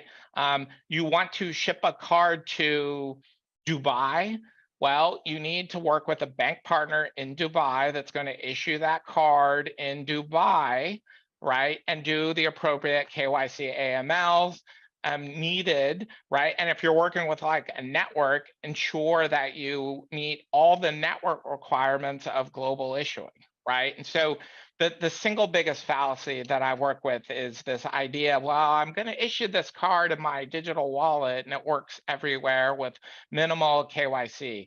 That's full stop, just never going to happen, right? And beyond that, then I get all kinds of, you know, questions. You know, I'm in Puerto Rico and I want to issue a card, and well, you can't do it because you're not a bank and things like that, right? And so I routinely engaged, and this isn't just crypto and you know, blockchain programs, this is fintech in general, right? If you're pushing the envelope a little bit and trying to do things that are innovative, sometimes those bump up against sort of the regulatory rules that have been put in place, right? And MasterCard's not a bank, so I'm not even a regulated entity, right? It's most of the regulation that is put in place it falls upon our bank partners to adhere to follow, right? And quite frankly, a lot of these banks that looked at some of these fintech programs 4 or 5 years ago, they're like, oh, this is cool, it's a shiny marble, it's a fintech, I want to do it.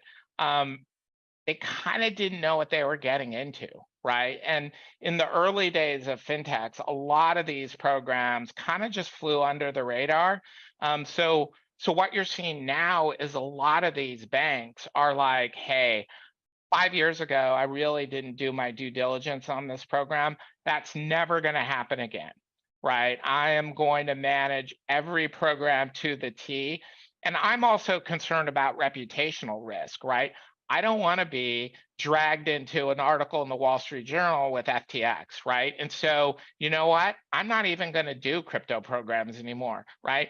Nobody needs a Dogecoin debit card, right? And so I'm not even going to stand that program up, right? And so you've got a little bit of pushback to Patrick's point earlier, some of the trickle down effects of, FTX and Binance and all the, Silvergate, all of these companies essentially imploding is causing a lot of concern about banks are like, you know what, from a reputational standpoint, even if you adhere to all of the regulatory stuff, I don't even want to do this program. Well, and even on like for this event, to like longtime friends of mine, like Paul Brody's like head of blockchain for Ernst & Young, and Paolo Andrino, the CTO of Tether. I've had conversations with them the last 2 days and been wanting to get their insight after what's happened in the last few months. And, I think on one side you have a company like Tether and Paolo saying, they want to be audited by like the big four, right? But he can empathize with them and say, well, they won't touch us, right? Because there's a reputational component to it, right? And so I think, you know what I mean, and yeah, there is, I think, that opportunity cost. But one thing you were saying earlier, I wanted to segue a bit. Like many years ago, like my early 20s, I lived like in Tanzania for a long time, and I saw what they did with like M-Pesa and kind of like moving money on phones like over a decade ago, right? And I think people in the Western world probably still wouldn't fully grasp that. How does MasterCard, how are you guys viewing it from kind of a regional perspective? Because I feel like maybe the Western world has less immediate need because they have so much infrastructure to use crypto. But if you look at some of these developing nations, it makes more sense for them. So how do you guys see it as like a different strategy regionally? So I mean, you're spot on. This goes back to the whole remittances sort of conversation. Most of those remittances, they're not peer-to-peer in the US, right? They're peer-to-peer outside of the US or account to account outside of the US. And so moving money from point A to point B, let's just say Africa. When Africa is a perfect example of a country that has a terrible banking system, right? And hyperinflation, right? Cash-based society, people don't trust banks. They trust the phone company more than they trust a bank, right? Which is why you've got Orange and all these other companies creating phone-based digital banking systems, either on the acceptance or on the issuing side. Again, I think that's a perfect use case. Moving a stable coin, which doesn't have to touch, sort of the cost and the incomplete banking system in certain countries is absolutely a use case for a digital currency. No question about it. Got it. Appreciate that. And much easier to build that infrastructure, right? You're just going to account. All you need are off ramps, right? How do you convert a stable coin, in somebody's digital phone to cash or some other product that they can use to buy goods and services in local market, right? And in many instances, it's just cash, right? A big part of our network in many of these countries is bank to cash, right? Because nobody wants a card. If I give somebody, in an undeveloped country a card, they got nowhere to spend it, right? They're living in a cash-based society, so we provide cash out capabilities, and I think we've got like over 100,000 cash out capabilities across the world, so somebody can go to an ATM, punch in a code, and get cash in the local currency. Well, I just want to ask one thing, and I'll kick it to you, Luke. But as I heard you say that, like, do you think there's ever a world where people like cash out less, like they just keep it in the currency and trade amongst themselves and pass from A to B? Sure. I mean, that's nirvana for us. I mean, if you ask MasterCard who our biggest competition and what the biggest market opportunity for us, it's not Visa. That's not our biggest competitor. Our biggest competitor in the world is cash, right? So how do we take more cash out of the ecosystem, put it on our network to provide a better experience for consumers, a trusted experience, a safe and secure experience? That is our mantra, and it's the single biggest market opportunity we have as a network is cash. I never thought of it like that. Luke, you wanna take us in? Yeah, I thought that was pretty interesting. And building off the Africa thing, so I totally agree with you. On paper, it seems like an amazing use case, right? It's like sending a stable coin in a country where like it's hard to get a stable currency, and you don't have like you just can't even trust your bank to keep your money safe. Like obviously that's a pretty good solution. On your guys, is it actually being used that way? I don't know how deep your roots are in a place like Tanzania or something like that, but are people in those countries using it? So to be honest, no. This goes back to the last mile, right? So you send a stable coin to somebody in Kenya and it's sitting on their phone. What are they going to do with it, right? They need cash, right? And that mile, that stable coin to cash mile hasn't been built yet, right?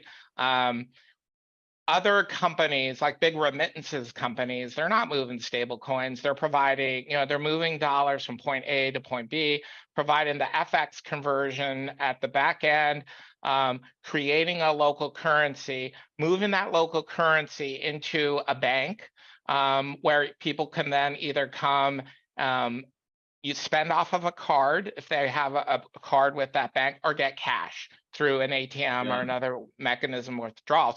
So that's the network that we have built. This whole, again, this is back to the conversation. This network hasn't been created yet, right? You give somebody a stable coin in Kenya, they have no place to spend it because nobody accepts stable coin. It's just moved money safely from account holder to account holder. They still got to figure out what to do with it next, right? And that's going to take time to build out. The areas where we've been more involved with the movement of digital currencies from point A to point B, it's usually government to government or bank to bank, is through like CBDCs and things like that, right? A lot of this money movement we've seen is either government to government or bank to bank to smooth out and to make ledger entries more easier to happen. We haven't seen it trickle down into broad-based consumer plays yet. It's interesting to see this narrative, right? That like sort of isn't true yet, but we built so high. It's a great narrative, right? I mean, I have this happens in the digital, in the fiat cash world too. If you've got a banking app, in the US and a banking app in Brazil, so you move money from wallet to wallet. What do you do with it next, right? That's the part that hasn't quite been figured out yet. No, I think it's interesting. I think many people are not buying that cup of coffee with crypto. And for me personally, the closest I've ever seen come to it is like MasterCard BitPay. Like this is like the most convenient way to actually do it in a lot of circumstances. But actually, go back on what you were saying on the CBDC stuff. I feel like that conversation has been boiling up for, I don't know, call it 5 years or something, accelerated in the last 2 years. I think my personal take is like after this whole FTX debacle, it's probably going to get ushered in much more quickly. It'd be like, hey, that Bitcoin in that crypto world, that's the scary stuff. We have your approved version right here. I think there's interesting implications there where you start to think of it as like, why do you need a bank at that point? It's more like you just have an app to check your balance. How are you guys viewing that era being ushered in? Like, do you think it's coming quickly? And then does it change your guys' role in the position, like between banks and how money's distributed? So again, I think you make a good point. It feels to me that the obvious setbacks that we've seen with the FTX and then the downstream trickle effect of that have impacted a lot of government, bank to bank, and even, you know, consumer crypto programs, right? I think if you talk to, well, you know, venture guys, for example, they're not interested in any more Coinbase crypto stuff. They're like, that ship sailed, they're done, right? They don't even want to look at it. Give them 18 months. I've seen this cycle. So here's the thing. They've changed their tune a little bit. It's all about infrastructure, right? So we don't know what digital currency is going to survive. It's going to be regulated. It's going to be used. Could be, you know, USDC. It could be a stable coin. It could be, you know, Bitcoin, Ethereum, and a few others.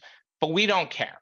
All right. Nobody wants that now. This stuff is all going to be dragged out 5 to 7 years. Nobody wants to buy, you know, blue jeans with Bitcoin. So what we're going to focus on is building coin agnostic infrastructure, right? And that's where the VCs are putting their money this year. I don't know about next year. You're right.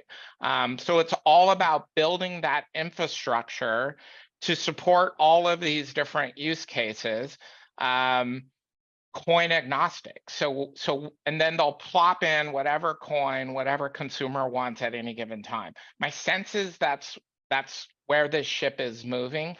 A lot of these like CBDC programs and other things that people are working on, they've realized that consumer demand is now waned, and so there's going to be less of a need for it in the near term. So we can probably punt on this stuff for 5 years. Got it. Appreciate that. That's just my sort of, you know, foot on the ground, soldier on the ground sort of view of the world. You know, before FTX collapsed, I probably was talking to 15 or 20 different exchanges and non-custodial wallets, and that were all doing really interesting things with different types of digital currencies that wanted some connectivity to the network. Those problems just literally disappeared overnight. And because those programs are disappearing, which, you know, the banks aren't involved, the networks aren't involved, the fundamental belief is they're too risky, consumers don't want them. I just think that that's going to cause everybody to reassess, you know, one, what they're doing in it with a digital currency, and two, how they offer those digital currencies to their customers. No, definitely. Yeah, look, I think I was joking with Luke before we joined. We were in the waiting room, and you know, we've been funding these university programs since 2017, and you know, I remember back late 2017, early 2018, I'm like giving grants to these schools and like giving them money to buy pizza and shit, right? Like they can have a club, and they're getting letters like, "Hey, we can't be associated with this drug coin like Bitcoin," right? So I feel like I've seen this go through many cyclical parts, right? It's even part of why we try to do this. It's just I tell people like, all right, price of crypto goes up, goes crazy. It's all over CNN. Everyone's downloading a Robinhood app. Then 18 months later, this thing crashes again. And then you have another 3 months of negative news. Everyone's scared. This time seemed really bad. Like, I never had everyone I know in crypto call me like, man, like I might leave this space, right? And I think it was kind of a gut punt, you know, in the fact that like no one was like thinking that was possible, right? Or that like this kid was just like a blatant, you know, not what he seemed, but yeah. I mean, look, I think people are using FTX as a really good sort of lightning rod to come in and like scrub the industry, right? You know, these congressmen that are now running around, you know, screaming for regulation. They don't even know what needs to be regulated, right? They just know, oh, they were letting him write the bill. They're right. That's exactly right. They just know now bad and we got to fix it, right? And so we're in this very reactive place right now. I think that there is going to be a fair amount of regulation. There are going to be, tax implications for liquidating, digital currency holdings and things like that. Again, more importantly, it's just the regulation for the most part, as far as I'm concerned, a lot of it was already there. People just were flying under the radar and running a little fast and loose, right? What's really happening is just everybody is overreacting and they're like, you know what? I don't want to touch any of this stuff anymore, right? And so it's not like, oh, I'll do this program to, as long as it follows all of the regulation, blah, blah, blah. No, they're just like, I'm done. I'm out. Right. There's no regulatory sandbox they trust. I mean, you can tell them everything in the world. They're out. Still, yeah. What if it happens and I look bad, and they don't want to be that leadership. But and really, it's all about reputational risks, right? So because so many of the articles written just fundamentally, people don't understand the complexity of what's going on here, right? They don't understand that when you're using, a Bitcoin.com debit card or a Coinbase debit card, you're not moving digital currency at point of sale, right? It's just they don't understand it, but because it's complicated, nobody understands it. Everybody's running for the hills. Yeah, it makes sense. But hey, Luke, I know we're bumping up on time here, so I want to respect everyone's time in the next 10 minutes or so. But Luke, you want to take us out with your final question, and I'll kind of close us out? Sure. Yeah, for sure. All right. So for my final question, I think this is a question for both of you. Since you're both like doing BD related things, and I'm pretty much a newbie to it. I've been, growing a lot of blockchain for like 2 years or a year. What are some of like the skills or habits or mentalities that you've begun to adopt that I don't know, would make you an asset at a company, right? Like David, you've worked in this fitness industry and then now in digital payments, and Patrick, you've been in crypto for a while. Yeah, what are the skills, habits, and mentalities of like a person who's really, really good at this? Sure. So I think I've always fundamentally believed that business development's an interesting animal. It's a combination of sales, because you're always selling, right? And fundamentally, BD is about sales. And to be successful at sales, you have to you have to really know your stuff. You have to get people to trust you, and you have to get people to like you, right? People do business with people they like, right? It's as simple as that, right? Build trust, be honest, be transparent with the folks that you're working with. A negotiation is not a zero-sum game. It's not a win-loss, right? It's not me against you. We're building a partnership, right? I've seen too many deals turn into this sort of, man against man kind of thing where it's like, I'm going to wait you out and I'm going to win. You can't build a relationship if one person walks away from a contract signing feeling like they lost, right?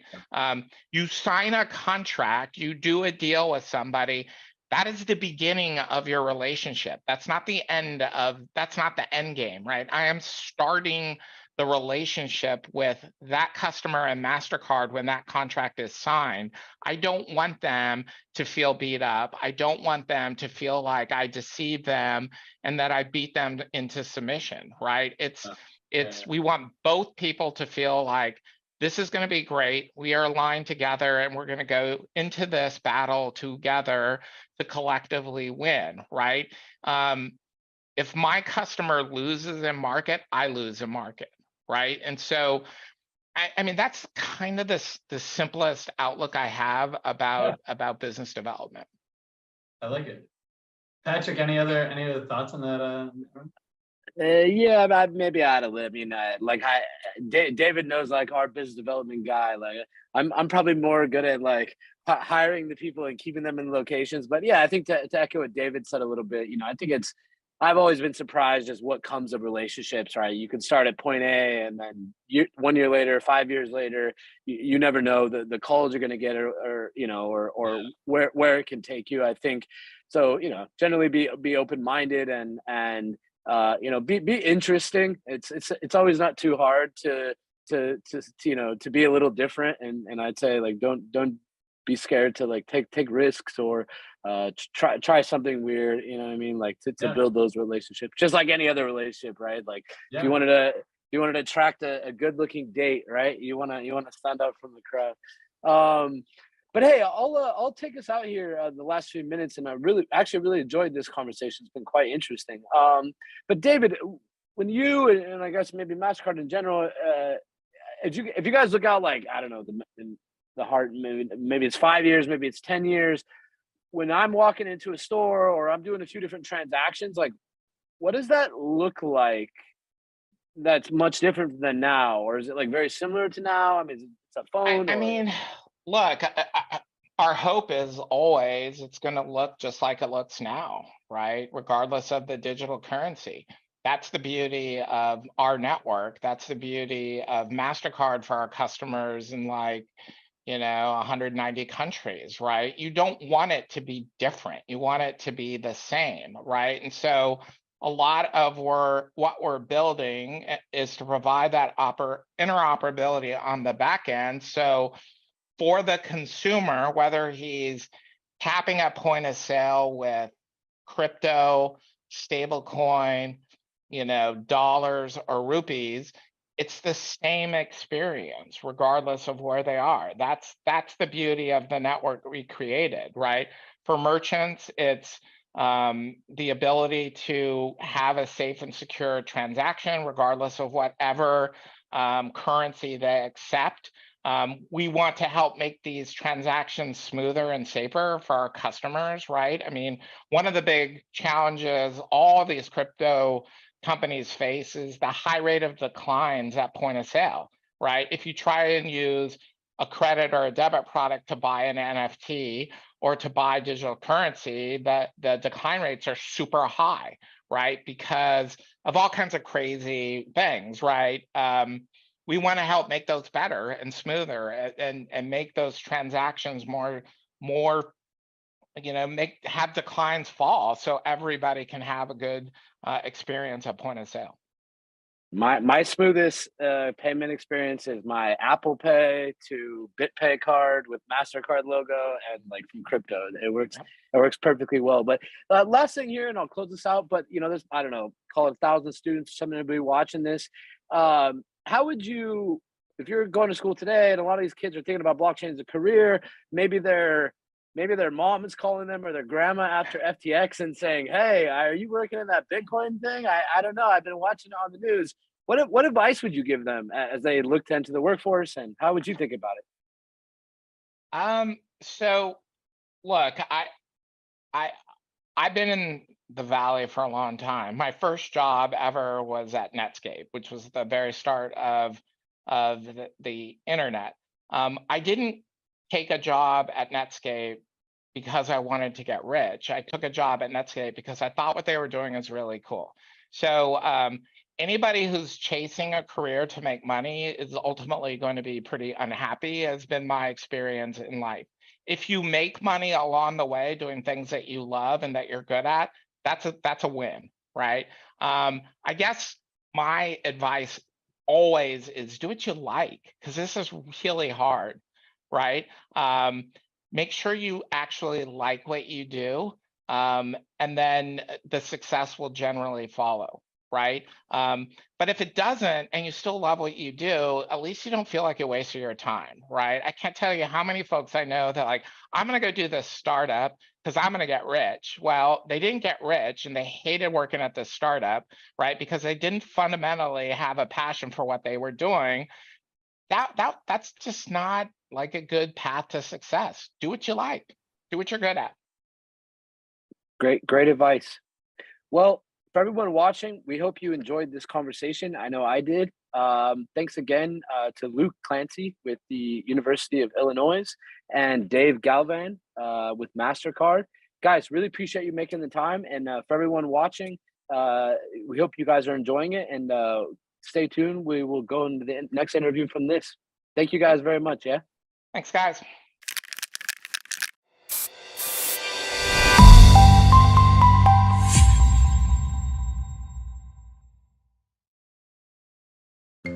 Did you know that there's a largely untapped resource out there just waiting on huge licensing deals? NFTs are the next evolution of licensing. You've heard about them, and you're hearing from one right now. But how do you start? Contact Board Jobs. Our NFT experts are ready to answer any and all of your questions. And they're also equipped to get you in contact with over 20,000 NFTs. What are you waiting for? Let Board Jobs help take care of all of your NFT needs. Contact us today! Today! Today!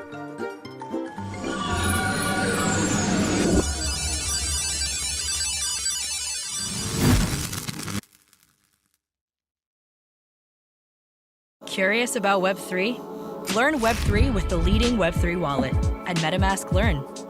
Stay tuned. We're about to wipe the floor with this one. My friends, I'm glad that you can join us in the decentralized financial revolution. The only way forward is if we continue to educate ourselves and those around us, and that is certainly what we intend to do. The value of $1 can diminish with the click of a federal button, but the seeds of wisdom may never die. Don't let them catch you, be bold, and dare to reimagine your freedom.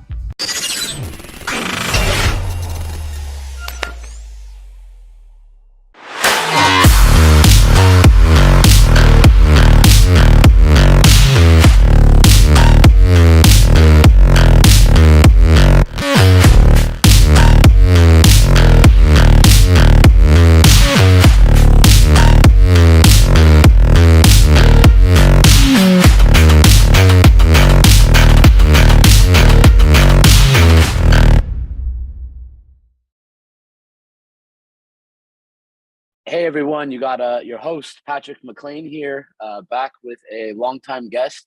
I haven't had the opportunity to talk with him in a while, so excited to get his perspective on many things. Space has obviously been going through a lot over the last couple months, keeping in trend with it changing a lot over the last few years. We are also here with Jake and Glenn. Part of this series we're doing is kind of working with some of the university blockchain club presidents and organizations and kind of pairing them with industry thought leaders like Mark and letting everyone kind of have an open conversation and hopefully inspire some more students who want to get into blockchain. But before we kick it off, you want to briefly introduce yourselves? Jake, maybe you can kick it off. Awesome. Yeah, thanks, Patrick. My name is Jake. I am a student at UT Austin right now, studying management information systems and computer science. I originally got involved with the whole blockchain crypto space back in like DeFi summer, so like summer 2020. But that was between like summer 2020 and fall of 2021. I was really just in the speculation side of everything. It was really when I came to UT and got involved with the blockchain club here that I really started to just dig deeper than trying to flip a quick buck. In the space. Got involved as like the head of marketing for the club. So we did a couple of hackathons and I'm now the president of the club. And it's really exciting to be leading a really passionate group of students. And we have, even in this bear market, 40, 50 students coming out to every general meeting, just looking to learn, looking to build, looking to talk. So it's really motivating to have that kind of community on campus here. Aside from Texas blockchain, I'm also the founder of Spawn, a nationwide community of students in Web3. We like to call ourselves like a Web3 student accelerator. We run different mentorship programs. We have different build programs and research programs for students to really just upskill themselves in the space. The goal is to connect different students at different universities to each other and connect them to mentors and professionals in the industry. So that's a little bit about me and what I'm working on. Glenn, if you want to go for it. Yeah, thanks for the intro, Jake. My name is Glenn. I'm a third-year student at the University of British Columbia, studying finance and data science, more of like the quantitative economics side of things.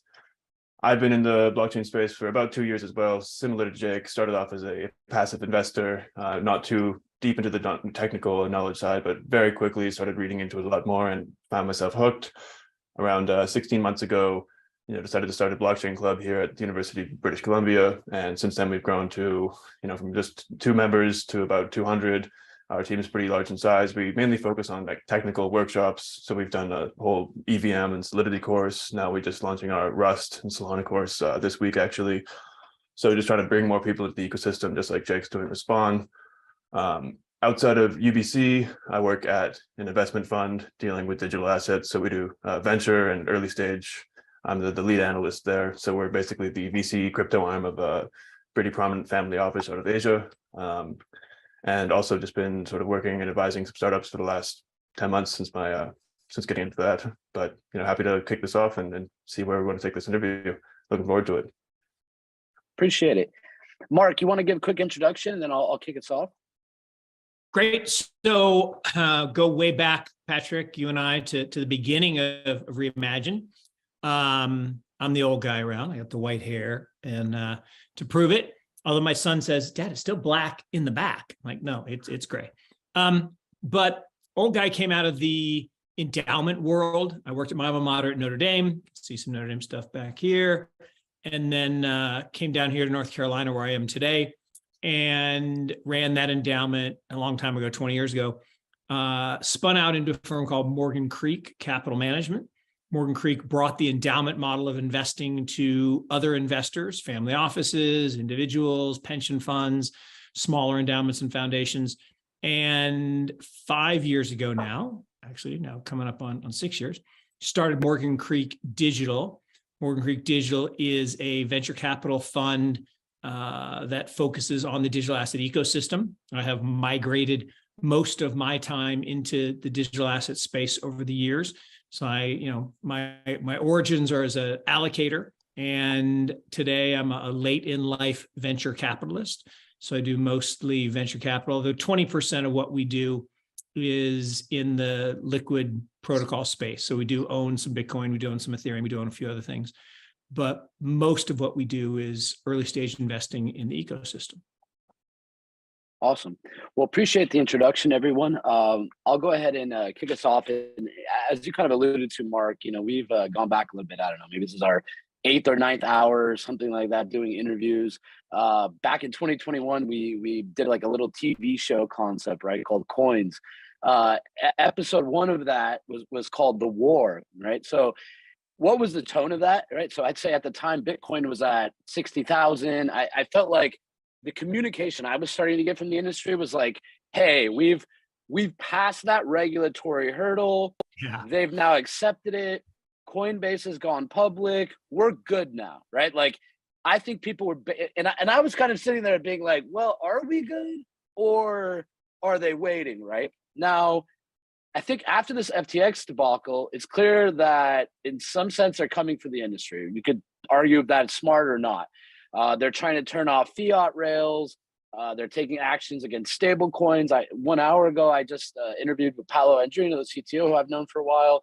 And they're using it, they're packaging it up in political pitches, right after FTX, They went around and Granstead. You had specific experience dealing with SBF, I think, and I've been actually very curious about your opinion, like through the whole BlockFire deal, possibly again, even through some of your investments in Gemini and the pseudo effects of what happened to DCG. So my question for you is, and I'm going to stop here, a little controversial. Is there any chance you think the FTX incident was the opening salvo for a long planned attack? Do you believe it? 100%, 100%. I mean, no question. I mean, anyone who thinks hang on. Let me cap it out here, and I'll give it to you. Like, so maybe do you believe there's more than meets the eye to Sam and team? Like, were they useful idiots? And on this question, take as much time as you want. I want to get like your wide perspective here, because you don't want me to go too far down the rabbit hole. But look, a couple things. One, Sam and Caroline are the masterminds of nothing. Now, look, we were not investors in FTX. We passed 3 times, not because we're geniuses, not because we knew they were bad guys and gals, just because the numbers never worked. I mean, their first round was at $8 billion. They had no revenues. Second round was at $16 billion with, a few revenues, 40 or 50 million. And then they did the silly round with Sequoia at 32 billion. And we'll come back to why I think that's all interconnected and why Sam and Caroline are completely useful idiots. They didn't dream this up. They were exploited by a very large group of very powerful people. And this goes back to when we did Coins, right? It was kind of fun. We did Coins, and we got all these great people in the industry, and we went to the abandoned or retired Federal Reserve Bank building the Mint in San Francisco, right? Where they used to actually make the money out of thin air. And we were all, to your point, we were all feeling like, oh yeah, this is this is it. Like, no, guys, this is the end. That period, 21, was the end of the then they laugh at you phase.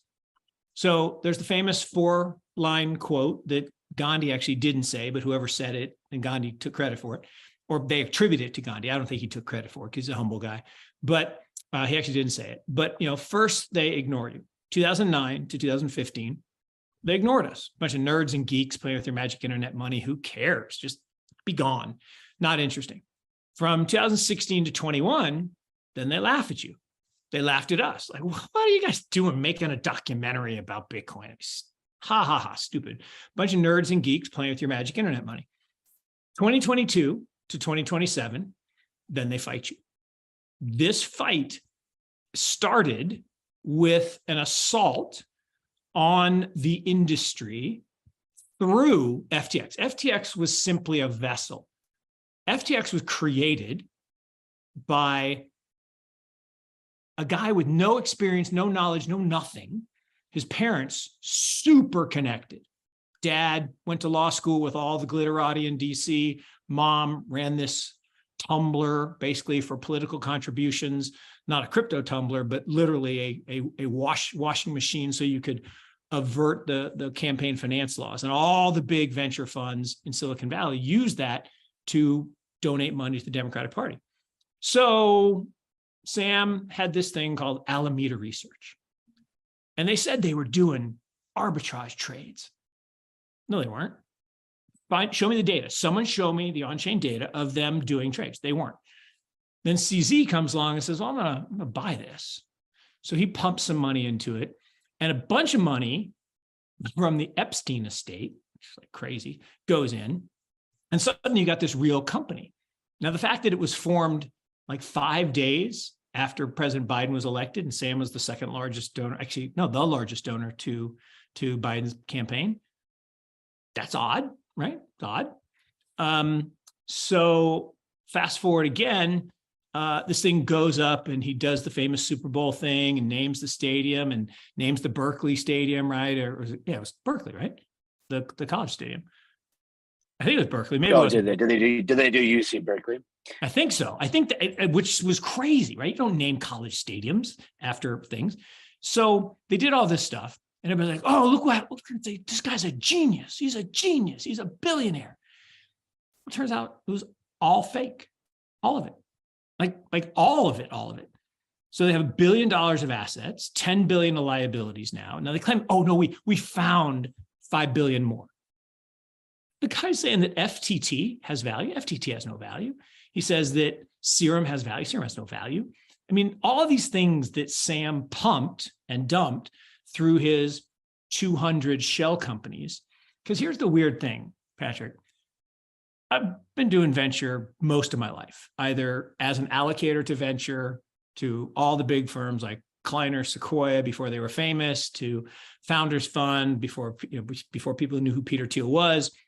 And I have never seen, not ever, 30 plus years doing this, never seen an individual give a venture fund hundreds of millions of dollars and have that venture fund turn around and put hundreds of millions of dollars in that company.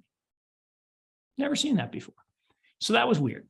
So then you had this weird series of events where it was on my birthday, like my birthday in 2022 sucked because Luna went to Terra, right? Luna crashes and everybody goes crazy because Three Arrows Capital rolls over. So first dead body, but they weren't the only dead body. FTX was dead. Alameda was dead. It was totally done. So what did they do? The old line, if you borrow $1,000 from a bank, you have a banker. If you borrow $1 million, you have a partner. So they had borrowed a bunch of money from Celsius, Voyager, BlockFi, and all these other lenders and put it in fictitious companies. This is the crazy part.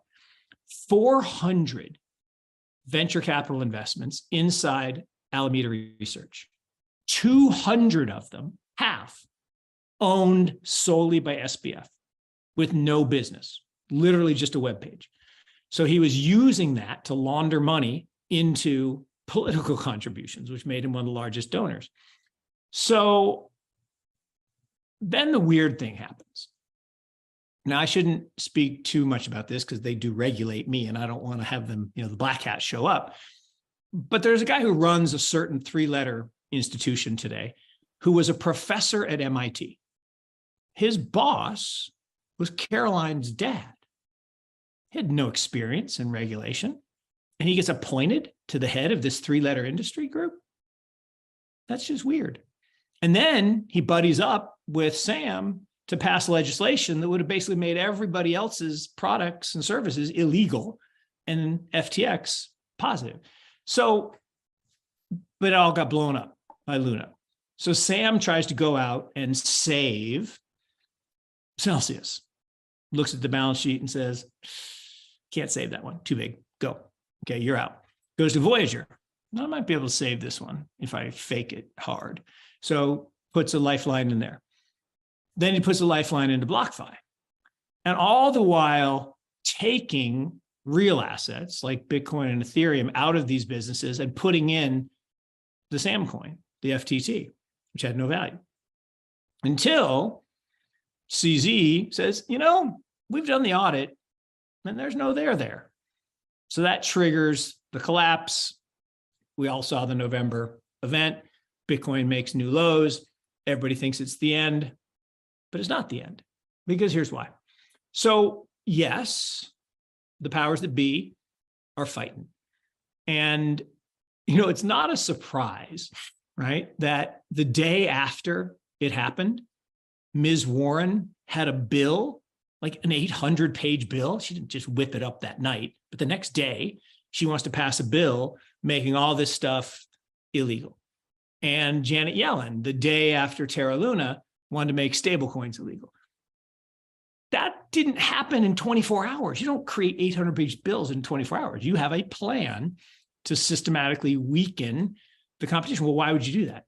Well, because the banking industry is being displaced by this disruptive innovation, which is an amazing development. I mean, the ability to create a unique asset in the digital world is one of the great inventions of our lifetime. Probably the biggest one I'll ever see in my lifetime. And I plan on being here a while. I got a 12-year-old. So, but it's big, and it's really big. And it will basically do to the banks what the internet did to media and commerce. And the legacy media and commerce companies went to zero, and the new age media and commerce companies went to trillions. Same thing's going to happen in banking. But the banks don't want that to happen. So they're pretty tight with these 3-letter organizations. And I will argue that they have a very significant plan to clamp down, right? Operation Chokehold, or Choke Point, I think is the name of it, that they're trying to strangle the on-ramps and off-ramps that you mentioned, Patrick, into and out of digital assets. Now, the thing about that quote from Gandhi that Gandhi didn't say, then you win. The cool thing is, if you're already here, we already won. It is as inevitable as night follows day. It is as inevitable as the internet or computing that we will transact all value digitally on blockchains. That is going to happen. There's nothing that's going to stop that. Not, that football league that goes by the same name, not the guy who runs it, who used to work at Goldman Sachs, not the current president, not anybody is going to stop the fact that blockchains are superior technology to databases which we use today. And the Fedwire system is 70-year-old technology, and Visa runs on a mainframe computer on COBOL. That isn't the future. And so, well, they want to be able to print more money, right? I mean, this is no, and that's the thing, right? Is what Bitcoin in particular, and I have the buy Bitcoin sign back there. What Bitcoin in particular does is it replaces money in the digital age. Now, there's only one money in the world, only one: gold. Gold is the only money in the world. Everything else is currency or credit or debt. It's not money. We use it as a medium of exchange. We use it, we call it money, but it's not money. Money is an asset that exists in the absence of a liability. That is money. And if you look at all currency, it's all based on gold, right? The central banks have gold in their vaults, and then they build the debt on top of it through these mythical operations. And at the end of the day, the reason they do that by fiat, right, by decree, is so that they can steal, because inflation is theft, from the masses, from the average person to the elite.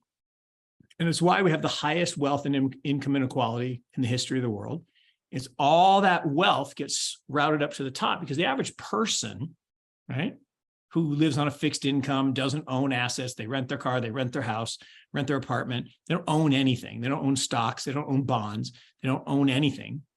They have to pay higher prices, and those higher prices go into the pockets of the people at the top who own the stuff. And even better, they own it on leverage because the banks are in cahoots, and it increases that wealth.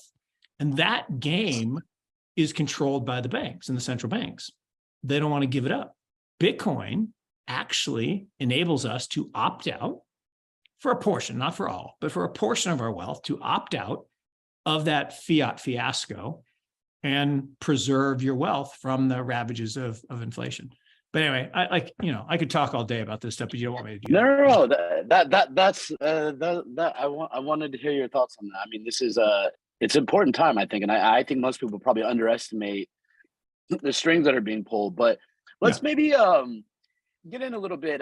Glenn, you wanna kick us off? You want to take the next question? Yeah, sure. I'd love to build off something you sort of just ended with there, Mark. Speaking of, inflation and sort of the stealing effect that goes to consumers.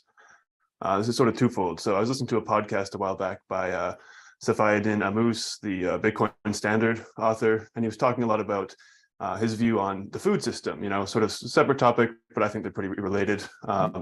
Speaking about how he feels that like big corporate interest has really taken over most foods, create these fiat foods, you will, these corn products that can be spun up in mass, while trying to keep people consuming less meat, so they're like their average grocery bill remains constant, 2% inflation or whatever. I also noticed you follow Sean Baker on Twitter, so I see you maybe in the red meat, red pill space. I am. What are your thoughts on sort of food inflation and how that pertains to the whole essence of fiat currency? And I love the question, Glenn. And what most people don't know, because they didn't know me when I was young, but I wore Husky pants. Husky was a brand that Sears Roebuck had that were for fat kids.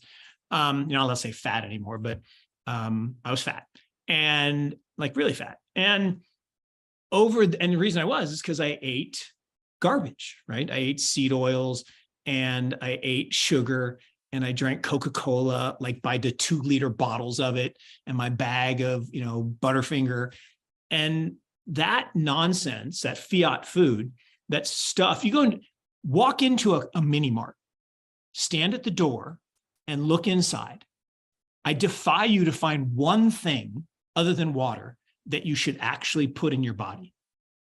There's nothing in a mini mart that you should put in your body ever, like ever. And it's insane, but that is, and there's a reason for it, right? They inverted the food pyramid back in the 1950s, right before I was born. And if you think about your body, it's made up of water, it's made up of fat, it's made up of protein. It's not made up of carbohydrates. It's just not. And this idea that we should have a maximum intake of carbohydrates is completely upside down. And sugar and corn syrup, corn meal, corn, everything is essentially poison, as are seed oils, like, rapeseed oil and cottonseed oil. These were waste products, right?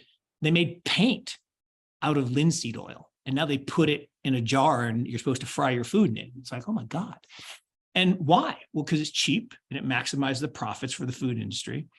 And it's the same thing about money, right?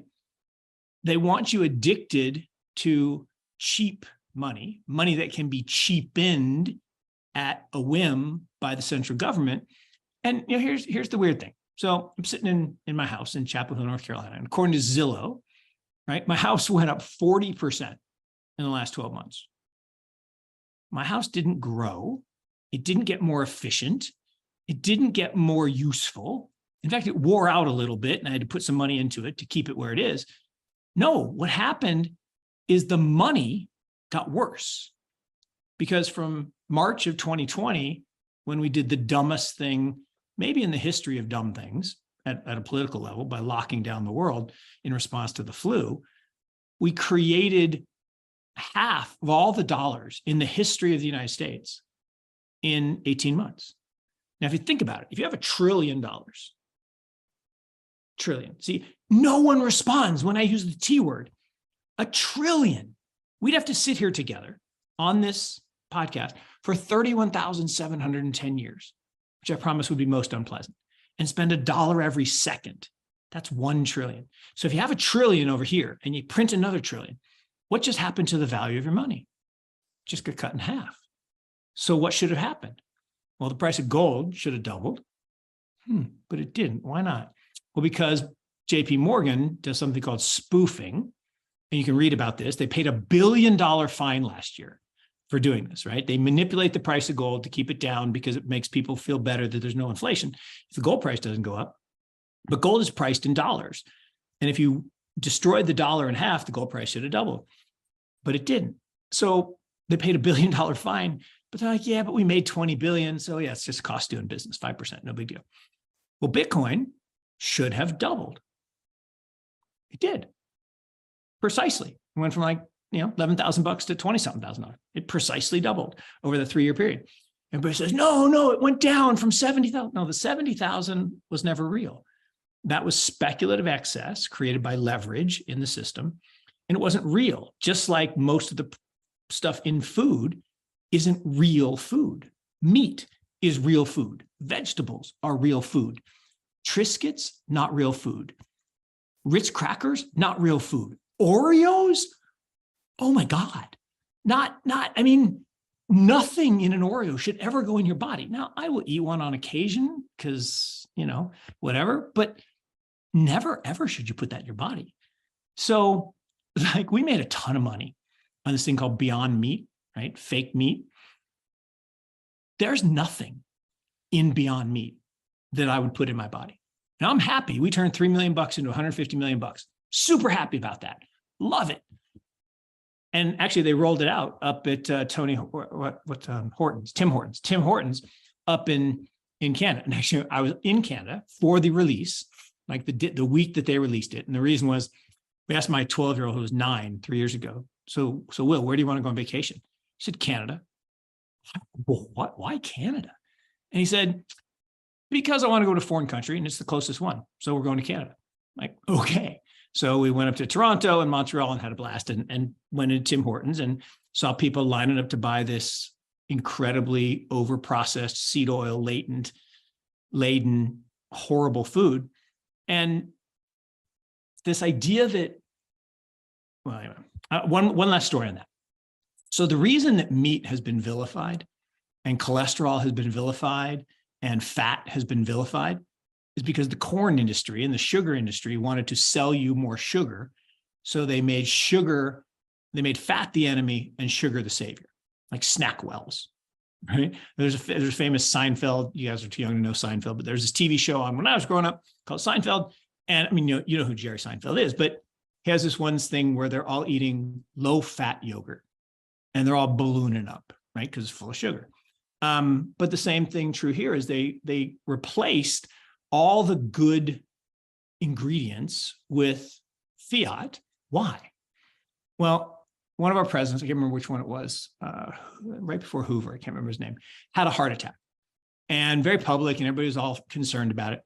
And the margarine industry sponsored a study to show that it was because of eating saturated fat, eating meat, because they wanted you to eat their margarine. So they paid for this study, and this is the best part. So they studied 21 countries around the world, and they plotted all the dots, and there was no correlation, zero correlation. So they excluded the 9 countries that were off the chart and drew a line claiming that there was a correlation between saturated fat and heart disease, which there isn't. And so that's why Safety and I eat lots of meat, and Dr. Shaw and Dr. Parker and Baker. And I love him, right? I mean, I love when he posts pictures of the heads of our health departments around the world, who are these big, gigantic people, versus him, who at 50, I think he's 58 years old. I watched him deadlift 405 pounds or something, like 17 times. I'm going to take my advice from him. I think you might be referring to Calvin Coolidge, by the way. Coolidge, thank you. Glenn, did you want to? Is there a part you want to wrap up in yours, and then we'll kick it to Jake after? Yeah, I mean, I think the big thing there is that they want to keep these systems in place, whether it be the monetary system or the dietary system, because it's money for the people up top, and it's ignorance is bliss for the people down below, right? Keep the wheel turning, keep the profits printing up top. Obviously, they try to demonize red meat. They also try to demonize Bitcoin in the same way.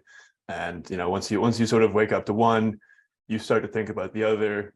Personally, I've gone down both the rabbit holes over the last 2 years of my life. Whether it be through the food I eat or the investments I make and how I save personally. So yeah, it's good to hear it from your side as well. And I agree fully. Yeah. Actually, I want to really quick, and I'll kick it to you, Jake. Like we started funding university programs back in like 2017, and there was stigma then where some blockchain clubs, like in 2017, 2018, they were getting like letters from the university like, hey, you can't be involved in this like drug coin thing, right? Yes. Like there was still this like dark Silk Road darknet. Have you guys seen anything at the university level, like people's interest or students, like since like the FTX thing? Like have you guys seen sentiment change, like either in official capacity or just like student interest or anything? I'm just curious. Yeah, I'll be quick here because I know Jake's got a lot of good questions to ask. But yeah, we saw our workshop attendance, I think, go half the week. We had the developer course. We're doing, I think, 60 a week, come out, learn how to code on EVM. But now it was like 60 to 20 in like the first week after FTX. Our university has like a graduate research program in blockchain. So I think like the overall sentiment's okay. At like the administrative level, but students ask us all the time, like, isn't this just like a scam? And like, yeah, most of crypto is a scam, but not the real good stuff. Sure. Yeah, happy to hear your thoughts, Jake. And then if you want to go ahead and fire a question on Mark. Yeah, I mean, just my thoughts on that last point there. So I've been involved with Texas blockchain for a year and a half now. And, during the peak of the market last year, we had probably about 78 people showing up to our meetings. But this demographic, it was people that were just looking to get something on their resume, just like looking to get involved with the current trends. And now we're seeing 40, 50 people, but people that are showing up every week, actually engaging in the community, actually trying to learn the content, doing kind of the side opportunities that we're offering them. So while it's not like as large of a number, I think it's more concentrated in terms of actual interest and talent. And I think that's kind of how the speculation argument goes, where like you go up, but then you come down to a higher baseline. I think that's kind of what I see in the blockchain club as well. So that's my take on that. I love this whole conversation because I've actually read like the book, what is it? The Great Cholesterol Myth. I can be eating a pound of ground meat, some eggs and some butter, and I'll get 20 people being like, what the hell are you doing? Like, you're going to get heart disease in 2 years, while they sit there eating their Chick-fil-A that has 20 ingredients in their grilled chicken, and they're drinking their Sprite full with ingredients I can't even pronounce. So going down that rabbit hole, and then the rabbit hole of the subsidization of corn, soy, and wheat. And, not to get into this, but all the chickens now just dying. That's the rabbit hole in and of itself. But no, look to that point, Jake, look at before we started having these chemical spills and these train derailments for the past year, food processing plants, chicken processing plants, meat processing plants were just spontaneously catching fire. There was another one 2 nights ago. And again, it's not coincidence. And it was, that's a conspiracy. It's only a conspiracy if it isn't true. Truth is an absolute defense, right? If something is true, you don't have to be sorry about it. You don't have to apologize for talking about it. You don't have to not talk about it. In fact, you should talk about it. But truth is a really interesting thing. And it's part of the reason that I came so far into this space is what blockchain technology does. It replaces trust with truth. And for 800 years, we've had to trust each other and banks and institutions and governments. And what we've learned recently, actually, we've learned it, we've always known it, you can't trust them because they're in it for personal gain. But they've always been, right? From the Romans to the Ottomans to the British Empire, right? I just saw this. What's that book? Roald Dahl book. They just got edited, updated, and they took out Rudyard Kipling, right? Pretty famous poet, pretty good guy. People don't think he's a good guy, right? Because he was all for colonialism. Like in 1899, lots of people were for colonialism. And yeah, we can say it's wrong now with the benefit of hindsight, but at the time, I think that's real, right? And if, to just take him out of the book because you don't like what he stood for, it's just crazy. So now we have to trust the editors. And it's like, well, who's making the rules? I'll tell you, the mutual fund industry, massive industry, right? Everybody thinks it's great. Everybody loves, John Bogle, right? Who passed the law in 1986 to switch from defined benefit, where the pension plan took care of the pensioners, to a plan where the individual with no experience and access to not full tools, because you're prohibited from investing in the good stuff, that's safe for the rich people. Who passed that rule? What? The mutual fund companies, Vanguard, BlackRock, Fidelity, they were on the committee that drafted because they paid. So we have to consider the source, like who created the food pyramid? Shocking, the food companies. Like Quaker Oats, people think it's a health food. It's like one of the worst things, again, you can put in your body. It spikes your insulin, terrible for you, horrible. But, we've been told it's a health food our whole lives. And then you start looking into who made this whole change to sugar being healthier than fat. And then you get to the sugar lobby and their influence on the government and the ties between the highs. Let me steer this a little bit though. Guys. No, I did have a question that related to this regarding the money. So like one of my and regarding digital currency. So at UT, I actually instruct an undergraduate class for cryptocurrency and blockchain. We do like an introduction to money and introduction to Bitcoin. And I absolutely love like the history of money. It's like one of my favorite things to just learn about on the side. Mm-hmm. And you kind of brought it up there, but over history as we kind of know it, history as we know it, massive empires, massive powers, and even small civilizations have come to an end because of greed and corruption and ending with tons and tons of debt. Yep. So with the rise of Bitcoin and other digital currencies, and among some people, growing distrust in central authorities and control of our money and data, there are so many different aspects of a good currency: transferability, durability, scarcity, divisibility. I'm sure you've heard them all. Yep. What do you think is the most important trait or aspect of a good currency? And do you see that playing out? Yes, all of the things that you just said, right? It has to be portable. It has to be divisible. It has to be durable. It has to be fungible. And if you think about it, for 5,000 years, it's a long time, right? Most of kind of real human history, 5,000 years, an ounce of gold, single ounce of gold has bought a fine person's suit. From Cleopatra's time to a suit of armor, to a zoot suit in the 30s, to Savile Row today. 1 ounce, fine person suit. So, okay, why is that? Well, it's because it checks off all those things about what makes money. But then what happens is governments come in and they realize that, if I get one of these printing presses and I can just, literally print, in the old days, print paper, like, the Weimar with the wheelbarrows or we've all seen the pictures. I actually have in my office around the other side of the house, a 100 trillion Zimbabwe dollar bill, which would not buy a loaf of bread, right? So you're a trillionaire in Zimbabwe. You had this thing, 100 trillionaire, but you can't buy a loaf of bread because they printed too many dollars. So there have been 775 paper currencies in the history of the world. 3/4 of them no longer exist. The oldest, the pound sterling, 392 or 3 years old. It used to take 1 pound of silver for 1 pound note, hence the name. Today, it's like 174 pounds. to get a pound note. So the challenge is the diminution of value by the creation of money by fiat has gone on for centuries.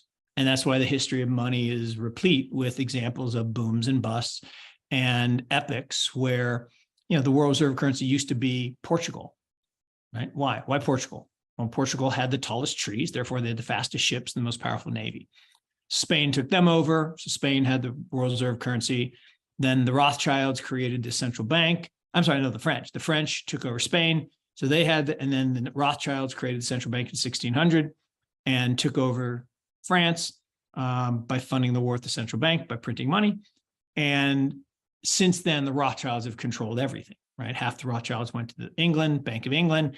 They created the steamship. They became the most powerful navy. Then we invented nuclear and had the most powerful navy. Now, what's interesting is that I believe the next world reserve currency won't be Bitcoin. That's the second step. The next iteration, I think, will be the renminbi, because the Chinese have figured out that the next war is going to be fought with chips, not ships. It's not about naval superiority anymore. It's about superiority of tech, particularly AI. 96% of AI citations this year are from China. Unbelievable, right? They are the vast leaders, right? ChatGPT, great, whatever, natural language processing, yay, or, images with 5 fingers, or with 7 fingers and, all kinds of weird stuff. And a couple of the images, like I did the thing that everyone's doing. And a couple of the pictures were good. My son even said, hey, that kind of looks like you, Dad. And there was one that looked like Harrison Ford. And I'm like, yeah, I like that one. But most of them were unrecognizable. I'm like, okay, great. So AI is not going to take over the world. Still can't think, right? It can do things faster, but it still can't think. It's not sentient. And I know Patrick did not plan for us to talk about all the things that we talked about on this call. That's because the brain functions very differently. And you hear something and it triggers an idea, a response. Computers can't do that. Never going to be able to do. I don't think ever be able to do that. So back to your point on money, the world reserve currency is important because that country does have the advantage of incurring debt longer than it should before it collapses. And, I think that's what's, been the benefit for the United States for a long time, mostly because of the oil industry pricing things in dollars, but that's changing now with the ruble and the renminbi. But ultimately, a good currency has to be both a store of value and a medium of exchange. Today, Bitcoin, like gold, is a store of value. It's a superior store of value because it's more divisible and more portable. Like if I had a bar of gold and I tried to break it into 4 pieces, I couldn't do it, right? No matter how much I, study Sean or Barker, I'm not gonna be able to break that bar of gold. Even if I couldn't stuff it in my computer and send it to you guys. I can send you sats instantaneously using this thing. And all the Bitcoin in the world fits right here. I don't have all the Bitcoin in the world. In fact, I don't keep any on my phone, but I have a SIM swap twice because people think I do, which is crazy. But the point I'm trying to make there is Bitcoin, digital gold, probably another layer will be the currency. I hope it's not CBDCs. I think those are pure evil, like evil incarnate. I'm hopeful it's more like a Lightning or an L3 above that. Because if you think about money, gold is the base. Then there's Fedwire and ACH. And then we have Visa, which is kind of like a database that we all think of as money. But my Visa card isn't money. It's just a plastic thing that they keep a journal on and I settle up once a month, go into Fedwire. So anyway, I forgot what the original question was. Well, on that point, actually, one thing I'd like to get your thoughts on is, to me, there was always like this one threat, like one threshold that would never be crossed. Like if you say, okay, America, with some enemies like North Korea, like Russia, they knew they were never going to drop a bomb on them if they didn't get their way. Correct. So how did they attack them? There was always this theory that when anything hit the fan, they were going to cut Russia off from the global banking system, from the SWIFT system, and that it was going to be so debilitating to them that they would have to give in and stop whatever action they didn't want taken. That was the plan. That was absolutely the plan, Patrick. So they just rolled that in, and then it's like Russia just kind of didn't care, more or less, or they formed alliances with other They created countries. their own system, right? What's happening right now that people aren't really paying attention to, that's really important, is in 1971, which is interesting because that was the date that the WEF was incorporated. So let that sink in for a second. So WEF was incorporated, and we cut a deal with Saudi Arabia that we would protect Saudi Arabia at all costs. No matter what they did to us or anybody else, we would protect them so long as they priced all global oil transactions in dollars. And anyone who threatened that was made to disappear. Gaddafi said, I'm going to price in gold. He disappeared. Saddam Hussein said, I'm going to price in euros. He disappeared. So if you threatened that hegemony, you disappeared. And anyone who threatened it, who had nuclear weapons, we just weaponized against them. So China, Russia, we couldn't attack them, right? You can't make Putin disappear because they have nuclear. So what do? You try to exclude Russia from the global banking system. You try to freeze their assets. And what do? They just keep pumping oil and selling it. So they filled their coffers back up, and oil prices spiked to $120, and they made more money than were hurt by the restrictions. But then they cut a deal with China, and now they're going to price oil transactions between Russia and China in renminbi and ruble. So they are sowing the seeds of the dollar's demise in response to us thinking we can take them down through sanctions. Look, sanctions, just a fancy term for starving women and children, right? If we called it that, we probably wouldn't do it very often. But that's what a sanction really is. You're basically taking, bread out of, women and children's mouths because you're mad at the men who are in charge of the country.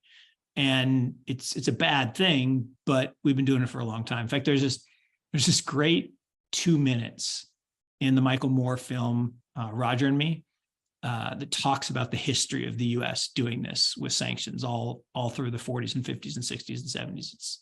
The movie's not very good, but that section is actually pretty good. Anyway. Yeah, no, it feels like to me like that was kind of the beginning of a tipping point, right? Like if that is no longer the threat, then this is kind of like inherently where you can draw parallels to why they're scared of Bitcoin. But hey, Glenn, I'll kick it back to you. Yeah, thanks, Patrick. So some interesting things that you brought up there at the end, Mark, specifically in light of trends like de-dollarization, rising BRICS influence in the global economic scene, and also like increased gold and silver demand. I was doing a quick macro overview last month for Sarah Fund, and just throughout the time researching it, I noticed 60-year, 55-year highs in precious metal purchases.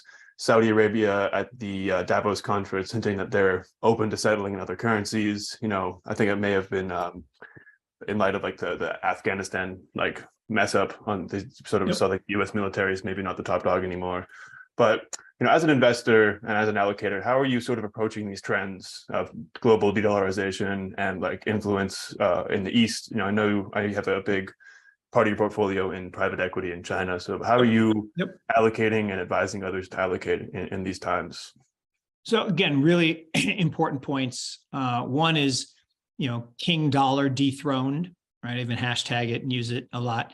It's so funny. People yell at me all the time, like, why do you use so many hashtags? I'm like, they're not for you. They're for me. They're a filing system because I can do that hashtag and I can see everything I ever tweeted about that particular topic. So they're not for everybody else. They're for me. But hashtag King Dollar dethroned is real in that I believe the dollar is on its way out. I think the Chinese renminbi is ascendant. They became a world reserve currency 4 years ago. I think they will become the world reserve currency sometime probably over the next decade. And why is that? Well, if you go back 20 years, the Chinese, it was all about made in China, right? Which is why dollar domination was so important because we wanted to buy stuff from them for cheap. So we would, collect our oil, hegemonic dominated royalties from around the world.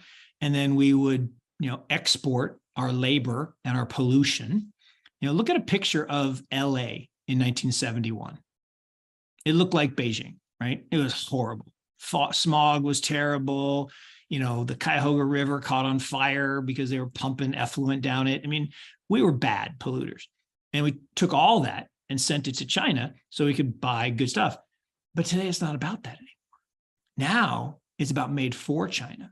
China is the greatest consumptive force the world has ever seen. Over the last 30 years, they took 700 million people out of abject poverty and put them into the middle class. And what do middle class people do? They spend. So they are going from the manufacturing warehouse of the world to the consumer of the world. And that's 700 million people. And here's the crazy thing. Everyone talks about all the millennials. You guys are part of that. We got 84 million millennials, more than us boomers. Okay, it's cool. It's good. Okay, that's the next generation. There's 330 million millennials in China. It's just big. And so the idea that they're going to stop, buying cars and scooters and apartments and air conditioners and all things that require these base metals, not just precious metals, but base metals, had a great year last year. Copper, right? Now an EV uses 40 pounds of copper because of all the wires. So copper is going to become more and more scarce. So China is certainly a big part of what we do. Emerging markets. And look, emerging markets were tough for the last 5 years, really the last 8 years, because the US post global financial crisis basically held interest rates at 0, 6, 7 years longer than they should have. We had emergency interest rates for forever. And so we basically crushed the souls of all these people who had denominated their debt in dollars by weakening our currency. And once we got what we wanted, then we could let the currency strengthen. It strengthened, at one point 18% last year, and it finished the year only up 8 because it collapsed. In October of last year, China started printing money again. They started anticipating reopening after this ridiculously stupid COVID zero policy, which we don't have time to talk about. But I think it was all part of the plan. And they printed $1 trillion, there's the T word again, $1 trillion of liquidity. And that is why Bitcoin is pumping this year. It's why cryptos are pumping this year. It's why economic growth is recovering. You saw the PMI this morning. And it's not because of the United States. It's not because, Jay Powell is a wizard. He's actually been restricting liquidity. It's because the People's Bank of China is printing money like it's going out of style. And so that has been Xi's plan all along, right? He wants them to be a consumptive force, and Putin figured it out, and that's why they've got the big alignment. Saudi figured it out, to your point. They're like, I know we cut a deal in 1971. And here was the thing, you could see it happening in real time. So last January, we do this thing called the 10 surprises. And last January, I did one saying, look, it's an election year. Oil's about $120. No way it can be $120 by election, because there's a perfect inverse correlation between the popularity of a president and the price of gasoline. So you needed gas sub $3 in order for the Democrats to win. And he tried, right? He went to Saudi and he told MBS he wanted them to pump more to lower oil prices. And they said, we got new friends. We like these guys more. And what did Biden do? I give him a little bit of credit for being resourceful. He came home and he drained the SPR. And he got oil prices down to $75, and gas was right around $3, and Democrats did just fine. And now we got to replenish the SPR. That's a whole other kettle of fish. But I do think back to this issue of where do you allocate? I think everybody has to have a portion of their assets in Bitcoin. Everybody. And the younger you are, the bigger the percentage. Like for someone my age, 3, 4, 5%, whatever, you got to have it as you're running money. And the younger you are, the more you can have. In fact, there's this interesting digital divide. Right? If I ask anyone over 35, who's your broker? I don't know, UBS, Merrill Lynch. Why? How much gold do you have? I don't know, 3, 4%. How much Bitcoin do you have? Oh, are you kidding me? 0. It's a Ponzi scheme. Haven't you heard that Peter Schiff guy? How often do you use DeFi? What's DeFi? Ask anyone under 35. Who's your broker? What's a broker? I mean, I got a Robinhood account. Yeah. How much gold do you have? Oh, are you kidding me? Boomer rocks 0. Haven't you heard that Peter Schiff guy? How much Bitcoin do you have? I don't want to talk about it. Why not? Because it's like a really big part of my net worth. I'm kind of embarrassed about it. How often do you DeFi? Every day. So that digital divide is really important. There's 37 trillion dollars from my generation. It's going to y'all, right? Going from the boomers to the zoomers. That's not going to stay in TradFi. It's just not. It's not going to stay at UBS and Merrill Lynch and Goldman Sachs and Wells Fargo. It's going to go into digital assets. And the Gen A's, right, the kids who are being born like right now. So my newest grandbaby is a Gen A. They will never have, I don't have it with me, a leather wallet. Never. They will never know paper money. They will have digital wallets. They will spend in digital currency. They won't know what paper currency is. The world will be very different. Probably not too far off about that. Hey, Jake, you wanna hop in here? Yeah, I'd love to ask. I know we don't have that much longer, but just kind of one more like kind of macro Web3 question. The question that I get a lot, just being Texas blockchain, the blockchain course, and my startup is, what's your favorite use case of blockchain? And obviously, we focused a lot in this conversation on the financial aspect of it. Mm-hmm. And I've thought about this a lot, and while I wish I had the firsthand experience and know-abouts of like the .com boom, from the learning that I've done, I imagine people didn't really see the best use cases of the internet in, let's say, 2000. It looks like it took people many years to build what would become the huge internet-based value-creating companies that we have today. So with that kind of said, I'd love to know if you think that the best use cases of blockchain currently exist and just need to be fleshed out, or if the largest innovations are yet to even be thought of and released into the market. No, it's great. It's a great question. So kind of in the sense that Bitcoin is and always will be one of the best use cases of blockchain technology. It benefits from the law of increasing returns, meaning it's not the best technology that wins, it's the technology that gets critical mass first. And it does something that nothing else can do as elegantly and simply, which is it creates a unique digital asset that can't be replicated, that's permanent, immutable, and that's incredible. And Eric Schmidt even said, look, some companies can be built around that. So, digital gold, or the core of the monetary system, that's done. That's Bitcoin. Now, beyond that, look, pets.com, the poster child for the failure of the internet. Chewy.com, same company, exactly same company, $30 billion company. Webvan, failure. Amazon, same company. I mean, not exactly, but elements of, delivery of groceries, maybe it's DoorDash is a better comp, same company. So the use cases evolve because you have these series of inflection points. The reason the internet didn't catch on in 2000, dial-up modems sucked, right? I mean, you had to wait 4 hours for a song to download, 4 days for a movie. No one will wait 4 days for that movie, or something would happen to your computer and you have to start it over. No way.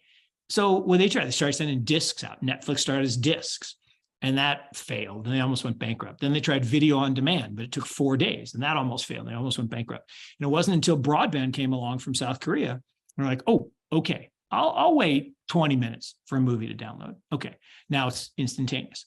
So that series of innovations happens, and Mark Andreessen even said it. He said, all these ideas that you're all pissing on in 2001 and 2002, looking at the tech crash, they're all great ideas, and they're all going to happen.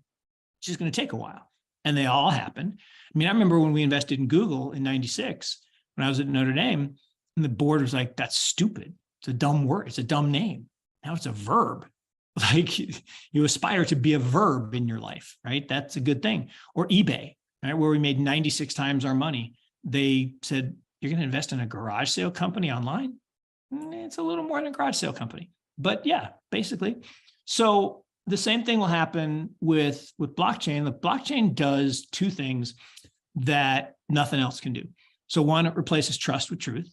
800 years, we had to deal with trust. So in the old days, I lent Patrick money and I wrote down in my book, Patrick owes me $100. He comes back a year later with his $110. I'm like, oh, Patrick, you owe me 220. He's like, what? No, I only borrowed 100. Says right here in the book, 200, because I'm an unscrupulous guy and I wrote 200.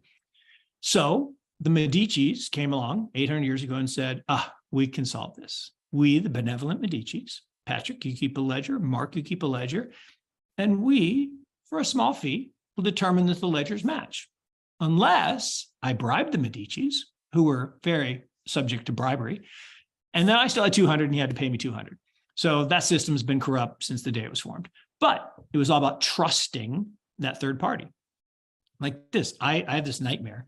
I go to the ATM, I punch in my code, and it says 0. Like, shit, how would I prove it's not 0? I don't have a statement. I haven't had statements in years. It's their word against mine. If they say I don't have any money, I don't have any money. If you were in Cyprus 6 years ago, you woke up, you went to the bank, you had 25 cents on the dollar because they took 75 cents to deal with the Russian crisis. So if you got money in the bank, it's not your money. So that needs to get solved, and that will get solved by having this digital asset, and proof of work is very important. And that's why I love proof of work. I don't really like proof of stake, because proof of stake has all the same problems that the Medicis had. But a triple entry ledger, right? If I want to send money to Patrick today, he has to have a bank account, and I have to have a bank account and pay a wire fee. If I send him value using this, I can send him a Bitcoin. Everyone on this call says, yep, Mark has a Bitcoin. Yep, he sent it to Patrick. Patrick has it. Good, we're done. Consensus, proof of work, we're done. That can't be messed with. It's immutable, it's permanent, and that's amazing. The second thing the blockchain does is provenance and integrity of data. And I tell the story that my mom almost died because she went to a hospital that was out of her system or whatever, and the doctor wasn't allowed to get her file from the other system. So he treated her without knowing that she had all these issues, and they almost killed her. And thankfully she didn't die. But how do you treat a patient if you can't see their file? That should be like against the law. But it's actually worse than not against the law. It's actually the way the system's set up, because you have these warring factions on systems. So that will all go away when we collectively use blockchain to own our data, our identity. You know, why do I have to fill out my freaking name and address and phone number and credit card number every single time? It should look at my face and populate, right? It should, use near field communication from my phone or whatever we want to use. And that will eventually happen, and it will all be on chain, and it'll be owned by us, and the provenance of our assets, right? Every stock, every bond, every currency, every commodity, every piece of art, every collectible car, every case of fine wine, every house, every private business, all $700 trillion of global assets will be on blockchains. All value will be exchanged across blockchains, and all of it will reduce the $7 trillion of friction that the Medicis and the JP Morgans and the Rothschilds have been stealing for 800 years, right? Didn't used to be 7 trillion. Today it's 7 trillion, didn't start at 7 trillion, but today it's 7 trillion of waste because of all these systems and all the corruption, and that all will eventually disappear, which is pretty cool. Well, all right, guys, this has been a pretty exciting conversation. I think we've definitely covered a wide range of topics. I know we're kind of bumping up against time here. But Mark, I'll have you take us out. Just, it's a quick snapshot. Like when you look out the next year, where do you see this heading? Like the acceleration of like— look, it's right here on the screen. It's right here on the screen, right? You got old guys like me who are leaving the traditional finance world and seeing the light. You got, tweeners like yourself who have built amazing businesses to support. This is the cool part on my left side of the screen. When I see the talent that is migrating into this space, it's like nothing I've ever seen. And I lived through some amazing, like the 2000 tech bubble, incredible talent migration. But this time, the best and the brightest of every school around the world, aren't going to consulting. They're not going to iBanking. They're not going to tech. They're not going to healthcare. They're coming to digital assets. 30% of MIT's Masters in Engineering program this year are going into crypto. 30%. I mean, those kids can go anywhere they want, anywhere in the world, any job, world is their oyster. They're going into digital. And that's despite all the negatives and all the problems. So when I look out 1 year, 3 years, 5 years, 10 years, I just get super excited. It's because people follow great ideas. Ideas come from this evolution of technology. This is an evolution. It's not a revolution. The problem was, for years, it was a revolution. It was the cypherpunks and the anarchists. And Tim May famously wrote the Crypto Anarchist Manifesto, which if you haven't read, go read it. It's amazing. And it basically predicted everything that would happen over the next 30 years. But it took 20 years for Satoshi to come along and actually do any of it, because he was an anarchist and he lived up in the mountains by himself and he had no friends. And so that, libertarian kind of burn it all down doesn't work. What has to happen is an evolution of the systems that we have to better. And that's where we are today. So that's why I get so excited. That's why I'm here. Awesome. Well, everyone, hopefully you enjoyed the conversation, and appreciate you making the time, Mark, Jake, Glenn. It was nice for you guys to join as well. I think we'll be doing another one of these over the next month or so. Make sure to invite everyone back, and everyone enjoy this feed and have a great day. Appreciate you guys' time. Yeah. All right. Thanks a lot, Patrick. Nice to meet you.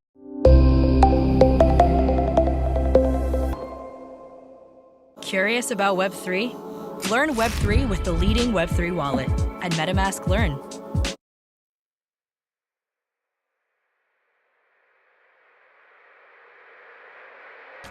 Right now we're in Times Square. Times Square is taken over by NFTs. We're sitting on some of the most incredible events that are happening, and the only way you can get in is if you own one of these digital assets. Now one of these digital assets is for sale for $3.2 million. It's an explosion like nothing we've ever seen on the planet. It's something that you can't actually see, but that's why we're here, because you can actually see it. Wealth is being generated at massive amounts. In the form of digital billboards, in the form of merchandise. Some don't get the benefit. With NFTs, everyone shares in the benefit of the upside. We're in Times Square. We're talking about the Dirty Bird Flight Club, the most exclusive club, I think, in events right now. It's a generative NFT project, 9,090 birds, all made by Birdcap, the legendary muralist, and artist for us in 2020. We have a different artist every year in Dirty Bird. And all the birds kind of get you inside the Dirty Bird family, I would say.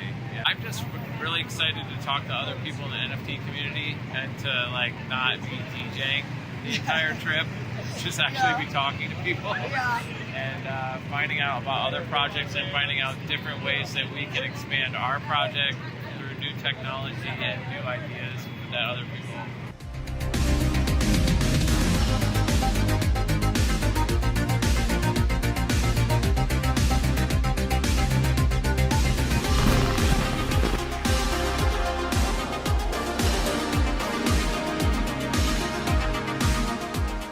So NFTs really give the opportunity to capture moments in time, to secure them with blockchain, crypto technology, and anyone can really own it, right, in a decentralized way. So this is really going to help a lot of photographers and underserved creatives, right, bridging the digital world, but also capturing real-world moments. A moment in time is about collecting the community spirit, and it's all tokenized in the digital form.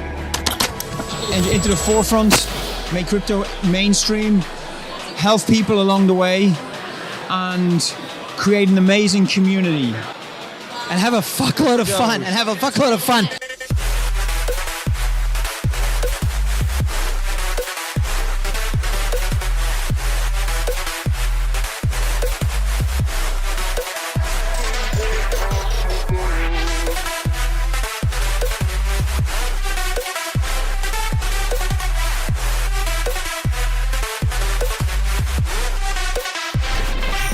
So I'm a collector, and I look for promising artists who really don't have the exposure that they should.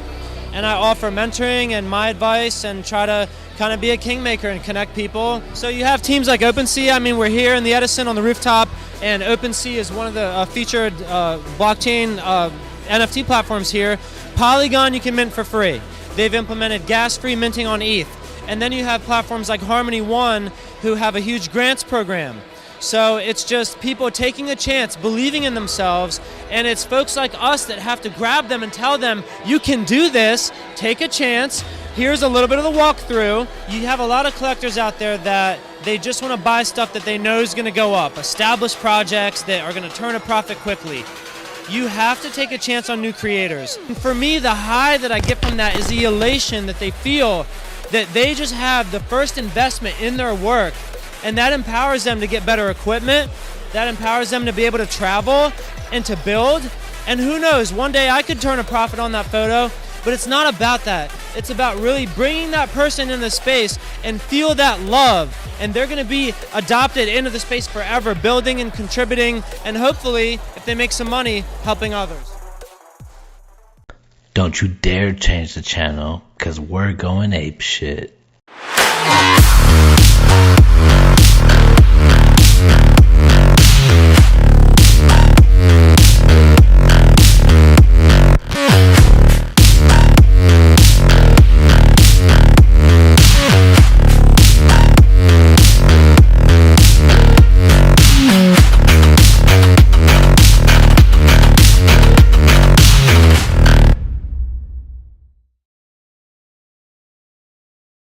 Hey everyone, it is Patrick McLean, co-founder of Mousebelt and your host here for this Reimagine, which, as you know, we're lucky enough to be able to bring together some really well-studied people who've been in history for a long time, very impactful people, and students from all around the world to kind of have interesting conversations. And I think this guest I'm personally very excited about, and we'll get to that in a second. But before I go on too long, I'll let Anthony. Do you want to go ahead and introduce yourself?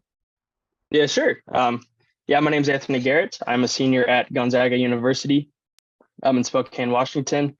I'm a member of the Spawn Fellowship in their second cohort, but I'm currently working on two projects with one of my professors here at Gonzaga. One is called DeFi Steward, and the other is called Bankless Advisor. I'm just really excited to be on this chat and excited to get it going. Thanks for joining us. Danny, you want to introduce yourself? Yeah, of course. So I'm Danny Cook. I'm a junior studying mechanical engineering at University of Illinois. I'm one of the co-founders of Illini Blockchain, which is University of Illinois' blockchain club. And right now I'm continuing to build out that on the partnership side, and we're starting our own podcast. So it's been fun to meet a lot of people and learn from them. Awesome. Well, hopefully you enjoy this experience. But I'll let Charlie introduce himself here in a second. But I want to add a little color before you do. So, I've been lucky to spend a decent amount of time. Like I've spent 10 hours with interviews with Roger Ver. I've spent 10 hours with Lynn Ulbrich. I've spent 10 hours with Craig Wright, Eric Voorhees, right? Like I've been pretty lucky to kind of see these guys or people who have like really been at the intersection. I think you're one of those people in my mind. So I've always like been curious to have a chat with you. And I think in this moment of time, where probably is one of the most testing times for crypto, like what just happened with FTX and the last year with Luna and everything. So do you mind giving the audience just like introduce yourself, like give a bit of background of kind of how you came into crypto? Obviously it's a long story. You can try to keep it condensed, but I'm really curious to hear your thoughts of like, where are we in this moment? Like in the whole time you've seen it, the history, like what are your reflections about now? But I'll shut up and give it to you, Charlie. Yeah, thanks. And thanks for having me and putting this together. I think what you guys are doing and having this in front of tens of thousands of students, continuously doing it. You guys are the soldiers, the guerrillas out there, like bringing people on to crypto, to Bitcoin, why it's important, why, the questions that you're talking about, bringing on all those early Bitcoin OGs, my friends. There was a reason that we all got into this in the first place before Bitcoin had any value, before we even thought it would have any value. And to really understand how we're going to get through these very trying and testing times, like you said, it's even worse. There are three potential banks, Silvergate, Silicon Valley Bank at Signature, First Republic Bank now, almost four banks that are like people are looking at as potential fail nothing to do with crypto, but it's just of the trying days that we're in the macro world. and then FTX and some of the other ones. But to understand like how to get through it, we got to go back to the early days. Thanks for introducing me. My name is Charlie Shrem, and I got involved in, I guess I'm your long lost Bitcoiner friend, as I tell people, because I'm still around. And most of the earlier Bitcoiners like Roger, Eric, and most people don't really know of the ones who have kind of faded away during what I call the last days of Satoshi, during the days that Satoshi was still with us and we could ping him and talk to him and stuff like that. During those days, I mean, it was wild. It was the wild west of Bitcoin, and it was amazing. And friendships were formed, fortunes were made, fortunes were lost. And we all, I think, like all the people that got involved in the early days of Bitcoin when this was pre-crypto, pre-Ethereum, it was like during the ashes of the 2008 financial crisis when it was worse than it was today. We saw property values going down like by half. Banks were failing. People were losing trust in a lot of institutions. Lehman Brothers, Bear Stearns. It was just a collapse of the whole the global financial system. It took some countries in Europe almost a decade to get out of those recessions, like Spain. Spain is just now coming out of it, like after 2008. So this was a very trying days of discontent. And these were pre-Venmo days. There was no, people don't realize that during 2008, 2009, the internet was still budding. And when Bitcoin was launched, there was no such thing as peer-to-peer payments other than PayPal, which other people needed a PayPal account to have, and then sending and then waiting for the money to go back into your bank account. You weren't going to dinner with friends and like saying, hey, let's split a bill with our Venmo account or whatever. This was pre-peer-to-peer payments. The financial sovereignty didn't exist. These type of conversations that we're having now, personal finance wasn't taught in universities as much as it is now. People didn't really care to manage their own finances. We were taught that our employer will do our 401k and we'll have retirement, Social Security. Let's just let the government run everything. And when the government had failed us, these were the ashes that Bitcoin had launched out of. So everyone who was getting involved in Bitcoin back then were like disgruntled with the world from in one way or another. You had like anarchists, crypto anarchists. You had just kids like me who grew up in a religious community. I was looking for my way out, financial freedom and way to have something new and different, something that I can call my own. But really, the Bitcoin community back then was just made up of people that were, as I would call us, like people who didn't fit in the traditional world at the time. And so we all got together, not by choice, into the early Bitcoin chat rooms and the IRC networks and Skype rooms and Bitcoin forums. And we talked about changing the world and making the world a better place with this thing Satoshi gave us.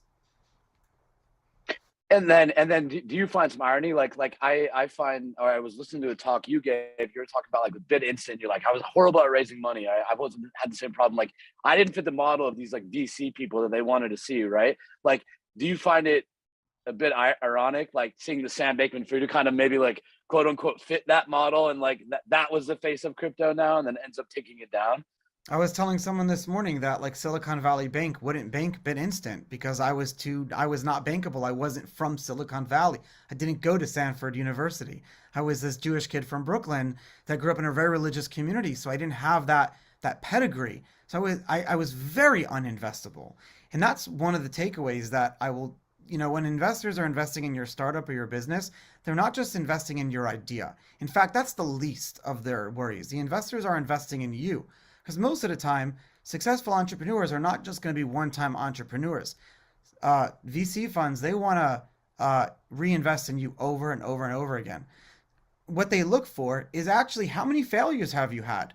When I look at someone's LinkedIn and they've worked for a bunch of big companies, but then they've had a bunch of startup failures, that to me is like awesome because they know where the red flags are. They know failures. Guys like Sam came out of like this, almost like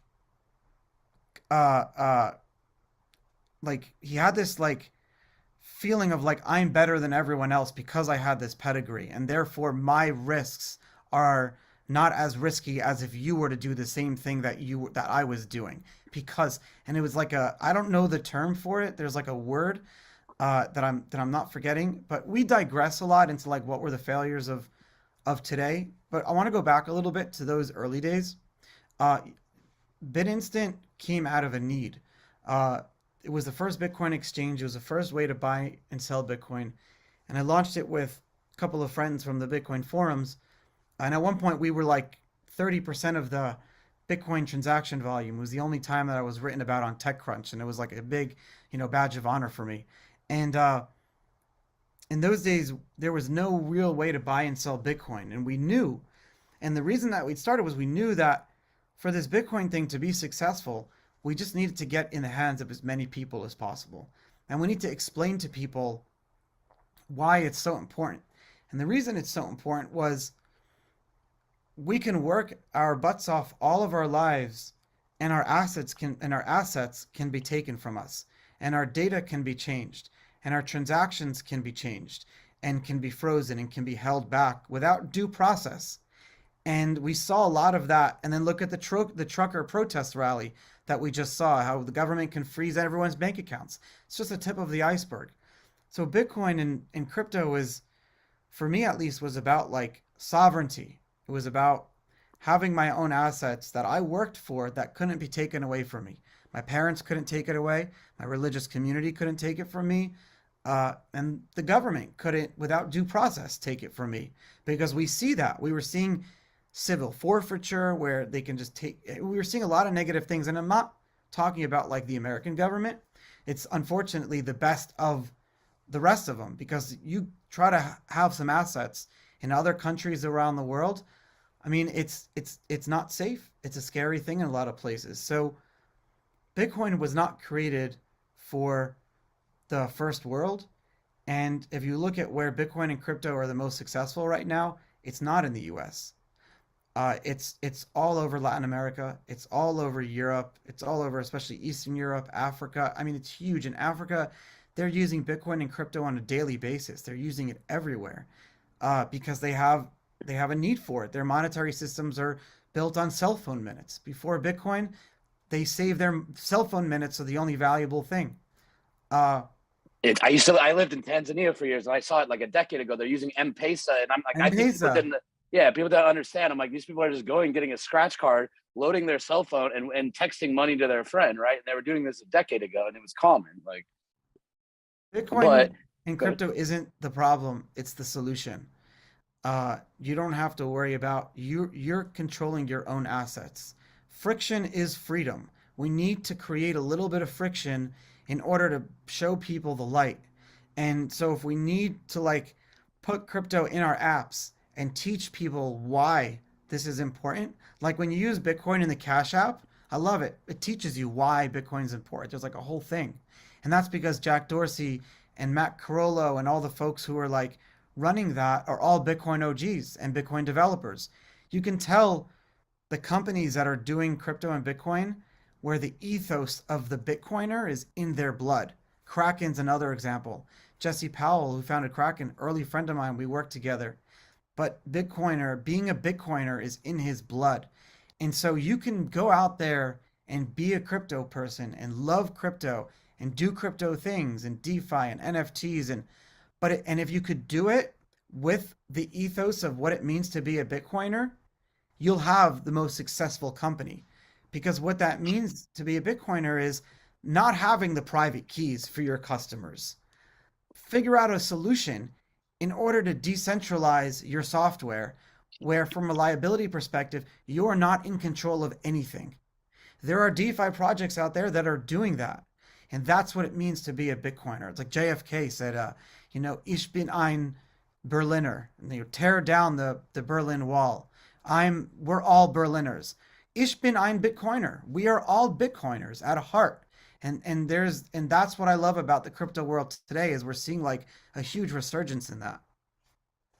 And I'm going to give it to you next, Danny. But yeah, to your point, I mean, like even if you look at what Eric Voorhees did with Shapeshift, right? I mean, he's literally like, I don't want to spy on my customers. My customers don't want me to spy on them. I don't want to spy on them. But then this third entity over here is trying to force me and to do something that none of us want, right? So what does he do? He goes and decentralizes his whole company and goes, all right, guys, like, there you go. Like that, so there's definitely people I think that are spearheading that. But hey, Major Danny, companies are realizing it too, though. I did a podcast. I have the Charlie Shrem Show podcast, and I did a podcast with the chief strategy officer at Fox Corporation, like all of Fox, Fox News, Fox Sports, Fox everything. She was the one who did NFTs for the Masked Singer, Super Bowl, token gated Super Bowl, like crazy stuff. And she literally said, we at Fox believe that the more control we give to our viewer, even people watching the local news, the more money we'll make.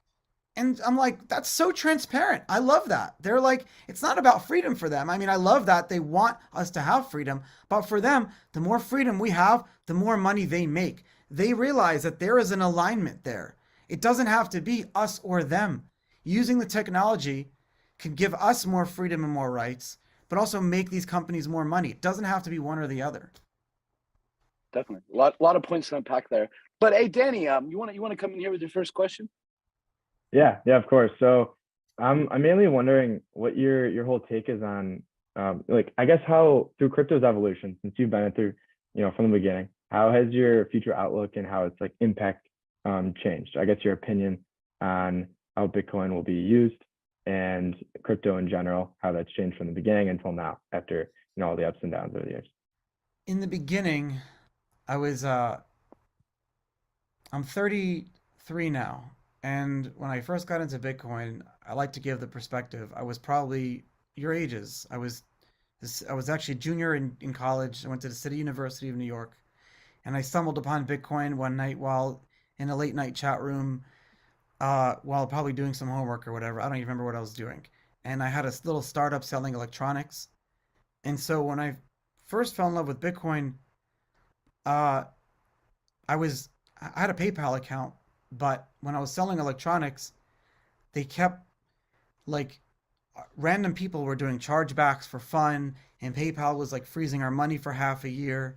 And I'm like, how are we supposed to start a business when we can't even get our cash flow to buy the products that we're supposed to send to our customers? There has to be a better monetary money system. And I went out searching for it, and there just wasn't. You can collect people's credit card numbers, but that's about it. There was no like peer-to-peer payments other than PayPal. But PayPal, it wasn't truly peer-to-peer. PayPal was like maintaining the ledger and arbitrary saying who can send how much, how long it has to be frozen in your account before you can withdraw it. So that never really took off in the way that we thought peer-to-peer payments. Kind of funny that PayPal owns Venmo today, which Venmo became like the top. And Venmo makes a lot of their money from Bitcoin and Ethereum payments anyways. People load up with Bitcoin and Ethereum, send payments to each other, and then cash out. So it's like ended up being we were successful. But I thought back then that it would just be Bitcoin and it would just be money. And I thought that Bitcoin would be this like, at first, the only reason, so you ask yourselves, like, how did Bitcoin get any value? It wasn't that just like someone opened up an exchange one day and all of a sudden people wanted to buy and sell it. Actually, I should write a little book on this because no one really understands, like, how did Bitcoin get its first value? And what happened was all Bitcoiners were concentrated in two places.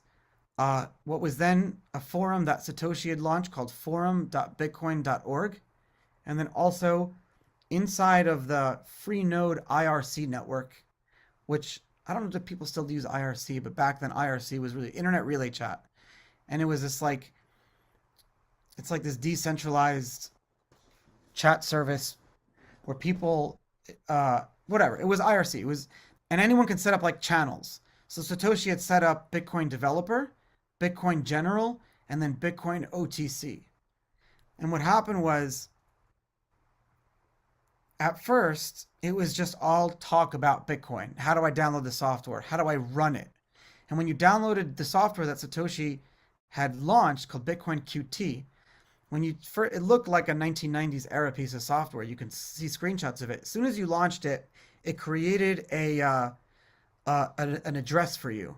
And I'm really showing my age now. You have to go to your router and open up port forwarding. Do you guys remember that? Like, is that still a thing where you have to like, oh no, oh my God, I'm really so back then in order to like play video games or do anything where you could accept incoming connections from your internet router, you had to log into your router and like open up a port. It's like it was such a manual thing. So Satoshi was sitting there explaining to people, but once you opened up that port, you were now a miner. You were validating everyone else's transactions. So if Danny, you sent Anthony, if you downloaded it, Danny, and you sent Anthony a transaction, and Patrick was out, doing laundry, but his computer was on, your transactions would still update on his computer. So his computer is now maintaining your transactions, and my computer is maintaining it. So all of a sudden, 10, 100, 500 people were maintaining this ledger, this Bitcoin ledger all the time, 24 hours a day. And so if someone came and stole my computer and stole your computer, Danny, our transactions are still on Patrick and Anthony's computer in real time.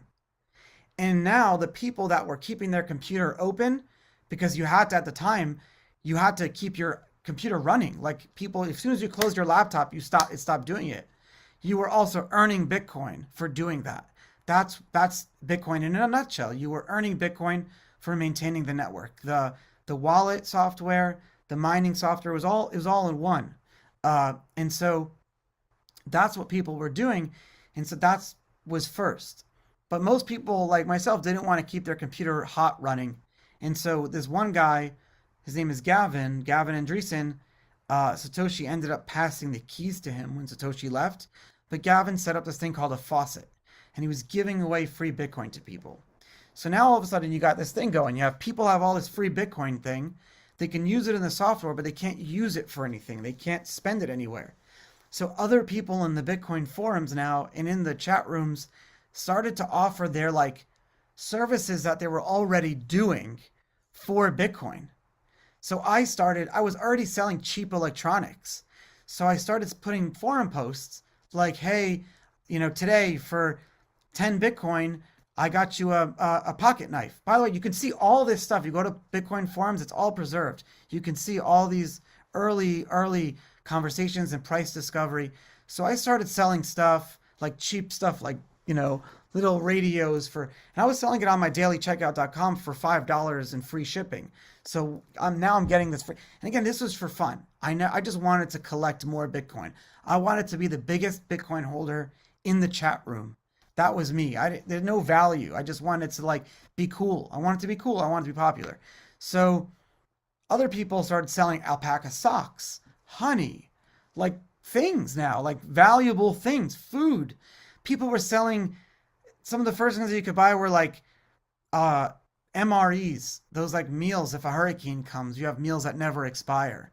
So now I'm buying MREs. I'm like using my Bitcoin, and this little economy was being developed. So someone just set up an Excel spreadsheet called newlibertystandard.com, and you were able to just go and buy like blocks of like 10,000 Bitcoin for like $1, just blocks of it in order to like be a part of this. And then eventually Jed McCaleb, who went on to found Ripple and Stellar, basically owned this domain name called magicthegatheringonlineexchange.com, abbreviated to Mt. Gox, MT Gox. And he basically said, well, no one's trading online playing cards, so let me trade these online, because what he did was he created this software to create like a digital version of a Magic the Gathering card. So he just said, we'll allow trading for these Bitcoin things. And Mt. Gox became the first Bitcoin exchange. I mean, the rest is history. But that's kind of where the history of Bitcoin in the last days of Satoshi kind of became an economy. Amazing to hear that. You've definitely, what year did you get involved exactly? 2011 was like when I started posting and being involved and stuff like that. My earliest posts are 2011. But I think I was involved in 2010 too. I don't think I know. But in Bitcoin, if you can't prove it, don't trust, verify. Don't make a claim for something. Tell people, because people are going to go look it up. Yeah. With ChatGPT, just put it right in. I love ChatGPT. I'm on it all the time. I love it. No, it's great. Anthony, you wanna kick us off here? Yeah, sure. I mean, you briefly went over it, in your explanation of like the Bitcoin incentive mechanism.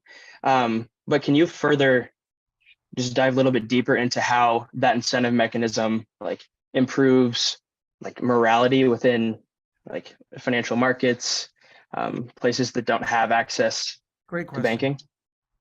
From a Bitcoin perspective, the idea was in all these places around the world, you don't have the ability to have a bank account. And it's not like it's not just about being able to, first of all, in most places, most places around the world, you can't, you simply just can't walk into a branch and open up a bank account. It's not even like, they're not trustworthy. You just simply can't. Like if you go to, I was in Zambia, and it's a very difficult thing to do. They don't just simply, most people, I forget the percentage of the population, but it's like a super majority just don't open up bank accounts, don't trust their banks.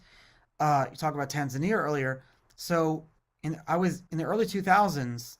If we start there, the way that Africans were saving their money was through very regional financial service companies that they put trust in. And these were like pseudo government, private, public partnerships. And most of them were the cell phone companies, because people were already, there was a trust involved in like, give me $10, you can use the minutes, here's a value. It's like buying packets of tuna fish. There's a value proposition there. So it was very like, that's how people were using money back then. So whereas here in the US, we were like, open a bank account when you're 18, you go to college, you start saving, you have a job. It's like, it's going to be there. JP Morgan, Citibank have existed since America has existed. So they're not going anywhere. But in these countries, they never grew up with that. And again, I was so oblivious to that. I just had no idea. And at your age, I started traveling to all these places. And that was the first thing I did with any money I earned. I just traveled.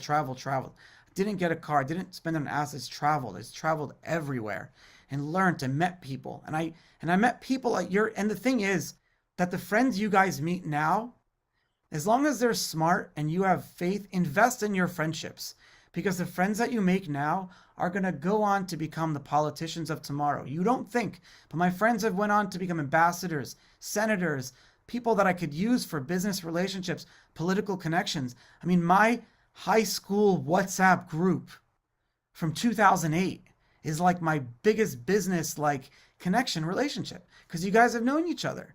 So it ends up being like a great relationship. But when you travel, you meet amazing people. So Bitcoin allowed me to like travel, and I met and opened up my eyes to like how unfair the world was. And so you had all these people that were just getting killed.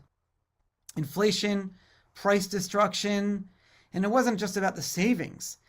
At the time, we're dealing with it. Okay, so like it sucks because like I don't want to say I told you so, because I'm in the financial system of the US, but the inflation that we have today, go on my Twitter. We were predicting this stuff in 2012. We saw the money printing that was happening, quantitative easing that was happening back then. That's why inflation exists now, because the money printer ran hot for 10 years. And we had record low inflation rates, and we exported our inflation to the rest of the world. And they're the ones dealing with it. From Argentina to Cyprus to Africa, all the places where inflation is above 10% year over year. Think about that. Inflation, price is going up year over year over 10%. Forget saving. And then on top of that, your currency is being devalued. That's why Bitcoin had and has value proposition. So if you look at Bitcoin from an American perspective, it's very selfish. You're just going to get pigeonholed. Eventually, if Vitalik realized that Bitcoin has bigger implications than money, and the year was 2014. I would argue that even Satoshi had the same feelings as well. Satoshi talked about Namecoin. He talked about some of the other proof of work coins that existed that weren't just Bitcoin at the time. And so originally, Vitalik, when he launched the idea of Ethereum in the Bitcoin forums, Vitalik thought that he would be launching this idea to a much more positive reception, and he didn't. They, like, the Bitcoin community went down on him hard, and that's why he ended up saying to himself, I'm gonna have to launch this on like a whole separate blockchain. And that's probably one of the regrets I have personally, thinking about that. If we had thought about a way to make and it's funny because now the Holy Grail, what everyone's trying to figure out, and where some of the biggest investments I see, putting my like VC hat on right now, is people figuring out how to bring Bitcoin and EVM compatible blockchains, which are basically like Ethereum, Polygon, and the rest of them, together in a fully decentralized way. And I'm like, if we had just built it in a way to like work together, wouldn't have that been a lot easier? Then now these things are like trillions of dollars of value. But whatever, brother, families break up and they come back together, I guess, is the story that will be told.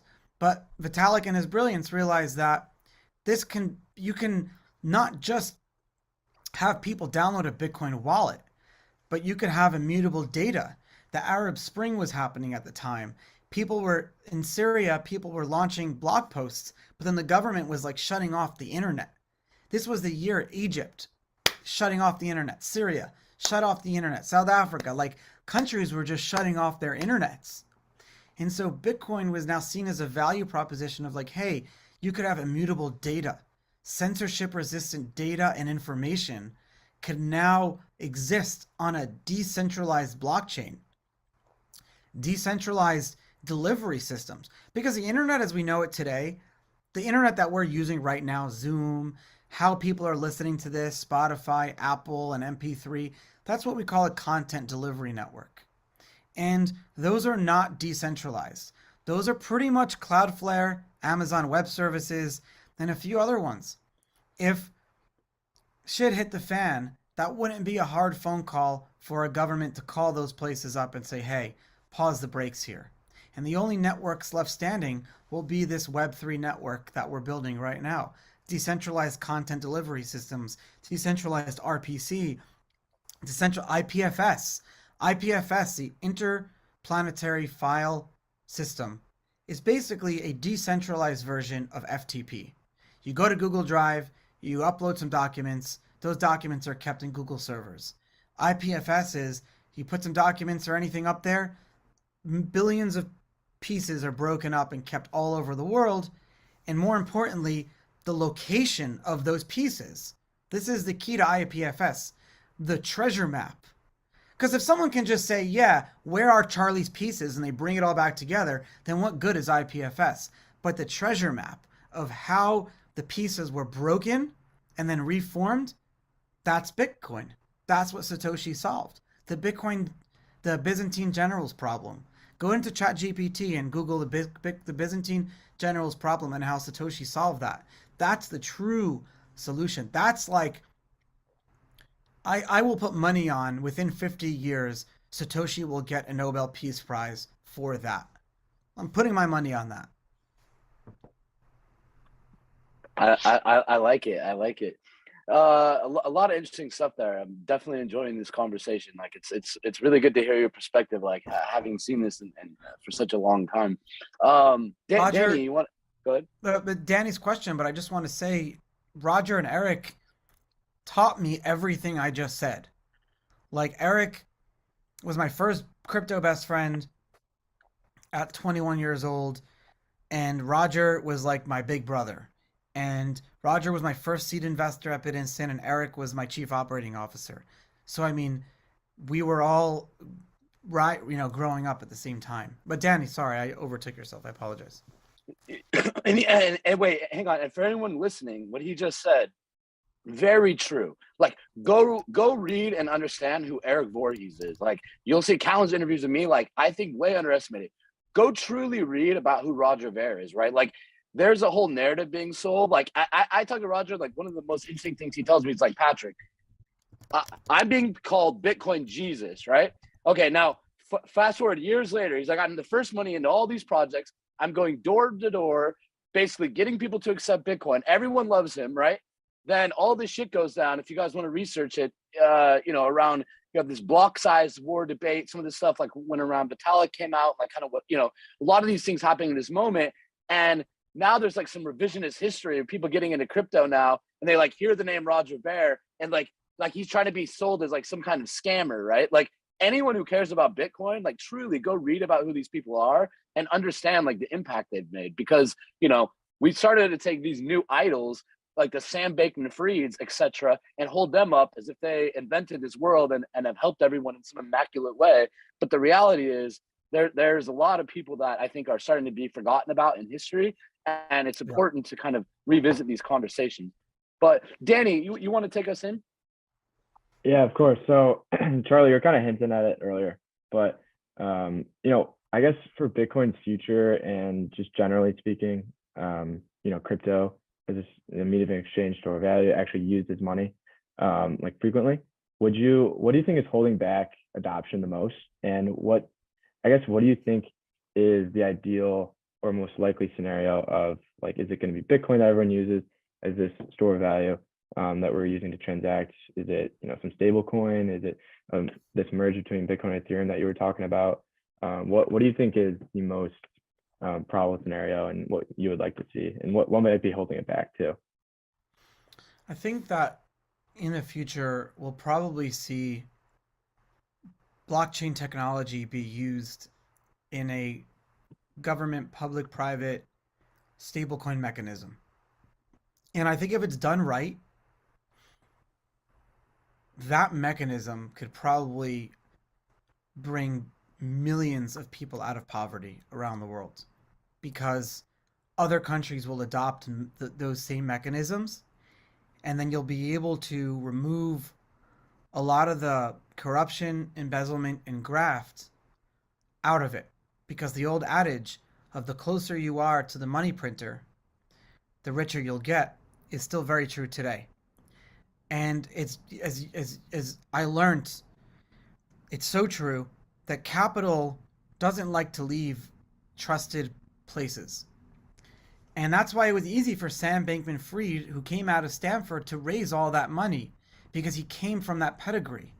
And that capital, that those wealthy people who also went to those same universities and from the same pedigrees, not to say that's bad, but like they all blindly trusted in their own capital cycle.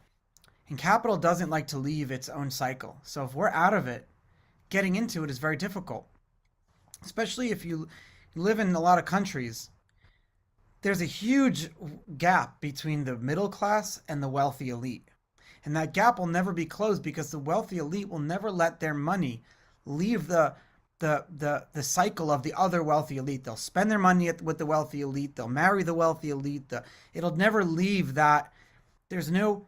But I believe that if you could have the financial system on a much more like transparent playing field of who controls it, it's not perfect, but it'll get us a lot of the way there. And I feel like enough people in the middle are incentivized to make it happen, that those who are in power right now won't be able to stop it, because enough people and their children want to see a better future. Remember, I grew up in a world without Bitcoin, but if you're 13 years old or younger, you never knew a world without Bitcoin. The idea of a digital asset that could have a value only because people believe it has value, because that exists. When kids are born today, existence is validation. It's automatically going to be a thing because it existed when they were born. Like, we don't believe in things. Like, if you come to me and say to me like, hey, this shouldn't exist, that existed since like Scotch tape. It's been around since before I was born. Someone comes and like, Scotch tape is bad for you. It's like, why? It's been around forever. What could be bad about it? Like, I don't know. It's whatever. It's a bad example. But Satoshi, going back to your adoption question, because that's what you asked. This is one of the things I was really bad at is active listening as a kid. Oh, sorry, my friend in a boat just came by. What Satoshi just figured out was that Bitcoin adoption was going to be just that. It's going to be very slow and long-tailed. In fact, people had asked him and other people about what the prices are going to look like. I think it was Hal Finney who said that, yeah, in the year 2050, maybe we'll see Bitcoin at this price. In the year 2035, we'll see Bitcoin at $1 million. And then the year 2150, the halvings and how Bitcoin is supposed to grow, it's supposed to be decades and decades and decades long. We're not even into like the fourth halving yet. It's like 13 years of Bitcoin's existence. We are so far. We have adopted and grown so much faster than I think Satoshi thought we would. And because of that, that's why we keep getting into these bubble and burst cycles, because we just get ahead of ourselves and then we burst and then we play catch up and then we get to like consensus or like some equilibrium and then everyone gets all excited again. And then here we go all over again. And it's not going to stop happening probably for another 10 years. Yeah, I think there's a lot. I think there's a lot of truth there. Like, I laugh this point. I'm like, if you've been in like I've been in whatever 6 years. Like, I expect every 18 months something's gonna be some crash. This story is never gonna end. Like, yeah, this is the most interesting story like ever been told, and like it is by nature just going to like go faster. I think. Anthony, you want to shoot one out? Yeah. A potentially pretty obvious question. It's just like how to scale Bitcoin without sacrificing decentralization, because naturally proof of work is decentralized, but to scale it. Great question. Your thoughts? Great question. Best question I heard long time. So the question of scaling Bitcoin goes back to, I would say, 2015. When Bitcoin started growing very quickly. And during these years, I don't want to like take up too much time, so I'm trying to like abbreviate the story as much as I can. But Bitcoin is growing too fast. And when Satoshi had started Bitcoin, they arbitrarily put in this like 1 megabyte block limit. And that it was arbitrarily, the number was arbitrary, but why it was put in wasn't arbitrary. It was a random number, 1 megabyte, because at the time, and that's like basically, if you equate to that, if you equate to like Bitcoin miners as bookkeepers, it's like how many pages can your printer print at a given time, you know? And so, if we use the analogy for printers, if everyone who's running a node has a printer at their house, for Bitcoin to be the most decentralized one as possible, we want everyone having very small printers, but being able to print as many pages as possible. But as you know, small printers can't print pages fast, and they also overheat, and they can't print a lot. But they're more affordable. So most people can just own, you could take little printers and mail them to everyone.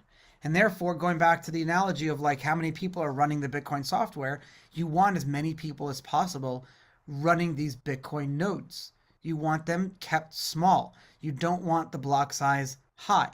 You want it small. However, Bitcoin was scaling at the time. So you had a huge divergence. One divergence, in the most extreme, said we don't need a block size at all. And therefore, if you want to operate a Bitcoin node, you need an industrial printer. So it's more money for those industrial printers because only very few people can afford it. So it's more money for miners.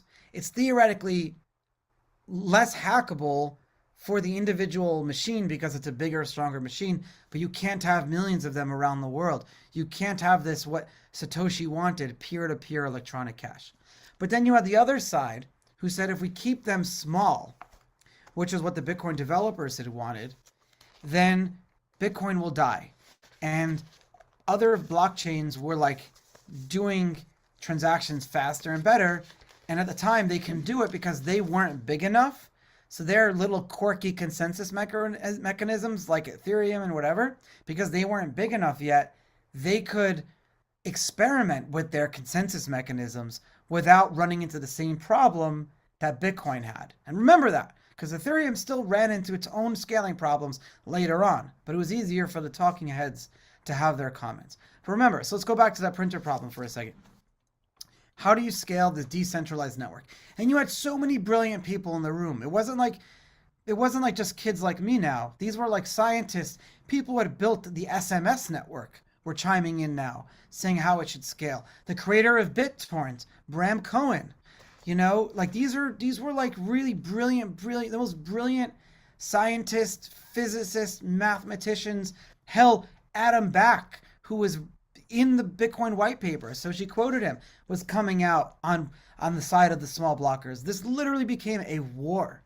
Like this has been written about. It became, honestly, it broke up Roger and I. Roger and I are no longer friends anymore. It's sad. I miss him dearly. As a friend, he was my big brother and best friend. And we haven't talked in 6-7 years because of this. This broke us up. And I didn't even take a side. It was that I didn't take a side that really, you know, Roger had dealt with a lot of family betrayals in his own life, so I understand why. I have abandonment issues too. I haven't seen my family in over a decade, so I get it. I'm not mad at Roger for being mad at me. I'm just sad about it. It's sad. I miss him a lot. If you're listening, Roger, I miss you, bro. But you know, Roger, and at the time you had false messiahs. You had this guy, Craig Wright, coming out saying that he's Satoshi and convincing Gavin. Remember we talked about Gavin? Gavin was falsely believed into believing that Craig Wright was now Satoshi. And Craig Wright went in and tried to use these block size wars to like take over Bitcoin. Ended up launching his own coin called Bitcoin Satoshi Vision, while he controlled Bitcoin Cash, Roger and Jihan finally realized that Craig was a false messiah. So that's why there's 3 Bitcoins now, not just 2 or 1. It's like split. It was crazy days. In the end, and so I was part of a group that it was basically existed of like everyone in between. And we called ourselves like the SegWit 2X group. So there was this technology, SegWit. And SegWit was actually created by those same small blocker Bitcoin developers. But because SegWit was now politicized, and this is a good life lesson, is like, don't turn problems into political ones. Don't turn technical problems. Don't turn medical problems. We saw with COVID. Don't turn technical or medical or any type of into a political one. As soon as you do that, you're screwed. We saw that with COVID. The whole medical institution was at risk. We were losing trust in them. So this technology, SegWit, was now politicized. And it's great technology. We ended up adopting it. But the small blockers didn't want to adopt it anymore because the big blockers said it was like this really, really bad thing. And it just created this whole massive, and what SegWit did was, which again was created by the Bitcoin developers, it's called segregated witness and stands for segregating the witness. And because inside of a Bitcoin block, and basically to use the printer analogy, they lowered the fucking font. That's now the printer can print more pages, more data can exist on the same amount of pages. That's all SegWit did. But SegWit 2X, our group, it made the witness signature stronger. It made how all SegWit did was it made how we hash and derive the signature within the witness spot of the Bitcoin block. We made that more efficient, and we adopted a better standard for that. It's not a big political, doesn't need to be a big political thing. But a lot of small blockers really believe that by allowing any sort of like bigger blocks, you're inherently creating a bad precedent of bad scaling. I'm bringing it back to your scaling question. And so the whole adage that was talked about was smart scaling is better than fast scaling.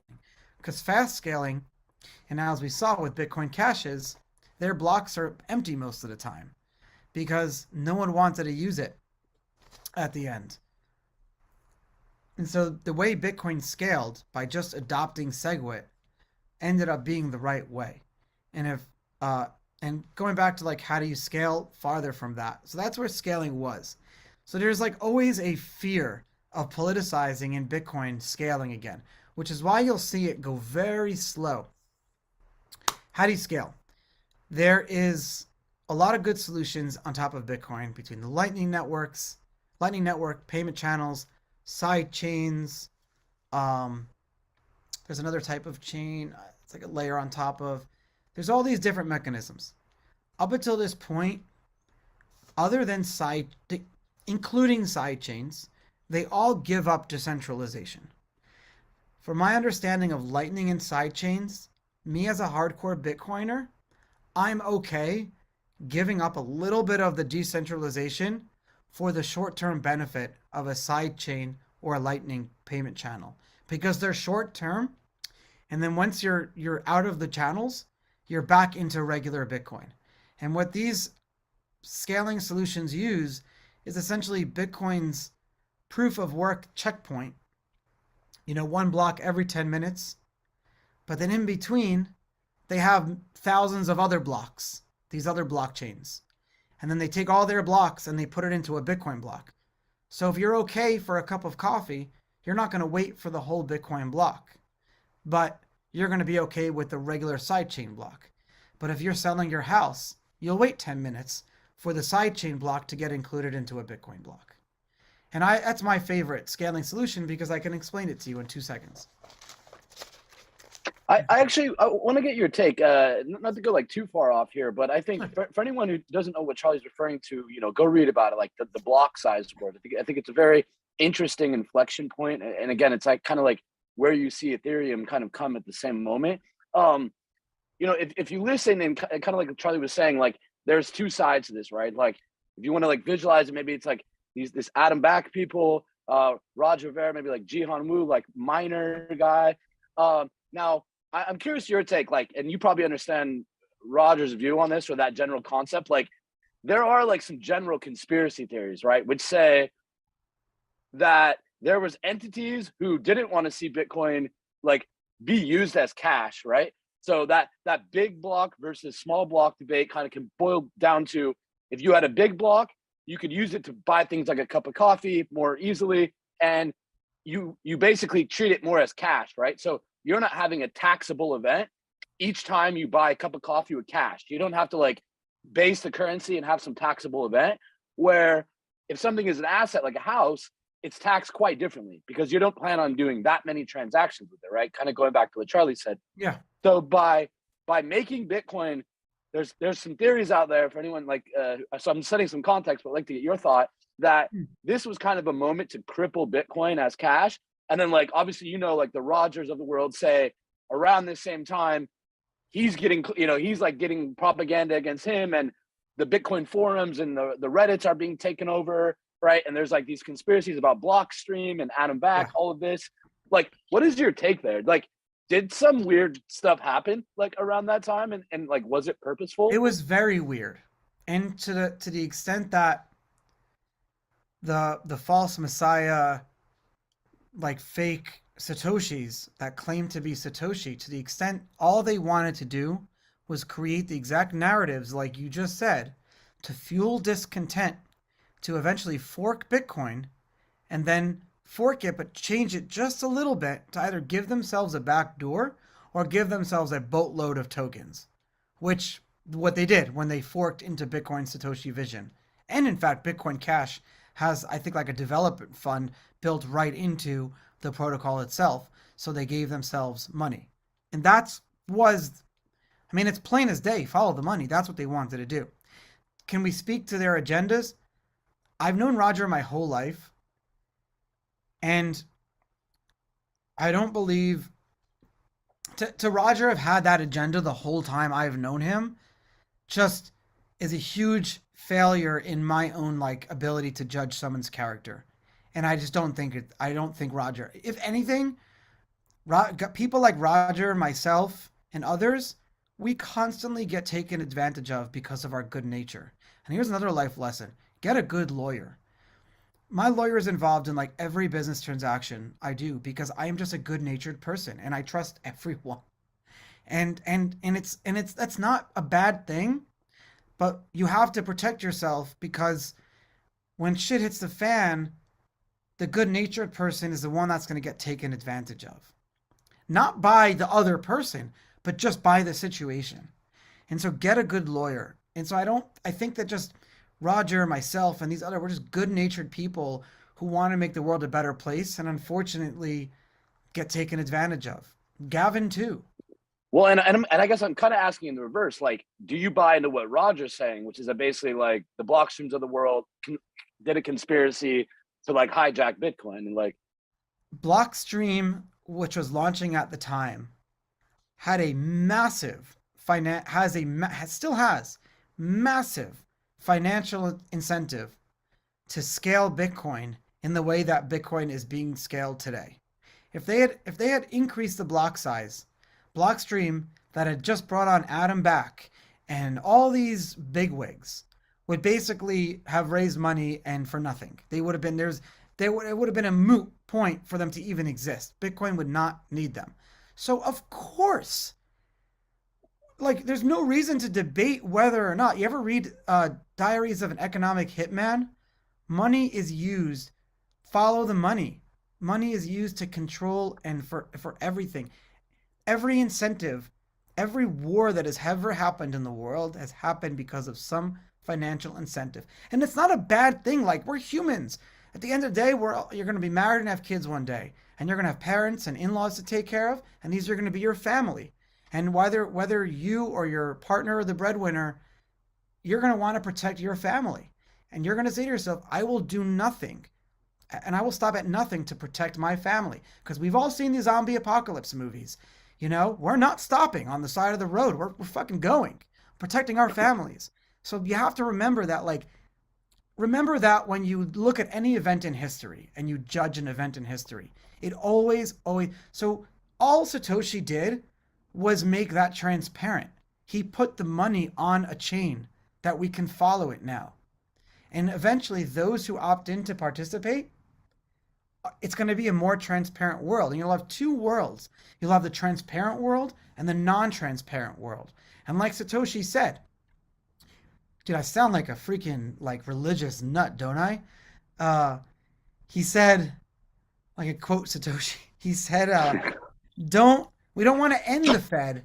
We want to transcend the Fed, create a better Fed. Satoshi this might go down as a religion. Let's see how it plays out. It is. It's the best religion. Honestly, I just read a book about it, about religions, and Bitcoin is our modern day religion. Like, we've not had a new religion in decades, in a long time, in 100 years. Tell me what other movement like that completely. It's like Christianity. It didn't matter who you were, where you're from, what you were. Every religion when they launched, it's fully accepting. What other religion is fully accepting other than Bitcoin? It has principles, morals, beliefs, equality, embracing equality, fairness. Its roots it's like the early Bitcoin talk forums. Like, it didn't matter if you're like missing a leg or if you're black, white, purple, green. Didn't matter what you believe from a sexual standpoint or your religion. It didn't matter. We were all just together as one and fun. And that's like, for me, the ethos of Bitcoin. You were judged on what you bring to the table and not the pedigree before you. No, totally.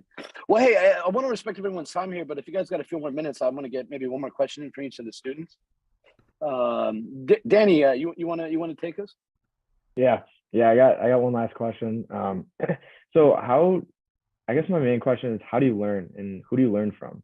Not really like a Bitcoin historic question, but how do you learn? I'll plug my own podcast here. I've been podcasting for 4 years under the Charlie Shrem Show. You can find it wherever you get your audio, from YouTube, Spotify, Apple. 356 episodes in. I'm very detailed on the show notes and the titles. So if you want to learn about anything, I go in depth with the people. You want to learn about Ethereum? I have the founders of Ethereum. You want to learn about Cardano? I've had the founder of Cardano. He's my friend. if you want to learn about Polygon, anything you want to learn about any company, I have had the owner or the people that have started it on the show. So that's my plug. Other than that,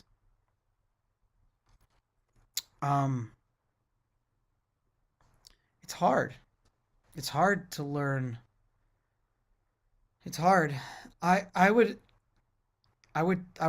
what I would do is I would tell someone, and someone needs to do this. Someone needs to like create an abridged version of the Bitcoin chat rooms and the forums into like a book format, because I think it's very helpful to understand the days. If you could understand from when the moment from Satoshi launched the white paper, and then you understand the white paper and launched the world that he was launching that into, up until when Vitalik launched Ethereum, and all the conversations that happened in those chats, you will be so well versed that there is nothing further for you to learn. No blockchain will launch that you won't understand. You'll inherently understand things like ZK rollups. You'll inherently understand how capital cycles. You'll inherently understand how all blockchains work together, bridges, tunnels, attacks, DeFi, how to be able to detect. Now, if you don't have the time to do that and you want to like start from somewhere, I always say like, go look at some of the crypto obituaries and look at the projects that have failed and learn why they failed. Arthur Hayes, the creator of BitMEX, told me the best way to learn how to make money in crypto is to learn how to lose money in crypto. And so literally download an app where you can buy and sell different cryptos, put like $1,000 in there, and literally buy the worst ones you possibly can. Go and just try to lose. Have a game with all your friends. Who can lose the most amount of money as fast as possible or as slow as possible in like the most detailed mechanisms, and actually like prove in a thesis why you chose these, like the worst. And I promise you, the next time around, you just won't even think. You'll know exactly which ones to invest in. It's so easy. A lot of good points. And I thought you were going to say Chat GPT. That's how everyone's. That's the easy answer right now. But the problem with no, you know what? You gave me an idea. I've been playing. I write code for a long time, but I've been playing around with the API. Like I want to go like scrape these forum sites and then like feed it back into Chat GPT to like have it summarize it. You know, like could actually like extrapolate content from that. It would be interesting. It's not a bad idea. It wouldn't be a hard thing to do. You'd have to like. I think what you'd have to do is you'd have to like. So someone took, if you go to nakamotoinstitute.org, they took all the writings of Satoshi, and they also got like all the people like me who had private emails with Satoshi. They got all of us to send them in. So you can actually read all of the private ones too. I would go there because they've abridged it pretty well, but it's not in narrative form. It's missing like the context. Sure. I need to do it. Like I need to like do like, for the Jewish people in the room, I need to do like a Maimonides of like the Old Testament, like a commentary on the Bible. So like if the writings of Satoshi are the Bible, I need to write a book of like just the commentary on it, like a Rashi or something. I don't know. I like it. I have some ideas too. I might have a loan email you separately. Yeah, let's do it for sure. Yeah. Anthony, you want to come in here with your last question? Yeah, of course. So I mean, just like looking at the entire ecosystem, big picture, like financial return probably got some people into the ecosystem, but the people that are here now, during crypto winter, there's something that like clicked for these people that it's hard to like put exactly into words what that is for each individual because it's different. Yep. But what do you think has to click in order for mass adoption to be adopted? I think it's going to be, it's a great question. Well, you guys ask great questions. Okay, so I had this great question yesterday with the chief strategy officer over at Fox Corporation. And she said, do you remember the moment, I do, and anyone who's over 30 will remember, but there was a moment when there was a TV show called American Idol. And at the time, season 1 of American Idol was like the most watched show in the world at the time. And you had like Kelly Clarkson, Ruben Studdard, Clay Aiken, some famous, really like famous people came out of the first few seasons of American. But American Idol, it got really popular because you can call with your landline and vote. So there was this interaction. And that was maybe as the internet did that. Who knows? And then you had this moment. It was a watershed moment where all of a sudden, while you're watching American Idol, you can text to vote. And you had literally, there was an episode, Ryan Seacrest, literally like walking you over the TV with a microphone, teaching you how to send a freaking text message.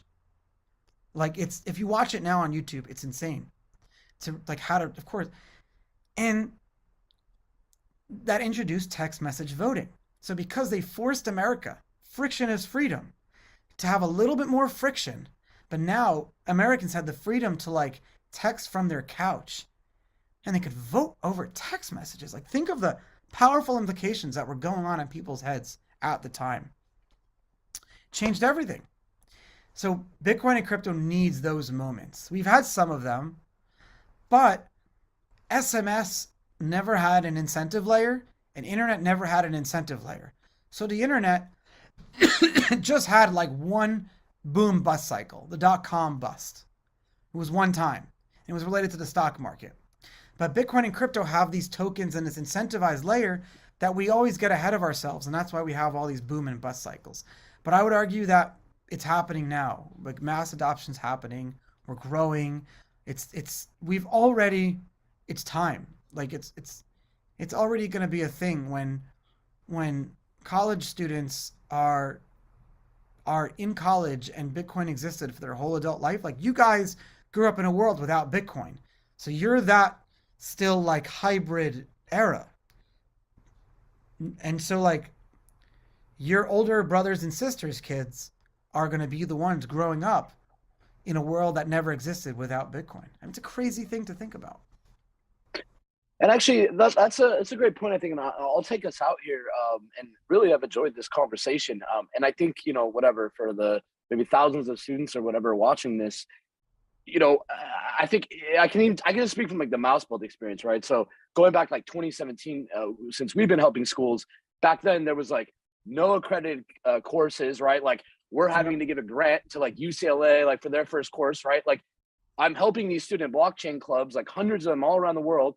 Some schools are getting letters or students getting letters like in early 2018, like, hey, we can't have your association associated with this drug coin called Bitcoin, right? Like there was still this like hangover from Silk Road. And I think maybe even right now, like what would your advice be to like the students watching it? Like maybe their mom or their grandma's calling them like after this FTX thing, like, oh, hey, are you sure you want to be involved in that Bitcoin thing? Like I'm seeing all this negative stuff on the news, right? Like, so what would your advice be to like students who are thinking about this as a career, and how would you be thinking about that if you were studying today in university? I would say that you're lucky, because starting any business in bad times and then building it for good times is a lot easier than starting a business in good times and then waiting for the bad times. It's a lot easier to launch a company. It's harder, let me tell you, but in the long run, it's a lot better. Every single crypto business that is around today, still standing, Coinbase included, launched in a bear market. Binance, every single one of them. And the reason they're still standing, FTX launched in a bull market. The reason they're standing is because they built for the bear and then waited for the bull. So if these are bad times, I would say you're lucky. If we were talking about this and we're in a bull market, I would tell people to wait. Definitely. Well, for anyone who's watching this, we definitely hope you enjoyed this talk. I know I did. It's been really awesome actually to hear your perspective, having been around in this industry for so long. And again, I encourage anyone here who's watching this, it is super important. Like go read, like there's a book called The Block Size Wars. Go read that. Go read about like the impact a lot of these people had, and like understand that there's a lot of nuance, I think, to how we got to this point. And you know, I think it's pretty important to understand the history. So Danny, Anthony, Charlie Shrem, it was great talking to you guys. And for everyone watching, we hope you enjoy it. And we'll get to the next interview here soon. Thank you, everyone. Thank you so much. Thank you.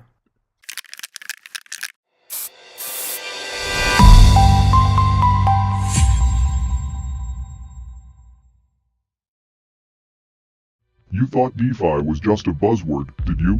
You thought you could remove our face from your books without a legitimate explanation, did you? Does a mask on Ben Franklin offend you?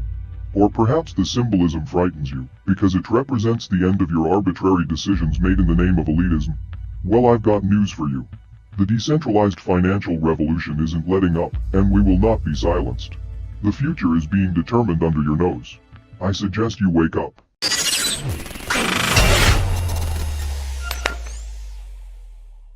Curious about Web3? Learn Web3 with the leading Web3 wallet at MetaMask Learn. Every day, we're missing out on so much lost licensing potential.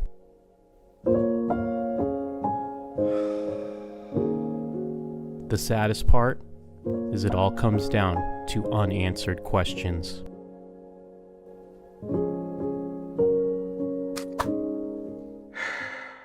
You've got questions? We've got answers. Contact Board Jobs and let our experts connect you with over 20,000 NFTs. Become a part of the metaverse. Contact Board Jobs today.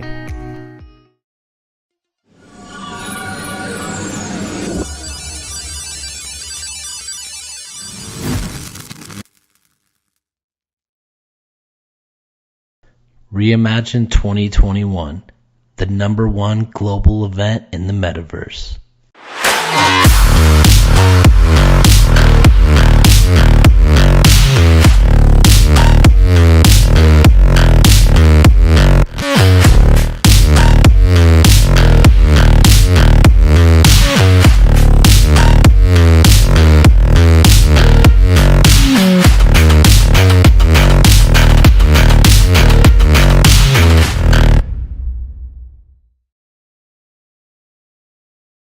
Welcome back, everyone, to another episode of Reimagine. We're here on our 15th version of Reimagine, bringing you Web3 leaders and student leaders.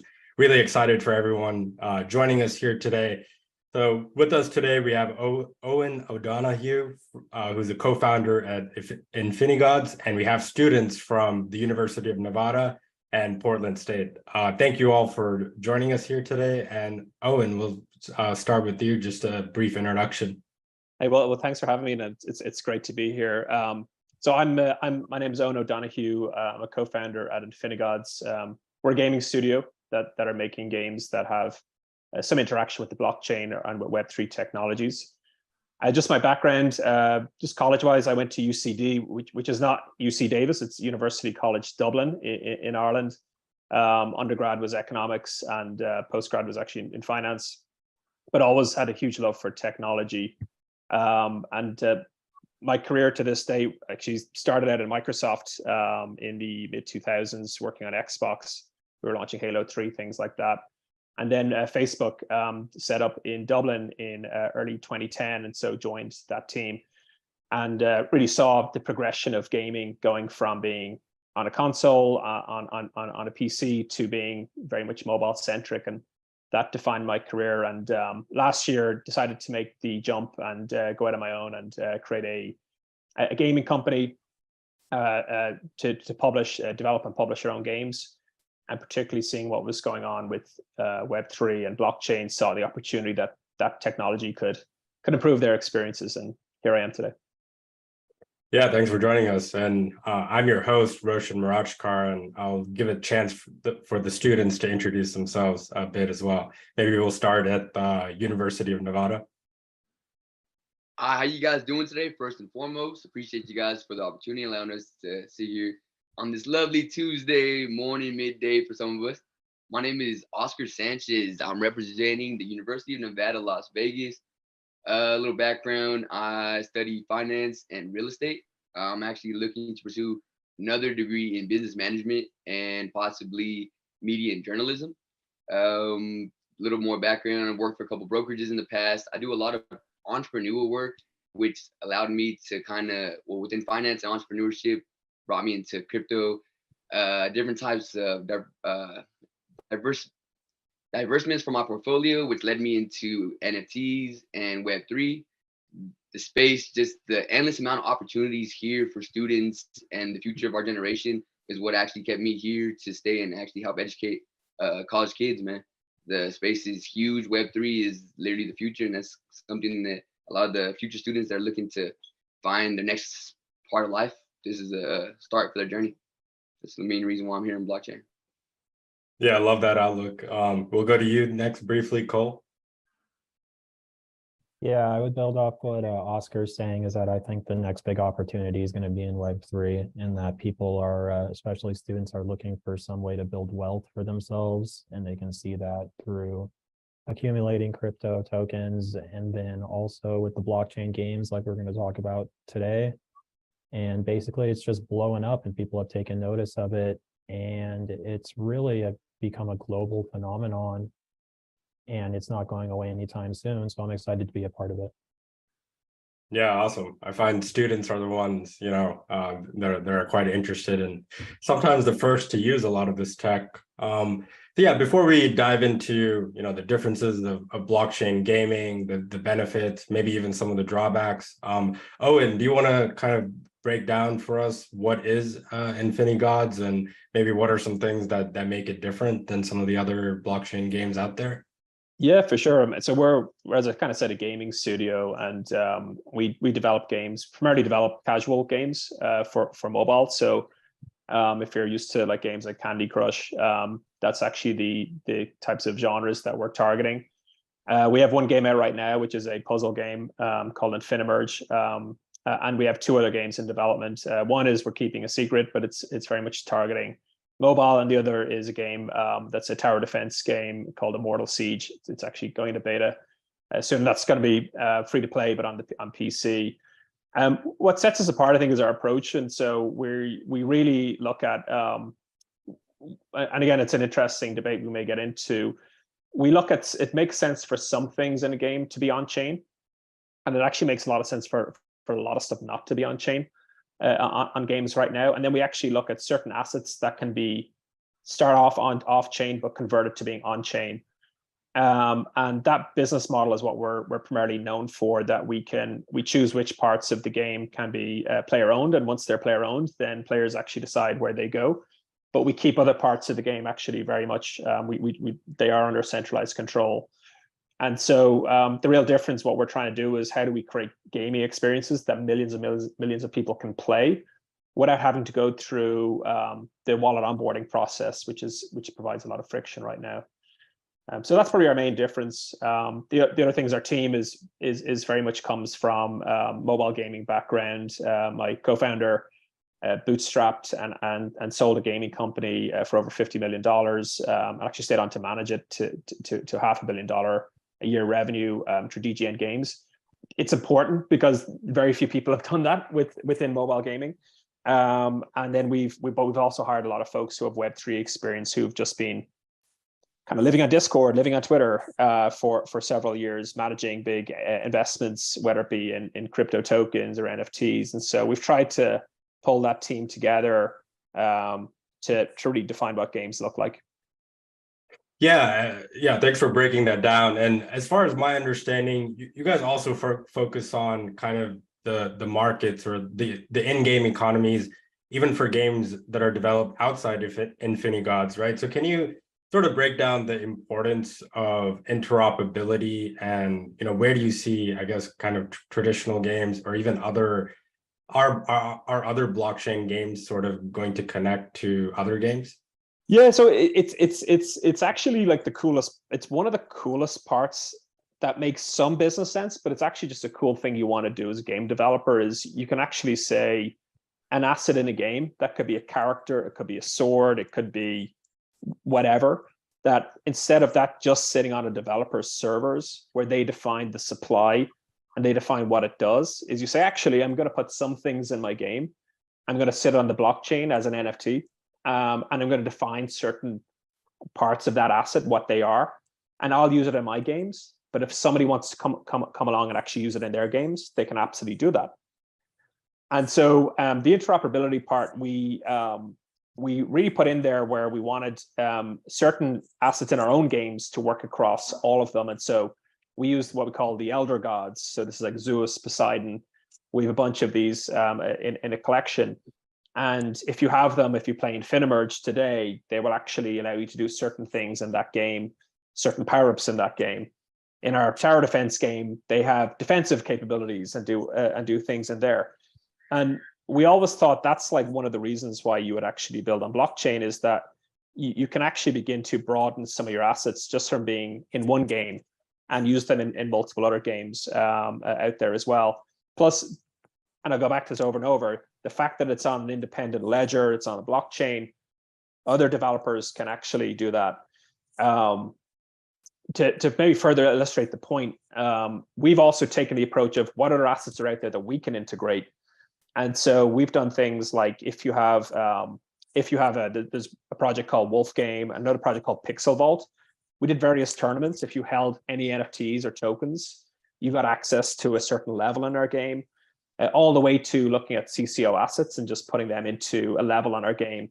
So if you have a NFT for this game, you can actually play this very custom experience. So interoperability is just really cool. It's a great way to engage other communities out there, and it's one of those reasons if you're a game developer, you really want to build in the space. Yeah, thanks for diving into that. And now that you've talked about some of the other NFT collections out there, one thing I find really interesting is a lot of these popular NFT collections, like you mentioned, Pixel Vault and even Bored Ape. Everyone, it seems, is building some type of consumer game, right? We saw it with Bored Apes first. So it's quite interesting, even with some of these NFT collections.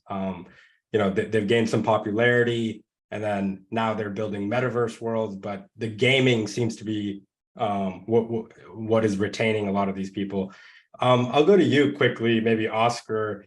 What's your view on blockchain gaming? Are you a traditional gamer? Are you interested in this? And, in your view, do you think gaming is what's going to bring in new people into this industry? So I honestly love the idea of blockchain gaming, believe it or not. I am not a Web2 gamer, as we would say, at all. Jumping into Web3 was actually got me into games, and I have a little brother that is die hard, a huge game fan, and all of his other friends, every person, he's about high school age, a young adult before they hit college, right? And trying to teach them about investments, NFTs, other things, it doesn't keep the average person interested and want to be involved. But then you bring in something that you can relate to the average consumer, such as all these new generation of kids, where video games are all around the world now in a global aspect. They're just continuing to grow. I think this is the future, especially to onboard the future of Web2. It makes it a lot less overwhelming and a lot less easier for people to actually want to take a little dive in, because now you purchase a game. Say a parent now purchases Infinite Gods for their child, knowing that it's an investment, but it's still a game. The kid doesn't know that it's an investment, doesn't know that it's a future technology. They're now jumping in, playing. They now own some assets. They're now possibly can make some revenue on the other end, connections. They're out there, right? It's just the future of the world, and I think it makes it a lot easier for young adults not going to lie. Yeah, that's sort of interesting. It has like a dual approach. It's maybe not only you're playing the game for fun, but you also can get other benefits out of it. And yeah, Oscar, if you have any questions, I'll give you some time to answer any of your to ask any of your questions as well now. So that's actually one of my main questions, because being in Web3, I'm huge. I do a lot of community outreach. I'm very big on bridging the gap, I guess they say, between Web2 and Web3. And Owen, as I mentioned, it's overwhelming being in this space, right? The space may not be the easiest to jump into. How do you guys as a company make it a little less overwhelming, make it easier to onboard new gamers and new people into your guys' community and business? Yeah, it's a good call. It's actually one of the big problems that's stopping growth. And actually growth from a gaming point of view in Web3 is actually still very small. There's maybe, we think, anywhere from 750 to 1 million unique active wallets playing games every week. That looks interesting, but then the mobile gaming market would have close to 2.5 billion people playing games every week. So the scope for growth is actually there, and it will grow. How we approach it is it's very much looking at the free-to-play model, which really took over in the last decade for even like PC console games. And that's like, okay, I want you to play with as minimum friction as possible, because especially in online or web gaming or any sort of digital gaming, you want to reduce friction. People get bored very quick. People don't like loading screens. If it's like a console game and I've spent $60, yeah, I'm gonna like, okay, spend a bit of time. But for those more casual games, it needs to be very quick hit, quite fast. And so we do the same. Our games are free to play, very easy to understand. So we don't gate it with a token, we don't gate it with an NFT. And so with Infinimerge in particular, it's a good example. It's essentially a match 3 game. Instead of matching pieces, you merge them, and it's very easy to start and get into. To master it actually takes a bit of skill and practice. But as people start to essentially progress through the levels or compete in tournaments, we actually give them these power-ups in the game, and they can use them to help them score higher in different levels. Or, and this is where we see the conversion, they can actually say, look, I'm so good at this game, I don't need these power-ups. On a skill curve, I'm like top 5% player. And you know what? I'm going to take a portion of these power-ups and I'm going to convert them to an NFT, because there are other players, the other 95% of players, who need these power-ups to complete a level or do whatever. And I need those. And so they sell them to those players. And they then start to understand, okay, I need to like, I now am incentivized to go and create a wallet, connect it, do all the bridging, all that kind of stuff. And then on the opposite side, for players who are like, I just love this game, because for all these Web3 gaming economies, you need a really high balance of people who are just playing for fun and they don't care about the financials. But you have this opportunity for a smaller percentage who can actually trade. And so we have those players, and we have some of them who just said, you know what, I want everything that's out there because I want to be number 1 in the game. I want to get to level 20 with perfect scores, etc. And so you're just creating that market between two types of gamers. And that's how we approach it. People get into the flow of the game first, and then they start going through whatever, whatever friction they need to participate with the blockchain. Yeah, that's kind of interesting. And when you're talking about all these power-ups, it again reminds me of the recent Bored Ape game where, you could people could pay using ApeCoin, the token for Bored Apes, and buy these power-ups. It was a skill-based game. So kind of interesting to see how all these tokens can give some people an advantage, kind of pay to play. Yeah, I'll go to you, Cole. I think you had some questions for Owen regarding, past trends that he saw and maybe what brought him to all of the, creating a structure that he's talking about. Well, you already talked about the interoperability engine a little bit about, so I'll just ask, what blockchain protocols is your game running on right now? Yeah, we've two. So we've 2 NFT types essentially in the game. We actually have a Game Pass. So we actually have 3. We have a Game Pass, which really allows you access to certain tournaments. That's sitting on Ethereum. That's a 721, and then we also an ERC 721. So essentially, like there's some differences between passes. And then we also have our Elder God collection, where we have over 4,400 of these gods, and they again sit on Ethereum, and they're 721s with 4907 capability. That's important because that means players can rent them to other players. And so we're one of the first 15 games that actually, and I don't want to say today, but we're going live this week with players can rent from each other, which we think is another smart way to do it. But then our transactional layer. So, and before I'll pause quickly on our 2 Ethereum NFTs. So what we're really doing there, and maybe it's different from other games, is we just detect that they're in your wallet. And then once we detect that you're in your wallet, again, your wallet's connected to your player account, it then determines what you can do in game, determines what power-ups you have. And we read that constantly. So if you sell it, whatever, we kind of know, and you don't have that anymore. We're not specifically like every single time you use that NFT, we're sending a change back to the blockchain, particularly with those types of assets. And this is where everything fully on chain or off chain comes up a lot right now. And our second is our more transactional one. So the things you can earn in game that we generated off chain and then convert to on chain. And so we chose Polygon Again, they're ERC 1155s. They're just pointed at a different node, not at Ethereum. And maybe to explain that decision, and this is where the state of the industry is right now. So you choose Ethereum because there's a lot of liquidity there, because a lot of people are developing there, and actually they've never gone down as a chain. Very rarely. I mean, essentially as a game developer, blockchain is just another database you have to deal with. And so you look at you don't really look at the token price. You look at okay, does it run efficiently? Does it ever go down? Those kind of boring non-financial things are super important. And then Polygon was the other decision that gas fees are actually pretty high on Ethereum. So for something that's high transaction, it didn't make sense. And so we looked at things like Solana, Polygon, Immutable X. Kind of missed Avalanche. They've kind of come out recently. They seem very strong too.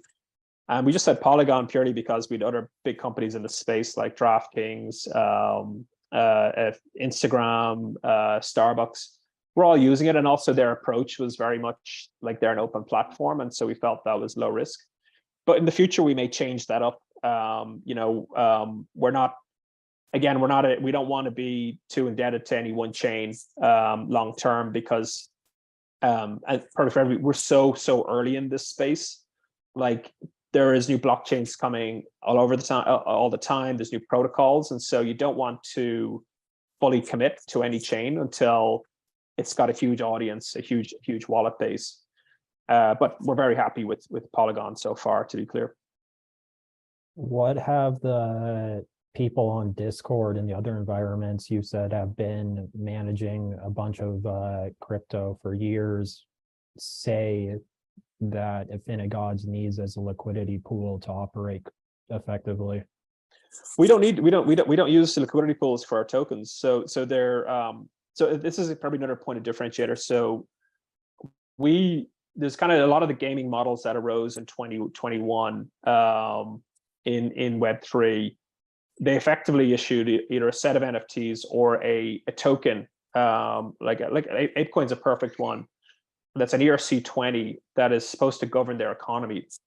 And actually, it's a really good idea in theory that it's every single virtual coin that operates in a game can be traded outside.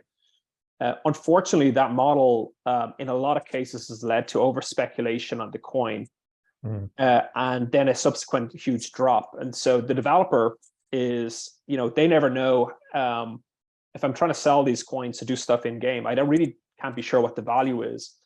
And over time, for 99% of coins, they've actually gone to really low levels because they haven't been able to kind of balance the economy properly. Now, it's a really hard problem. It's a really hard problem to solve.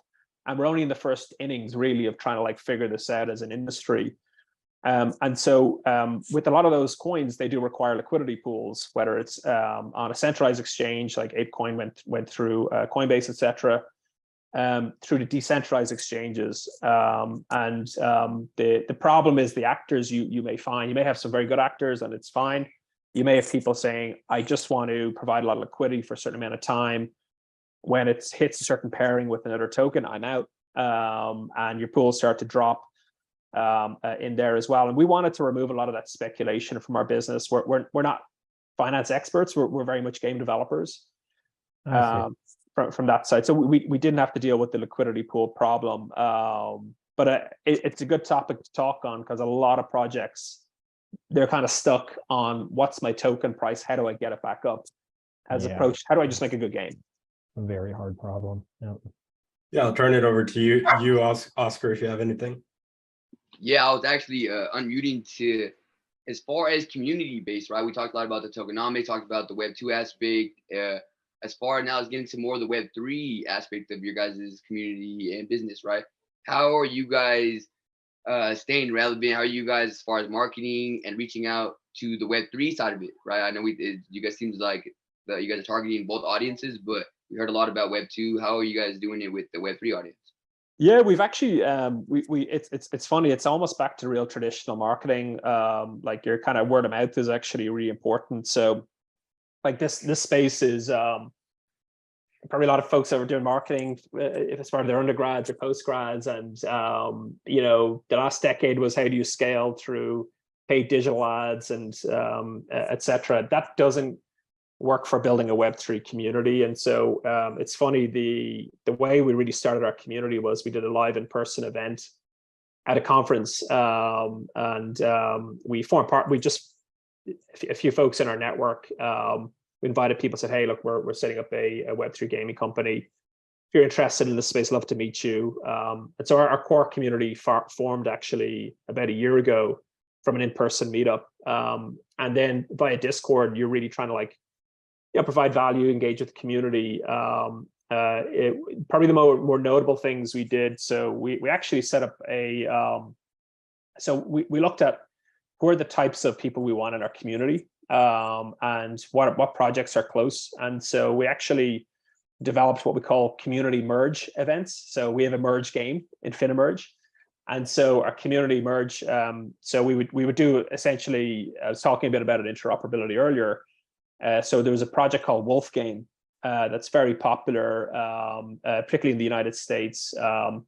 That community is great. These are a lot of entrepreneurs in that community, a lot of, I would say, people who are in it for the long term. And so we created various levels in our game for them and said, look, if you have a token or a non-fungible token in that project, you get access. And so it's through that gameplay, a lot of people discovered us. And, then once they go one step further, it's we actually can make games. And our assets will be scarce. So if you get one, and you believe that we're going to scale to a lot of players, it'll probably, that asset probably, people will need it in there. We're also very clear, we're not going to be ERC20. We're very much going to focus on gameplay first and getting a lot of players. And so a lot of our community came from these events, and we got folks from Pixel Vault, and we've a lot of people are like v15. That's a community we've engaged with. What we've tried to stay away from, and it's something just to note, is there are a lot of influencers out there. And look, some of them are great. They all say do your own research for a reason. The space has been inundated with experts. And I think you have to be very careful on who you're going to. And even from the other side, we had a lot of agencies coming to us saying, look, you spend X with us, we get you all this hype, we get you all these Discord, all these Twitter numbers. And I think that probably my extensive background in Facebook, building out their ad system, and seeing how they built their audience over the last decade. Let's say a lot of things can be gamed in Web3, and a lot of things are, like a lot of Twitter followings, a lot of, you see a mint, the amount of engagement on a mint, pre-mint versus post, a lot of that can be manufactured, and so you have to be super careful. In fact, a lot of mints can be manufactured. There's no regulation yet, so we really didn't like that part of the industry when we got into it. So we said, look, we're just going to avoid that. And we have a hardcore community. I think we have a few thousand. We have over 5,000, but really there's I would say there's 1,000 hardcore. And basically they are, some of them hold our assets, but a lot of them are, we look at it, it's game testers, and they give us real feedback on our game. And that's a huge difference from Web 2.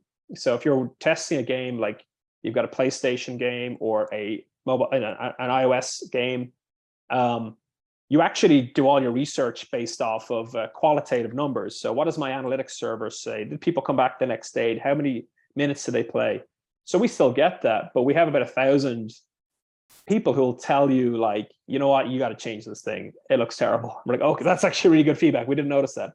People saying, I love this feature. I'm like, yeah, okay, cool. We didn't see that, but I see why you say that. I'm going to double down. And so we even do, kind of every Thursday, we announce kind of changes to our game and other products that we have. We do release notes on Twitter. And I would say every week, there's kind of 3 big points. At least 1 or 2 of those have come from community feedback.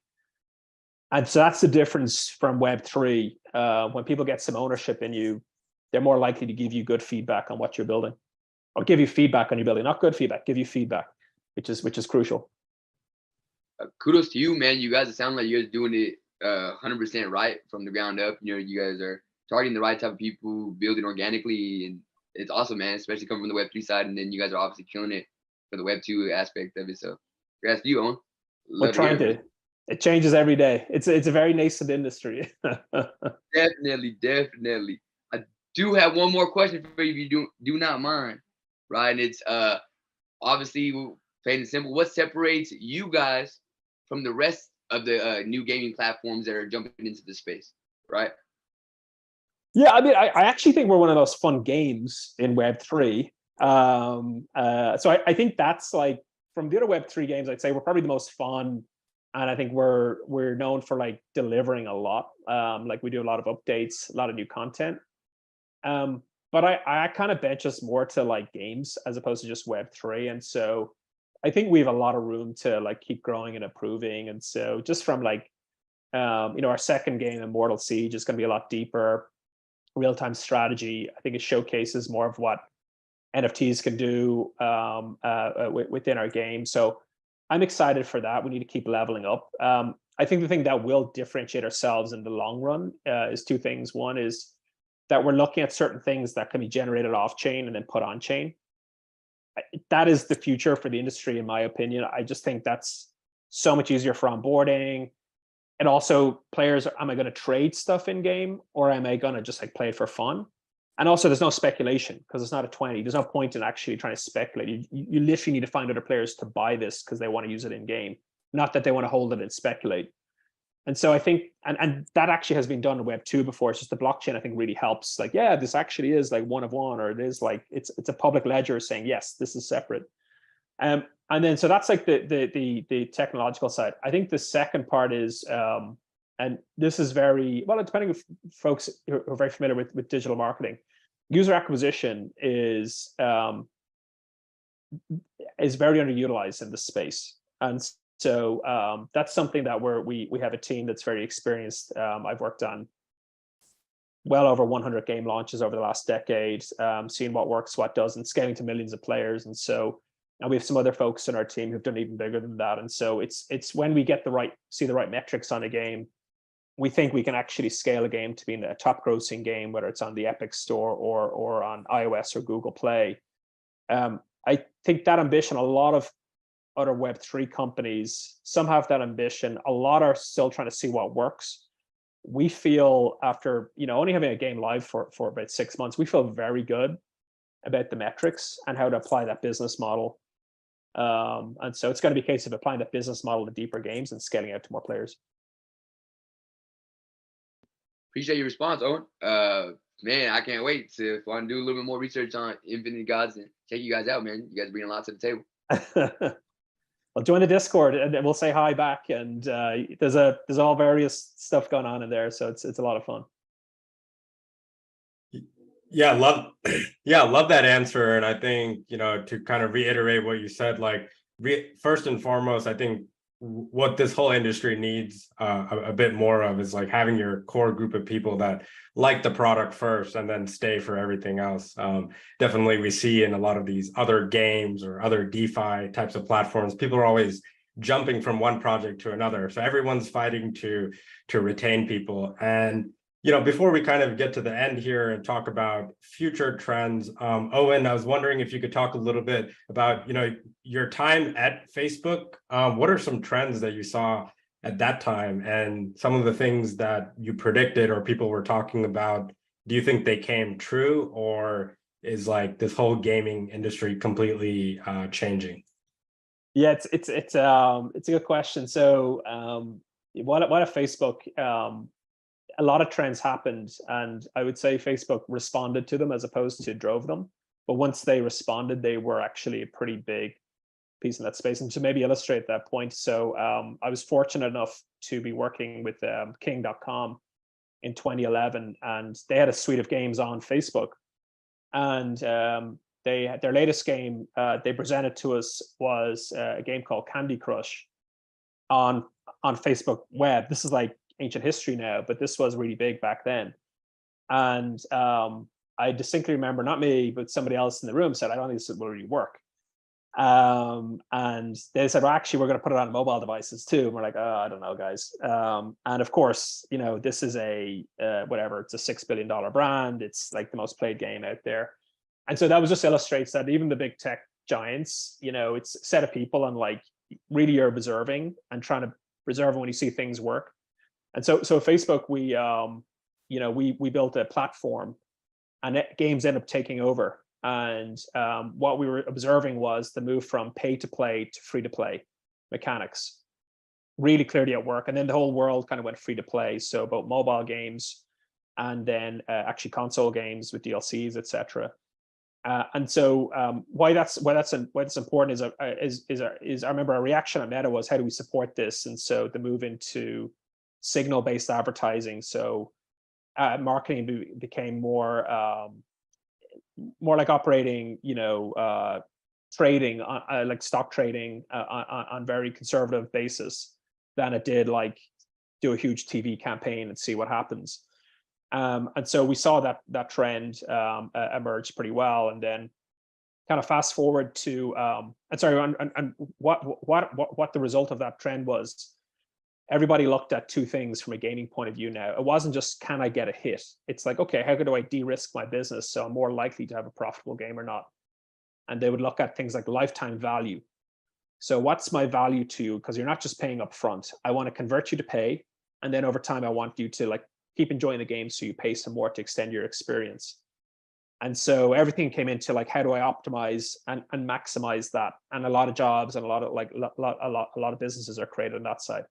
The other side of the equation was, how do I acquire you into the game for as cheap as possible, but also make sure you're actually, you know, you're high quality. And so the whole industry became your value per player and then your cost of acquiring a player. And so that formula was very strict up until I'd say 2018. And then the biggest trend I observed was there was a game called Crypto Kitties came out, and they introduced the concept of player ownership. So you own the cat. This is like Dapper Labs original. This is like the original pre-Axie game for me. And I was amazed that once you say to people, look, you can own something and it's yours. And actually it has some value because other players want it and you can trade it to them instead of the developer just spinning up a new one and giving it to the player for themselves. That actually created greater lifetime value for the developer than if they just did it all centrally themselves. And so that was like the, oh crap, this is, sorry, excuse the language. This is like, wow, this is a game changer.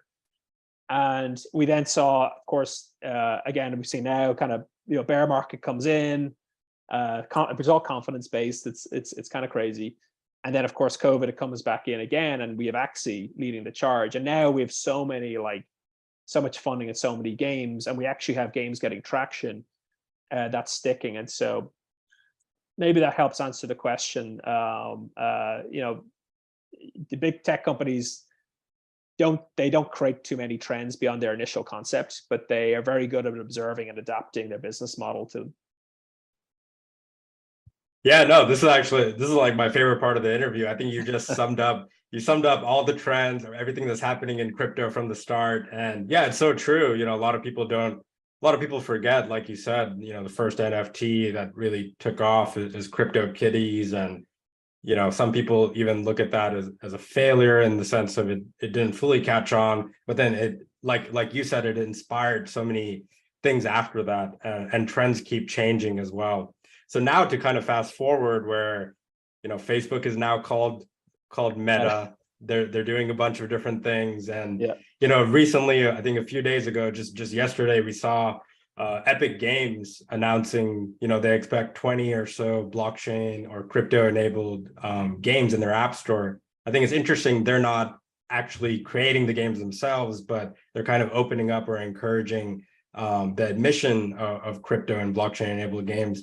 Where do you see the future of blockchain games? Like, is this year going to be another hit year for these games, or is it going to take a few more years? You know, I think firstly on the Epic one, it's a really positive development because it's not clear, depending on the model you use it in a blockchain game, where you're actually allowed publish, and like publishing where you publish your game is actually crucial. That helps retention, distribution, all that kind of stuff. And so I think with where they ultimately need to sit, it's, well, you look at where the market is right now. And by the way, it also depends on what game you're making. So for example, we have a real-time strategy game. That's going to make more sense for it to be played on a big screen. So on PC, on Mac, or on tablet is going to make a better experience. So the Epic Store is very appealing to us, because Steam have pretty much said, look, you know, save for a few exceptions, we're not that interested in NFT games that have NFTs in them. So the Epic announcement is great. My personal opinion, and it's based off my experience at Facebook and now Meta, is mobile is the thing. Look, it's probably going to sound obvious to every student there because people have grown up with smartphones in particular. But you're talking like, you know, 3.54 billion smartphones out there right now, 3 billion games. If your spare time isn't on social media, it's on a game if you're on those devices. So like the addressable audience is huge. And so I do think it's like a Candy Crush or Clash of Clans type game is going to be the big onboarding announcement. So think about your older relatives who play games. Like, when will they be playing a blockchain game is the right question. And will it be a AAA console game? Probably not. Will it be Candy Crush Web3? Yeah, probably. Or Wordscapes, or one of these types of games. And they don't even know it. It just happens to be there's some blockchain technology at the back end. Like they don't know these games are hosted on Amazon, or they use Amplitude Analytics. They don't care. They just want a good game experience. And so I think I'll let me sit on mobile. I think it's going to take us another year to get there. Google are a bit more clear on what their policies are. Apple, I think, are trying to figure them out. They've and it's again very important for where the space will go. I think if Apple are more clear that they'll allow NFTs to have more utility, or they'll allow trading, I think then it's just going to take one or two, and that's the next. Everybody just builds there. Apple have such good distribution. I mean, you can't go on about them enough. They have such huge distribution, but they control stuff so much. So I think they're the key here. You can still have a successful Web3 gaming business this year on Epic, on Web, on Google Play, but I think we're waiting for Apple to make that move, and hopefully they will. Yeah, great point. Apple's policies is quite interesting for sure. A lot of people, have taken different approaches, or just like you said, pushing more of the web component than the app, because it just takes too long. Before I get to my last question, Cole, I'll give you a chance if you have any questions to wrap up. Yeah, Owen, I read a story not too long ago that apparently the Philippines is the hot spot for blockchain gaming, with these Filipinos dropping their day jobs and just grinding it out on blockchain games all day to make an income. Can you see statistics like that, analytics like that on your game releases where it's hot and stuff like that? Yeah, we can see what countries where people play for, where they came from, and then you can actually see we use a technology called PlayFab.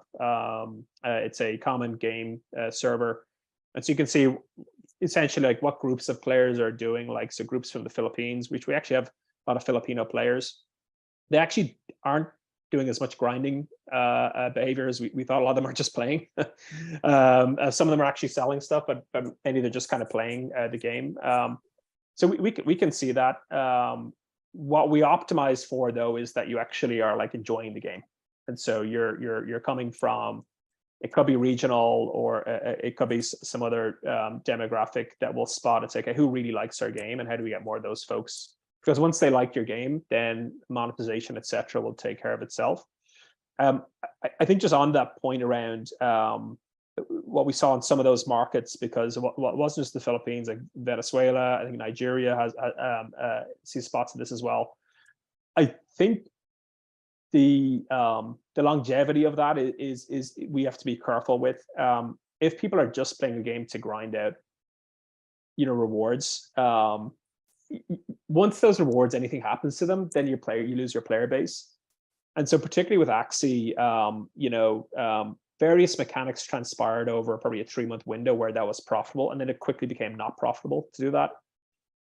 Plus, I think we also with the global pandemic, where I believe in the Philippines, like a lot of places in the world, there was a lot of taxi drivers you were not able to go out anymore. Like various jobs you just you weren't allowed to do. You were going to have to just stay at home, and so I think it helped fill that. I do think though there is a space for some of it, but it very much needs to be a bit more like RuneScape or Diablo, where certain players are just either highly skilled or highly dedicated, and they can only make up a small percentage of the economy. The challenge with Axie was it was like 80% of their player base was just there. So who's playing for fun? We're just competing with these Axies to earn SLP, and then if SLP falls, well, what's my motivation? So I think that's I think it's something to be careful of. But we obviously get players from all over the world, and we try and look for behaviors that we like, i.e. they're coming back and playing the game. If we see certain people are coming and just they're playing once and never again, we'll try and understand, is there any data on them that we can pick out, and really avoid showing them ads or reaching out to them organically or anything like that. Yeah, I think great coverage of the points on, it's important to have kind of a loyal base, have a good product at first, but it's interesting certainly that, adding blockchain into the mix can sort of bring new economic incentives where you don't hear these stories from, or as many stories from traditional gamers of grinding it out and earning rewards. So to wrap things up, I kind of have a final question. Owen, give us your kind of final piece of advice. And I'm just curious personally, what are some maybe new innovations that you think will help blockchain UX? One of them I can think of is kind of account abstraction that everyone's talking about, right? Just setting your wallet and, being able to play and not sign transactions each time. But yeah, give us your final piece of advice, and what are the innovations that you think maybe this year will bring more people into this industry? I think firstly, like it's the idea of digital asset ownership, which is effectively Web3. That is here to stay, and gaming is one application of it. In 10 years, when you lease a car, that'll be on the blockchain. When you get a mortgage, you get a house deed, that'll be on a blockchain somewhere. And I think that's the direction we're going. This is very much the third wave of the internet, where it's not about, the last wave was the big content houses like Facebook, YouTube, they own everything. You try and get a piece. Now you own it. You own it, and you actually have an independent ledger that verifies you own it. That's the game changer we're all in, which is amazing. In terms of the more short-term things that are happening, I think the frictionless onboarding. So as you mentioned, I think it was that 4333 standard, which your phone effectively can act as your way to get on. There's so much other stuff happening as well. Like there's so many companies who are making one-click wallet creation. That's actually out there. Companies like Sequence, Stardust, Venly. There's some great providers out there. Fiat on-ramps are progressing very fast. So they're super important because the point of purchase is very hard, whether it's buying a token on Coinbase or whatever exchange you're on, to buying a token in game.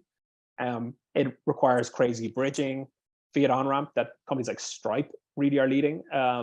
They're just put in $1, get the token, use it. Like it's becoming very frictionless. So I think we're going to see a lot more of that this year. And yeah, I mean, and I think it's the infrastructure is getting to a place where there's going to be so many shots on goal from a killer app point of view. And I think we will get several killer apps, and I use that term. A killer app just drives the whole platform. Like you can have a platform, but it's meaningless unless there's a killer app. And so I think we're getting very close to that, certainly in the gaming space. I think we're one of the companies who's going to have a real shot over the next 12 to 24 months. There's some other amazing games out there being built that I think will have a good shot there as well. And so once that happens, it tips.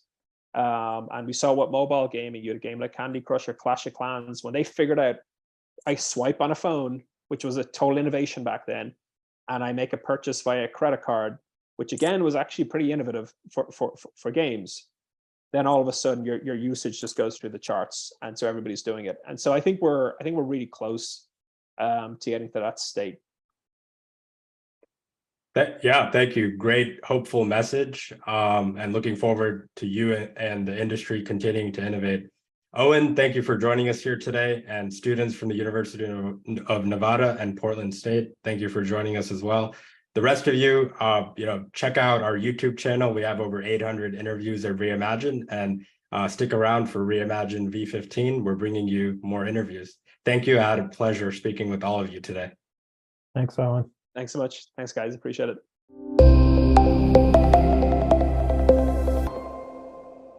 Curious about Web3?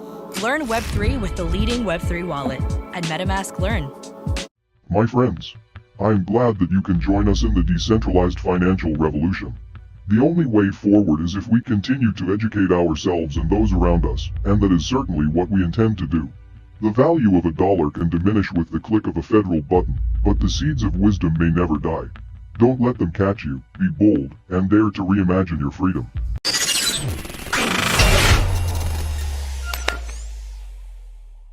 Curious about Web3? Learn Web3 with the leading Web3 wallet at MetaMask Learn.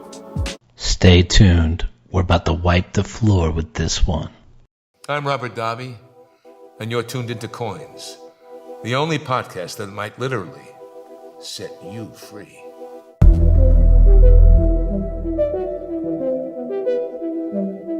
Welcome to the podcast Coins. I'm your host, Patrick McLean, and I'll be joined by a panel of experts. Sitting here today with Eric Voorhees. I'm Sheila Warren. Happy to be here with Dave Jevons. I'm Asif Herji. My name is Bill Barheit. We have Paul Brody, Whitfield Diffie. Mark, how you doing today? Kosala Hemachandra. Sitting here today with Dan Hell. My name is Luke Kerner. My name is Bruce Fenton. I'm Nick Carter. Melton Damaris. Raoul Powell. Roger Vare. Lynn Ulbrich. Anthony Scaramucci. Alex Mashinsky. I get to sit here today with Charles Hodgkinson. Sam Bankman-Fried. Nathaniel Popper. Paolo Arduino. Could we define this as a war?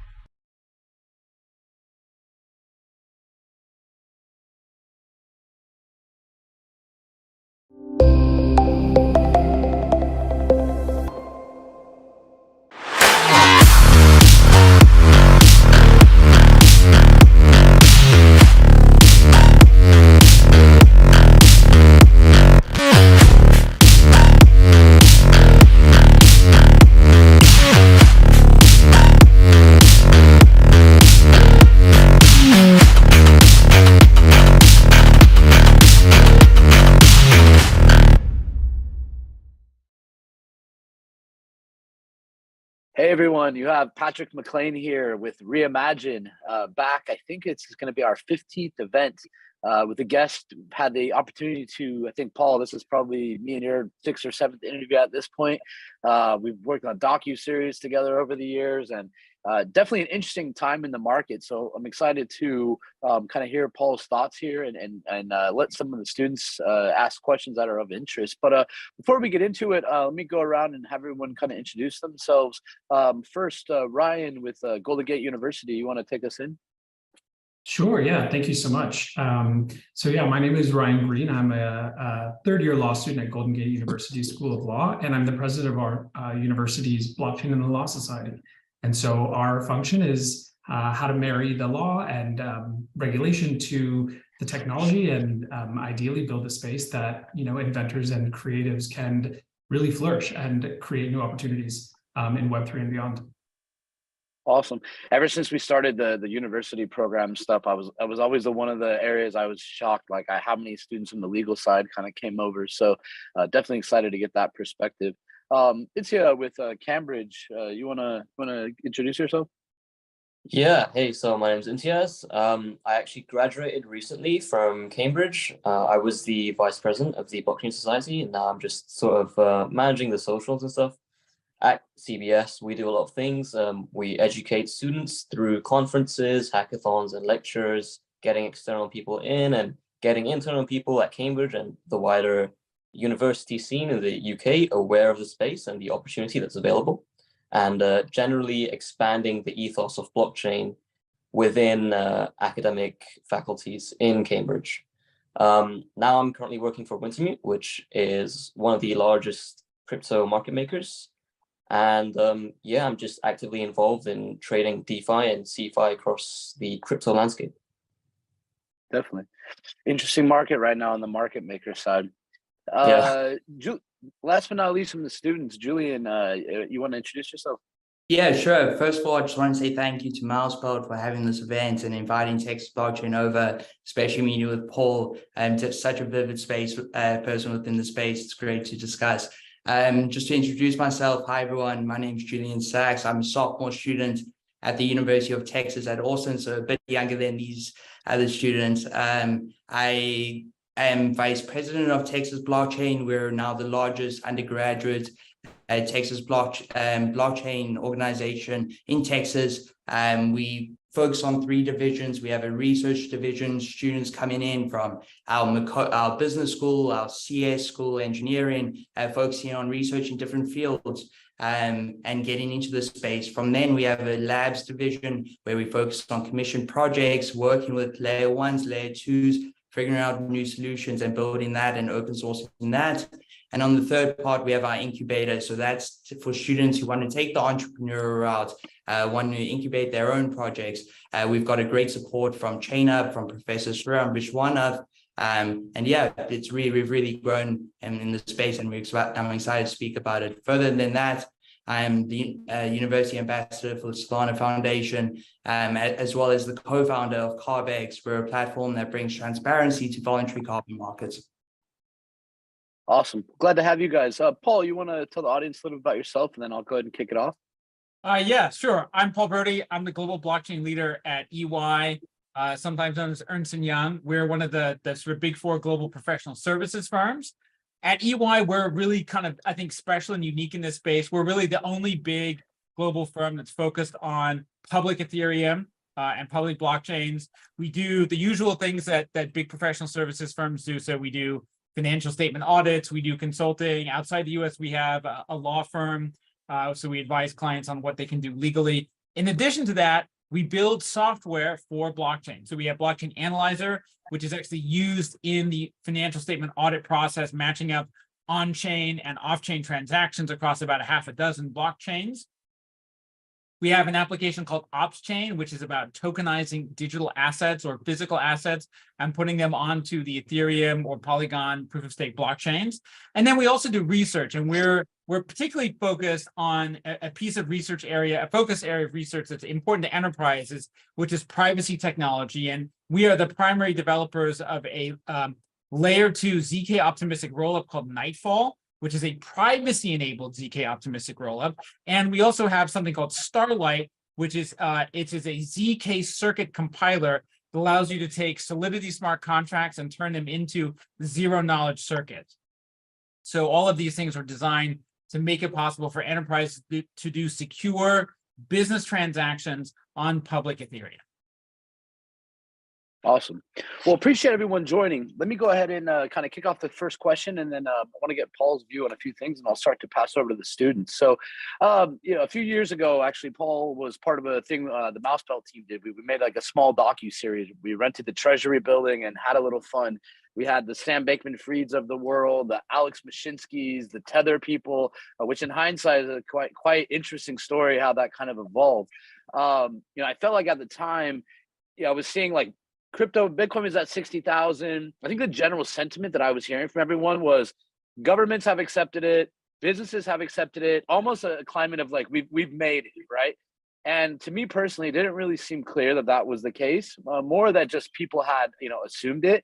So I think after FTX has recently blown up, it's clear that, certain people, it seems like they're coming for the industry, right? So they're trying to turn off fiat rails, taking actions against stable coins, even becoming like political hot topics. I was with Paolo Andrino, the CTO of Tether, just a few days ago for this event. And in reference to a student question, regarding audited, he kind of highlighted that he even views that the big four, right, which kind of Ernst & Young falls in that category, has risk to even service some of these clients, right? Just like what it might do to their reputation when we're kind of in a world now where people are asking for auditing, right? So I guess, Paul, I want to get your perspective. How bad was what just happened in the crypto industry? And, specifically, I'll kind of break this up into two parts. And specifically, how has the attitude of traditional businesses kind of evolved since that disaster? And then the second part, and take a little time answering these, how do you see the role of EY or similar companies as off-chain auditing becomes a larger topic? And can anybody really trust it if you guys don't throw your hat in the ring and offer those services? So maybe I'll take the second question first, which is our hat's in the ring, right? And in fact, about 2 days ago, we issued a press release announcing the newest version of Blockchain Analyzer. And at EY, in order to get a press release out, it has to go to legal, it has to go to compliance, it has to go to our senior leadership, right? For us to issue a press release means our senior leadership is clearly on board that our hat is in the ring on blockchain audits. Now, audits are risky, right? You're effectively kind of signing up for potentially a lot of risk. And in a lot of countries, in fact, auditors are liable, they have unlimited liability. You can't limit your liability. If you screw up, you can be liable down to every last penny.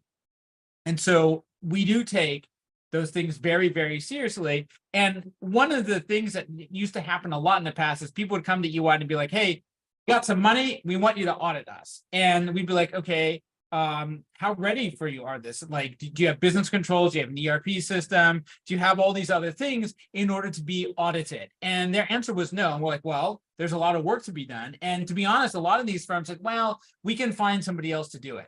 One thing that's really, really good right now is that we're still in this business. The rest of the big four are still in this business. And all of a sudden, when you tell people, here are all the things you need to do to be audited, suddenly they're taking it really seriously. They're not just saying, oh, that seems a lot of time and money. We had lots of clients that said that seems like too much effort a couple of years ago. Now the tune is really different. So we are absolutely still in this business. In terms of where the market is going as a whole, for sure, traditional businesses have always been a little nervous about crypto, right? And I'm old. I got the gray hair to prove it. Right.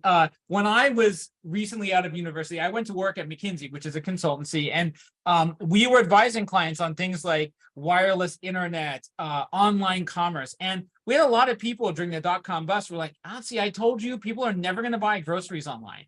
And they took this extreme view based on one particularly brutal downturn. And we definitely have enterprise clients who are a little bit like that, but it's not going to stop the overall evolution of the market. It might slow it down. We have a lot of advocates in other organizations that call us up and say things like, hey, listen, this project that we're working on, it's going to go a bit slower because I've got more work to do to sell it internally, to convince my colleagues that we should do it. But I don't know many that have given up. And if I look at our business, although some of the bubbly stuff from last year, like IPO readiness and major transactions has disappeared, actual implementation, core technology work is actually up year to year. So I remain relatively positive about the traditional enterprise side. We are absolutely seeing a very clear shift now. Enterprises are much more clear than they were before. We are doing this in fiat. We want regulated stablecoins. We want to transact in fiat. We're not interested in holding or substantially transacting in crypto. And that is something that has definitely changed a little bit over the last year. There's awareness around crypto more than specifically around blockchains. Got it. Appreciate that. Ryan, you want to kick us off here?